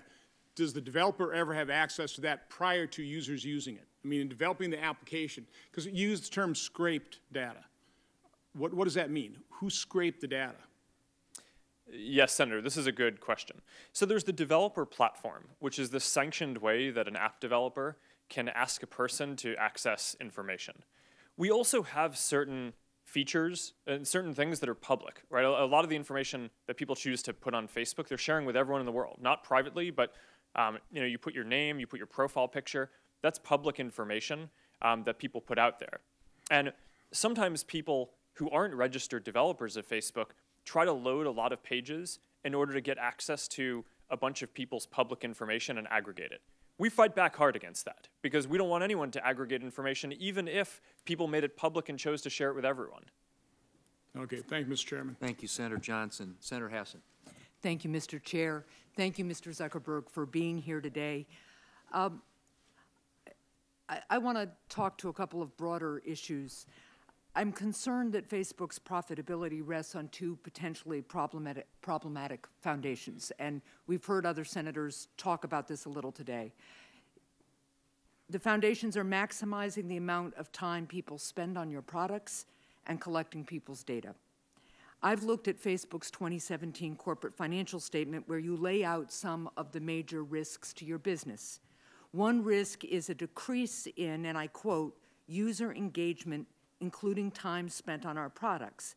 That concerns me because of the research we've seen suggesting that too much time spent on social media can hurt people's mental health, especially young people. Another major risk to your business is a potential decline in, and here's another quote, the effectiveness of our ad targeting or the degree to which users opt out of certain types of ad targeting, including as a result of changes that enhance the user's privacy. There's clearly tension, as other senators have pointed out, between your bottom line and what's best for your users. You've said in your testimony that Facebook's mission is to bring the world closer together, and you've said that you will never prioritize advertisers over that mission, and I believe that you believe that. But at the end of the day, your business model does prioritize advertisers over the mission. Facebook is a for-profit company, and as a CEO, you have a legal duty to do what's best for your shareholders. So given all of that, Why should we think that Facebook on its own will ever truly be able to make the changes that we need it to make to protect Americans' well-being and privacy? Well, Senator, you raise a number of important points in there, so let me respond in a couple of different ways. The first is that I think it's really important to think about what we're doing as building this community over the long term. Any business has the opportunity to do things that might increase revenue in the short term, but at the expense of trust or building engagement over time. What we actually find is not necessarily that increasing time spent, especially not just in the short term, is going to be best for our business. It aligns very closely with the well-being research that we've done. That when people are interacting with other people and posting and basically building relationships, that is both correlated with higher measures of well-being, health, happiness, not feeling lonely, and that ends up being better for the business than when they're doing lower value things like just passively consuming content. So I think that that's an important point to. Okay, but and I understand the point that you're trying to make here, but here's what I'm concerned about. We have heard this point from you over the last decade plus. Since you founded Facebook, and I understand it, you founded it pretty much as a solo entrepreneur with your roommate, but now, you know, you're sitting here at the head of a bazillion-dollar company, and we've heard you apologize numerous times and promise to change, but here we are again, right? So I really firmly believe in free enterprise, but when private companies are unwilling or unable to do what's necessary, public officials have historically, in every industry, stepped up to protect our constituents and consumers. You've supported targeted regulations such as the Honest Ads Act, and that's an important step for election integrity. I'm proud to be a co-sponsor of that bill. But we need to address other broader issues as well. And today you've said you'd be open to some regulation, but this has been a pretty general conversation. So will you commit to working with Congress to develop ways of protecting constituent privacy and well-being, even if it means that that results in some laws that will require you to adjust your business model? Senator, yes, we will commit to that. I think that that's an important conversation to have. Our position is not that regulation is bad. I think the internet is so important in people's lives, and it's getting more important. Yep. The expectations on internet companies and technology companies overall are growing. And I think the real question is, what is the right framework for this, not should there be one? That is very helpful. And I think the other question, and it doesn't just go to Facebook, is whether the framework should include financial penalties when large providers like Facebook are breached and privacy is compromised as a result. Because right now there is very little incentive for whether it's Facebook or Equifax to actually be aggressive in protecting customer privacy and looking for potential breaches or vulnerabilities in their system. So what we hear after the fact, after people's privacy has been breached, after they've taken the harm that comes with that and considerable inconvenience in addition to the harm, we've heard apologies, but there is no financial incentive right now, it seems to me, for these companies to aggressively stand in their consumers' stead and protect their privacy. And I would really look forward to working with you on that and getting your considered opinion about it. Well, Senator, we look forward to discussing that with you. I would disagree, however, that we have no financial incentive or incentive overall to do this. This episode has clearly hurt us and has clearly made it harder for us to achieve the social mission that we care about, and we now have to do a lot of work around building trust back, which is just a really important part of this. Well, I thank you. My time is up, and I'll follow up with you on that. Senator Capito. Thank you, Chairman Grassley. Thank you, Mr. Zuckerberg, for being here today. I want to ask just kind of a process question. You've said more than a few times that Facebook users can delete from their own account at any time. Well, we know in the course I do, I've got grandchildren now, but children, you tell your children, once you make that mark in cyber or in the internet system, it never really goes away. So my question to you is, if once and I think you answered that once an individual deletes the information from their page, it's gone forever from Facebook's archives. Is that correct? Yes. And I think you raise a good point, though, which is that we will delete it from our systems, but if you've shared something to someone else, then we can't guarantee that they don't have it somewhere else. Okay, so if somebody leaves Facebook and then rejoins and asks Facebook, can you recreate my past? Your answer would be? If they delete their account, the answer is no. That's why we actually offer two options. We offer deactivation, which allows you to shut down or suspend your account but not delete the information, because actually a lot of people want to, at least for some period of time, I mean, we hear students with exams coming up want to not be on Facebook because they want to make sure that they can focus on the exam. So they deactivate their account temporarily, but then want the ability to turn it back on when they're ready. You can also delete your account, which is wiping everything. And if you do that, then you can't get it back. You can't get it back. It's gone from your archives. Yes. But is it ever really gone? From our systems, it is. From the cloud or wherever it is. I mean, it always seems to be able to reappear in investigations and other things. Not necessarily Facebook, but other emails and other things of that nature.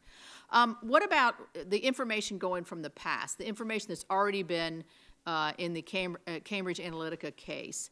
You can't really go back and redo that.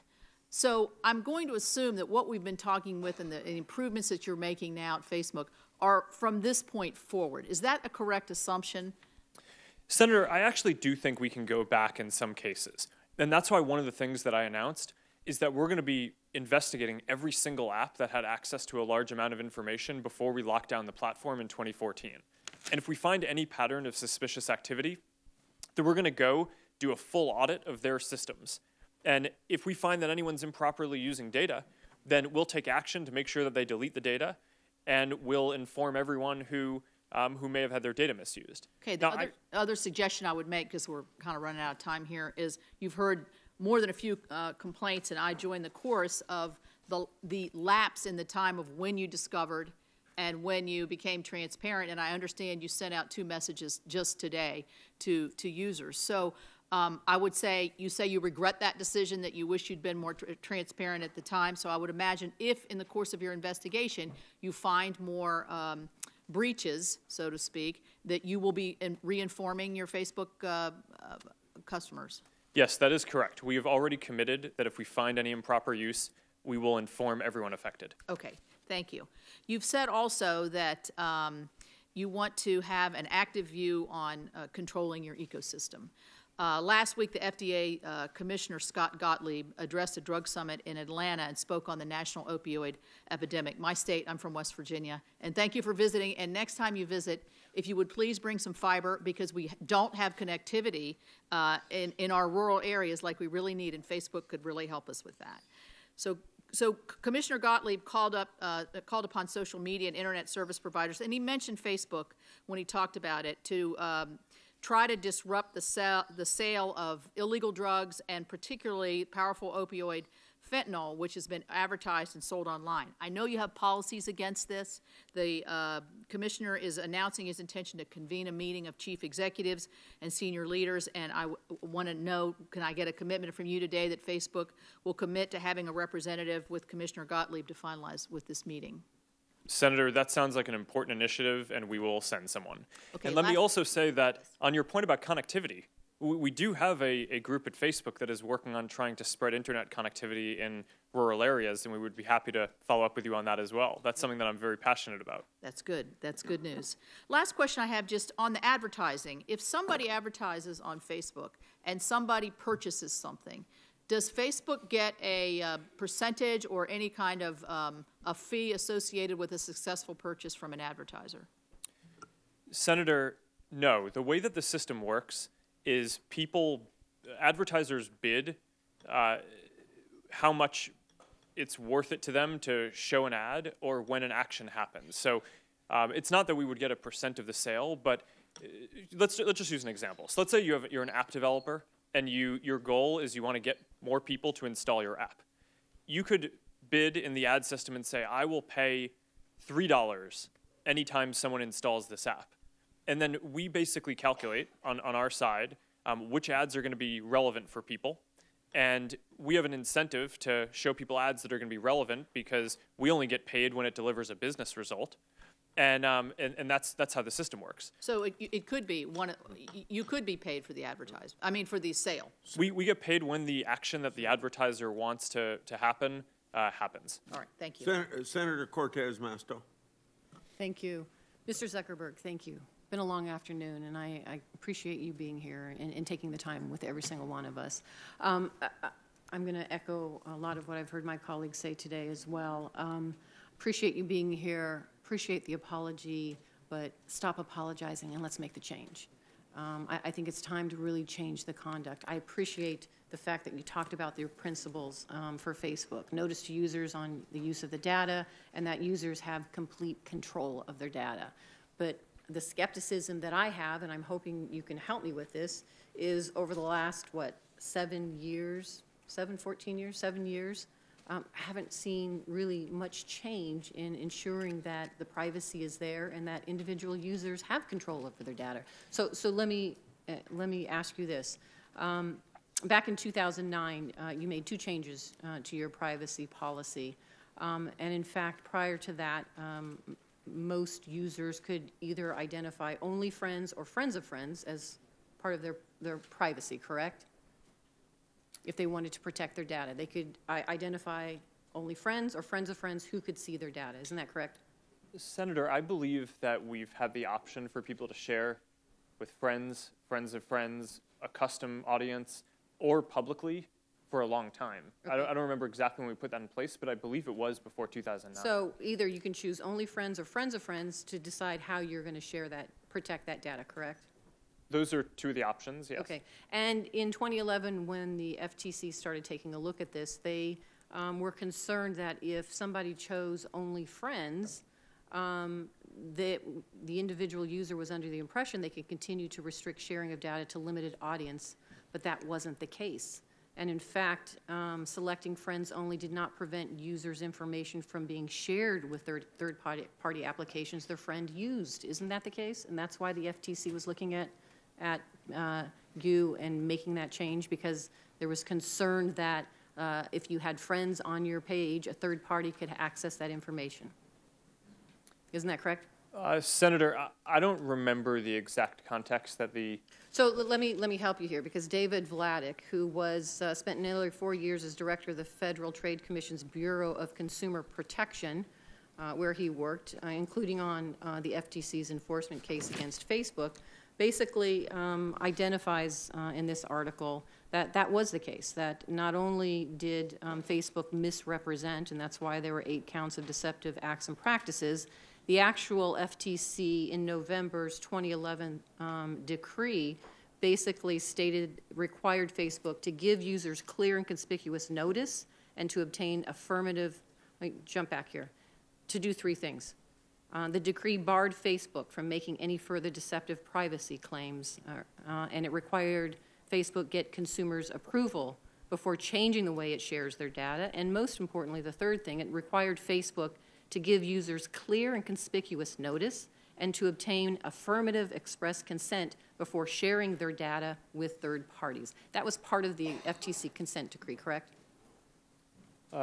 Senator, that sounds right to me. Okay, so at that time, you were on notice that there were concerns about the sharing of data and information, users' data, including those friends with third parties, correct? Senator, my understanding... Well, let me ask you this. Let me do it this way. In response to the FTC consent to make those changes, did you make those changes, and what did you do to ensure individuals' user data was protected and they had notice of that information and that potentially third parties would be accessing that and they had to give express consent? What did you specifically do in response to that? Senator, a number of things. One of the most important parts of the FTC consent decree that we signed was establishing a robust privacy program at the company headed by our Chief Privacy Officer, Erin Egan. Can you give me specifics? And I know, and I've heard this over and over again, and I'm running out of time, but here's the concern that I have. It can't be a privacy policy because that's what the consent said it couldn't be. It had to be something very specific, something very simple, like you've heard from my colleagues, and that did not occur. Had that occurred, we wouldn't be here today talking about Cambridge Analytica. Isn't that really true? Had you addressed those issues then, had you done an audit, had you looked at not only the third-party applications, but they're audited their associated data storage as well, you would have known that this type of data information was being shared. And that's our concern, and that's what I'm saying now. Time just to make the change. It's time to really address the privacy issue. It's time to really come and lead the country on this issue and how we can protect individual users' data and information. I know my time is running out, but I appreciate you being here, and I'm just hoping that you're committed to working with us in the future and addressing these concerns. Thank you, Senator Cortez Masto. Senator Gardner. Thank you, Mr. Chairman, and thank you, Mr. Zuckerberg, for your patience and testimony today. The end is near. I think 1, 2, 3, or 4 people, so that's good news to get out of this hearing. A couple questions for you. To clarify one of the comments made about deleting accounts from Facebook. In the user agreement, it says, when you delete IP content, if it is deleted in a manner similar to, emptying the recycle bin on a computer. However, you understand that removed content may persist in backup copies for a reasonable period of time. How long is that? Senator, I don't know sitting here what our current systems are on that, but the intent is to get all the content out of the system as quickly as possible. And does that mean your user data as well? It talks about IP content. Is that the same thing as your user data? It could sit in backup copies? Senator, I think that that is probably right. I'm not sitting here today having full knowledge of our current state of the systems around wiping all of the data out of backups. So I can follow up with you on that afterwards. But what I can tell you is that all backups get wiped. That is certainly the way it's supposed to work. Has there ever been a failure of that? Senator, I don't know. If we tell people that we're going to delete their data, we need to do that. And you do that. Thank you, Mr. Zuckerberg. A couple of other questions. I think that gets to the heart of this expectation gap, as I call it, with users. Facebook, as I understand it, if you're logged into Facebook with a separate browser and you log into another article, open a new tab in the browser, well, you have the Facebook tab open, and that new tab has a Facebook button on it. You track the article that you're reading. Is that correct? Senator, I think that there is functionality like that, yes. Do you think users understand that? Senator, I think that there is a reasonable, I think the answer is probably yes for the following reason.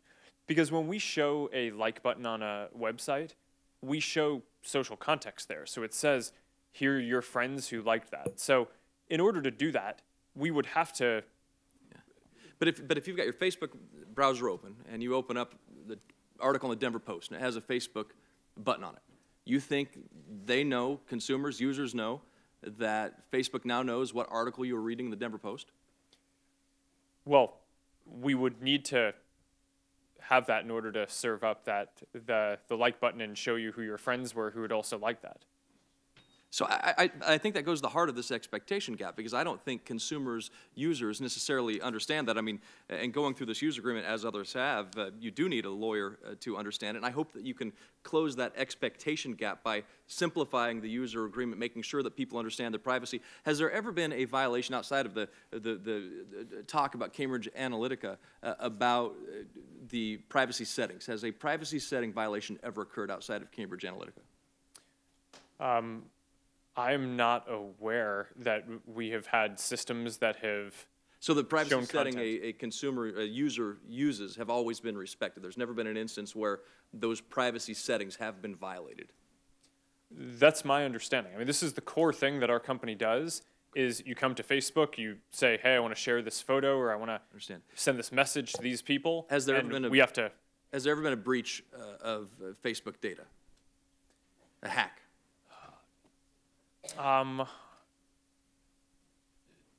There have been, I don't believe that there's been a breach of data that we are aware of. Has there ever been a hack? Yes. And have those hacks accessed user data? I don't believe so. I think we had an instance back in 2013 where someone was able to install some malware on a few employees' computers and had access to some of the content on their computers. But I don't believe that they had access to data. Page.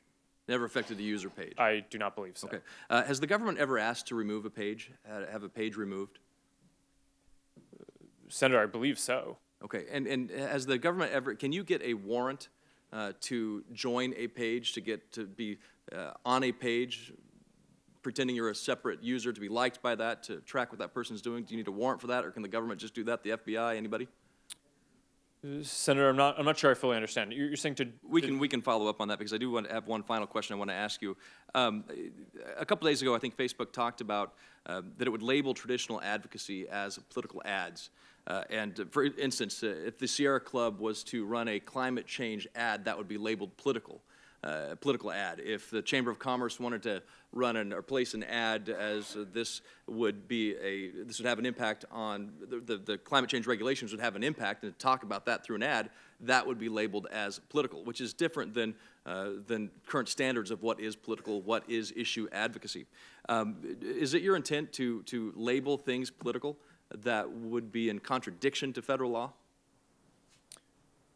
Senator, the intent of what we're trying to get at is the foreign election interference that we've seen has taken more the form of issue ads than direct political electioneering advertising. So because of that, we think it's very important to extend the verification and transparency to issue ads in order to block the kind of interference that the Russians attempted to do, and I think will likely continue to attempt to do. That's why I think that those measures are important to do. Thank you. Thank you, Senator Garner. Senator Tester. Thank you, Mr. Chairman. I want to thank you for being here today, Mark. I appreciate you coming in. I hope this isn't the last time we see you in front of committee. I know we're approaching 5 hours, so it's been a little tenuous, some mental gymnastics for all of us, and I just want to thank you for being here. Facebook is an American company, and with that, I believe you've got a responsibility to protect American liberties, central to our privacy. Facebook allowed a foreign company to steal private information. They allowed a foreign company to steal private information from tens of millions of Americans, largely without any knowledge of their own. Who and how we choose to share our opinions is a question of personal freedom. Who we share our likes and dislikes with is a question of personal freedom. This is a troubling episode that completely shatters that liberty, so that you understand the magnitude of this. Montanans deeply concerned, they are deeply concerned with this breach of privacy and trust. So you've been at this for nearly 5 hours today. So besides taking reactive steps, and I want you to be as concise as you possibly can, what are you doing to make sure what Cambridge Analytica did never happens again? Thank you, Senator. There are 3 important steps that we're taking here. For Cambridge Analytica, first of all, we need to finish resolving this by doing a full audit of their systems to make sure that they delete all the data that they have, and so we can fully understand what happened. There are 2 sets of steps that we're taking to make sure that this doesn't happen again. The most important is restricting the amount of access to information that developers will have going forward. The good news here is that back in 2014, we actually had already made a large change to restrict access on the platform that would have prevented this issue with Cambridge Analytica from happening again today. Clearly, we did not do that soon enough. If we'd done it a couple of years earlier, then we probably wouldn't be sitting here today. But this isn't a change that we had to take now in 2018. It's largely a change that we made back in 2014. Okay. There are other parts of the platform that we also similarly can lock down now to make sure that other issues that might have been exploited in the future won't be able to. And we've taken a number of those steps, and I've outlined those in my written statement as well. I appreciate that, and you feel confident that the actions you've taken thus far, whether it was the ones back in 2014 or the one that you just talked about locking down the other parts, will adequately protect the folks who use Facebook? Senator, I believe so, okay, although security is never a solved problem. That's all I need. You talked about a full audit of Cambridge Analytica systems. Can you do a full audit if that information is stored somewhere, some other country? Senator, if right now we're waiting on the audit because the UK government is doing a government investigation of them, okay, and I do believe that the government will have the ability to get into the systems, even if we can't. If information is stored in the UK, but what if it's stored in some other country? What if the information is stored in some other country? Is an audit even possible? Well, Senator, we believe a bunch of the information that we will be able to audit. I think you raise an important question, and if we have issues, then if we are not able to do an audit to our satisfaction, we are going to take legal action to enable us to do that. And also I know that the UK and US governments are also involved in working on this as well. I don't really, I'm telling you, I have faith in the US government. I really actually have faith in the UK too. There have been claims that this information is being stored in Russia. I don't care. It could be stored anywhere in the world. I don't know how you get access to that information. I'm not as smart as you are about tech information. And so the question really becomes, and I got to move on, but the question is, I don't see how you can perform a full audit if they've got stuff stored somewhere else that we can't get access to. That's all. Maybe you have other ideas on how to do that. Well, I think we'll know once we get in there whether we feel like we can fully investigate everything. Just real quickly, Senator Schatz asked a question earlier about data and who owns the data. I want to dig into it a little bit more. You said, and I think multiple times during this hearing, that I own the data on Facebook if it's my data. Yes. And I'm going to tell you that I think that sounds really good to me. But in practice, let's think about this for a second. You're making about $40 billion a year on the data. I'm not making any money on it. It feels like you own the data. And in fact, I would say that the data that was breached through Cambridge Analytica, which impacted, and correct me if these numbers are wrong, some 80 million Americans, my guess is that few, if any, knew that that information was being breached. If I own that data, I know it's being breached. So could you give me some sort of idea on how you can really honestly say it's my data when, quite frankly, they may have goods on me. I don't want them to have any information on me. Senator, when I say if I own it, I can stop it. Yes. So, Senator, when I say it's your data, what we mean is that you have control over how it's used on Facebook. You clearly need to give Facebook a license to use it within our system, or else the service doesn't work. Yeah, I know, and this license has been brought up many times today, and I'm going to be quiet in just 1 second, Mr. Chairman. But the fact is the license is very thick, maybe intentionally so people get tired of reading it and don't want to. Look, Mark, I appreciate you being here. I look forward to having another hearing. Thank you. Senator Young.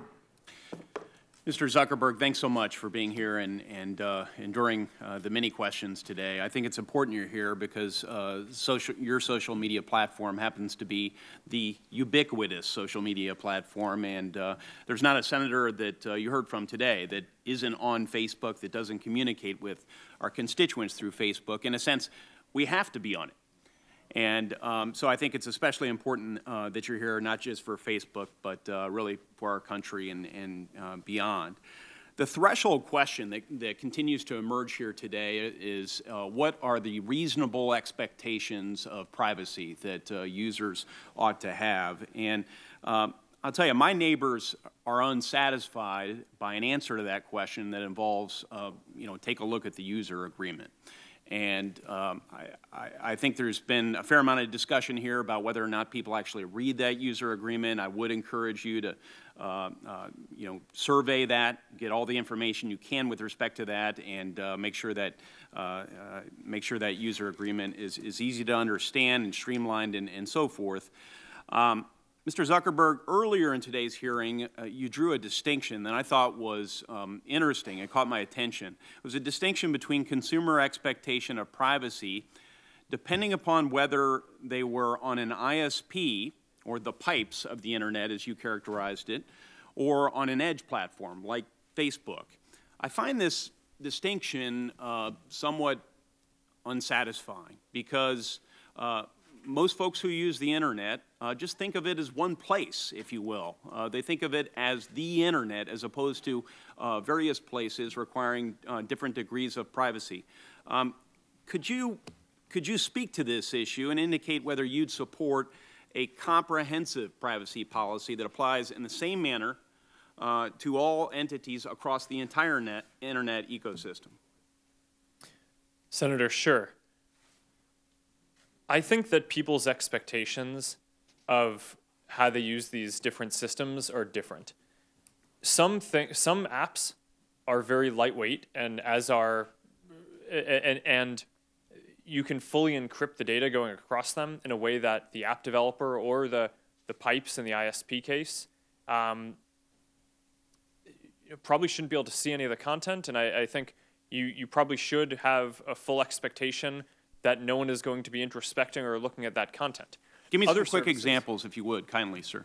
Sure. Well, when data is going over the Verizon network, I think it would be good for that to be as encrypted as possible, and such that Verizon wouldn't look at it, right? I think that that's what people expect, and I don't know that being able to look at the data is required to deliver their service. That's how WhatsApp works too. So that's an app. It's a very lightweight app. It doesn't require us to know a lot of information about you, so we can offer that with full encryption, and therefore we're not looking. We don't see the content. For a service like Facebook or Instagram, where you're sharing photos and then people want to access them from lots of different places, people kind of want to store that in a central place, so that way they can go access it from lots of different devices. In order to do that, we need to have an understanding of what that content is. So I think the expectations of what Facebook will have knowledge of versus what an ISP will have knowledge of are just different. I think that needs to be clearly communicated to your users, and we'll leave it at that. Those different levels of privacy that the user can expect to enjoy when they're on your platform. I'd like to sort of take a different tack to internet privacy policy with you, sir. Might we create stronger privacy rights for consumers, either through creating a stronger general property right regime online, say a new law that states unequivocally, something that you said before, that users own their online data, or through stronger affirmative opt-in requirements on platforms like yours? Now, if we were to do that, would you need to retool your model if we were to adopt one of those two approaches?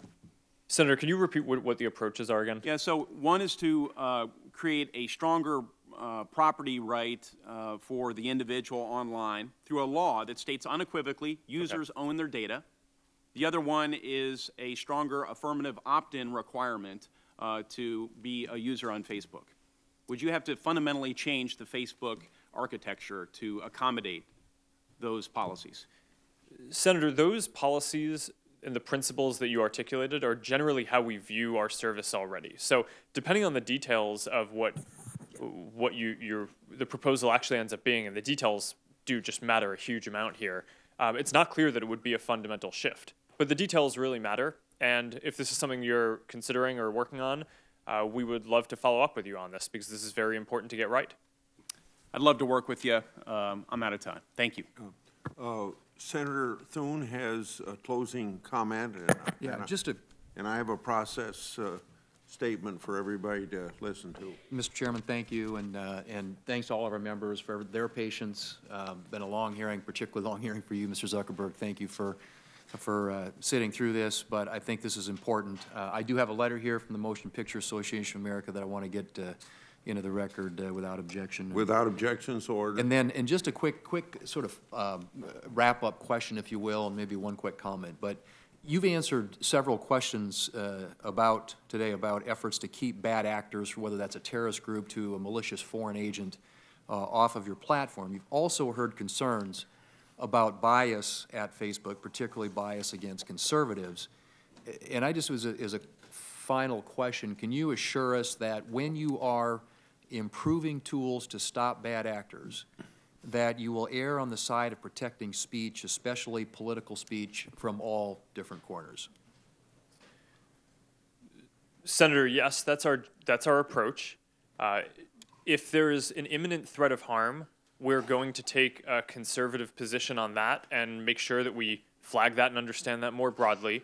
But overall, I want to make sure that we provide people with the most voice possible. I want the widest possible expression, and I don't want anyone at our company to make any decisions based on the political ideology of the content. Okay. And just one final observation, Chairman Grassley. Mr. Zuckerberg has answered a lot of questions today, but there are also a lot of promises to follow up with some of our members. And sometimes on questions about Facebook practices that seem fairly straightforward, but I don't think we have. I think it's going to be hard for us to fashion solutions to solve some of this stuff until we have some of those answers. And you had indicated earlier that you're continuing to try and find out who among these other analytics companies may have had access to user data that they were able to use. And hopefully, as you get those answers, you will be able to forward those to us, and it'll help shape our thinking in terms of where we go from here. So. But overall, I think it's a very informative hearing, Mr. Chairman, and so I'm ready to wrap it up. Yeah, I probably wouldn't make this comment, but your response to him in regard to political speech, I won't identify the CEO I had a conversation with yesterday, but one of our platforms, and he admitted to being more left than right, or I mean being left, I guess is what he admitted, and I don't know. I'm not asking you what you are, but just so you understand that that probably as liberals have a lot of concerns about you know, the leaning of Fox News, or conservatives have questions about the leaning of MSNBC, let's say. It seems to me that when we get, whether it's from the right or the left, so I'm speaking to you for your platform, there's a great deal of cynicism in American society about government generally. And then when there is suspicions, legitimate or not, that maybe you're playing it one way unfairly towards the other, it seems to me that everything you can do to lean over backwards to make sure that you are fair in protecting political speech, right or left, that you ought to do it. And I'm not telling you how to do it, and I'm not saying you don't do it, but we got to do something to reduce this cynicism. At my town meetings in Iowa, I always get this question: how come you guys in D.C. can't get along? You know, meaning Republicans and Democrats. Well, I try to explain to them that they kind of get a obtuse, what would you say, a review of what goes on here, because controversy makes news. So if people are getting along, you never hear about that. So they get a distorted view of it. And really, we congressmen get along more than the public thinks. But these attitudes of the public, we got to change, and people of your position and your influence, you can do a lot to change this. Whether, I know you got plenty of time to run your corporation, through your corporation or privately, anything you can do to reduce this cynicism, because we have a perfect Constitution. Maybe it's not perfect, but we got a very good Constitution, the longest one written Constitution in the history of mankind. But if people don't have faith in the institutions of government, and then it's our responsibility to enhance that faith so they have less cynicism in us. You know, we don't have a very strong democracy just because we got a good Constitution. So I hope that everybody will do whatever they can to help enhance respect for government, including speaking to myself. I got to bend over backwards to do what I can so I don't add to that cynicism. So sorry you had to listen to me. So this concludes today's hearing. Thanks to all the witnesses for attending. The record will be open for 14 days for the members to submit additional written questions, and for the witness, Mr. Zuckerberg, to make any corrections to his testimony. The hearing is adjourned.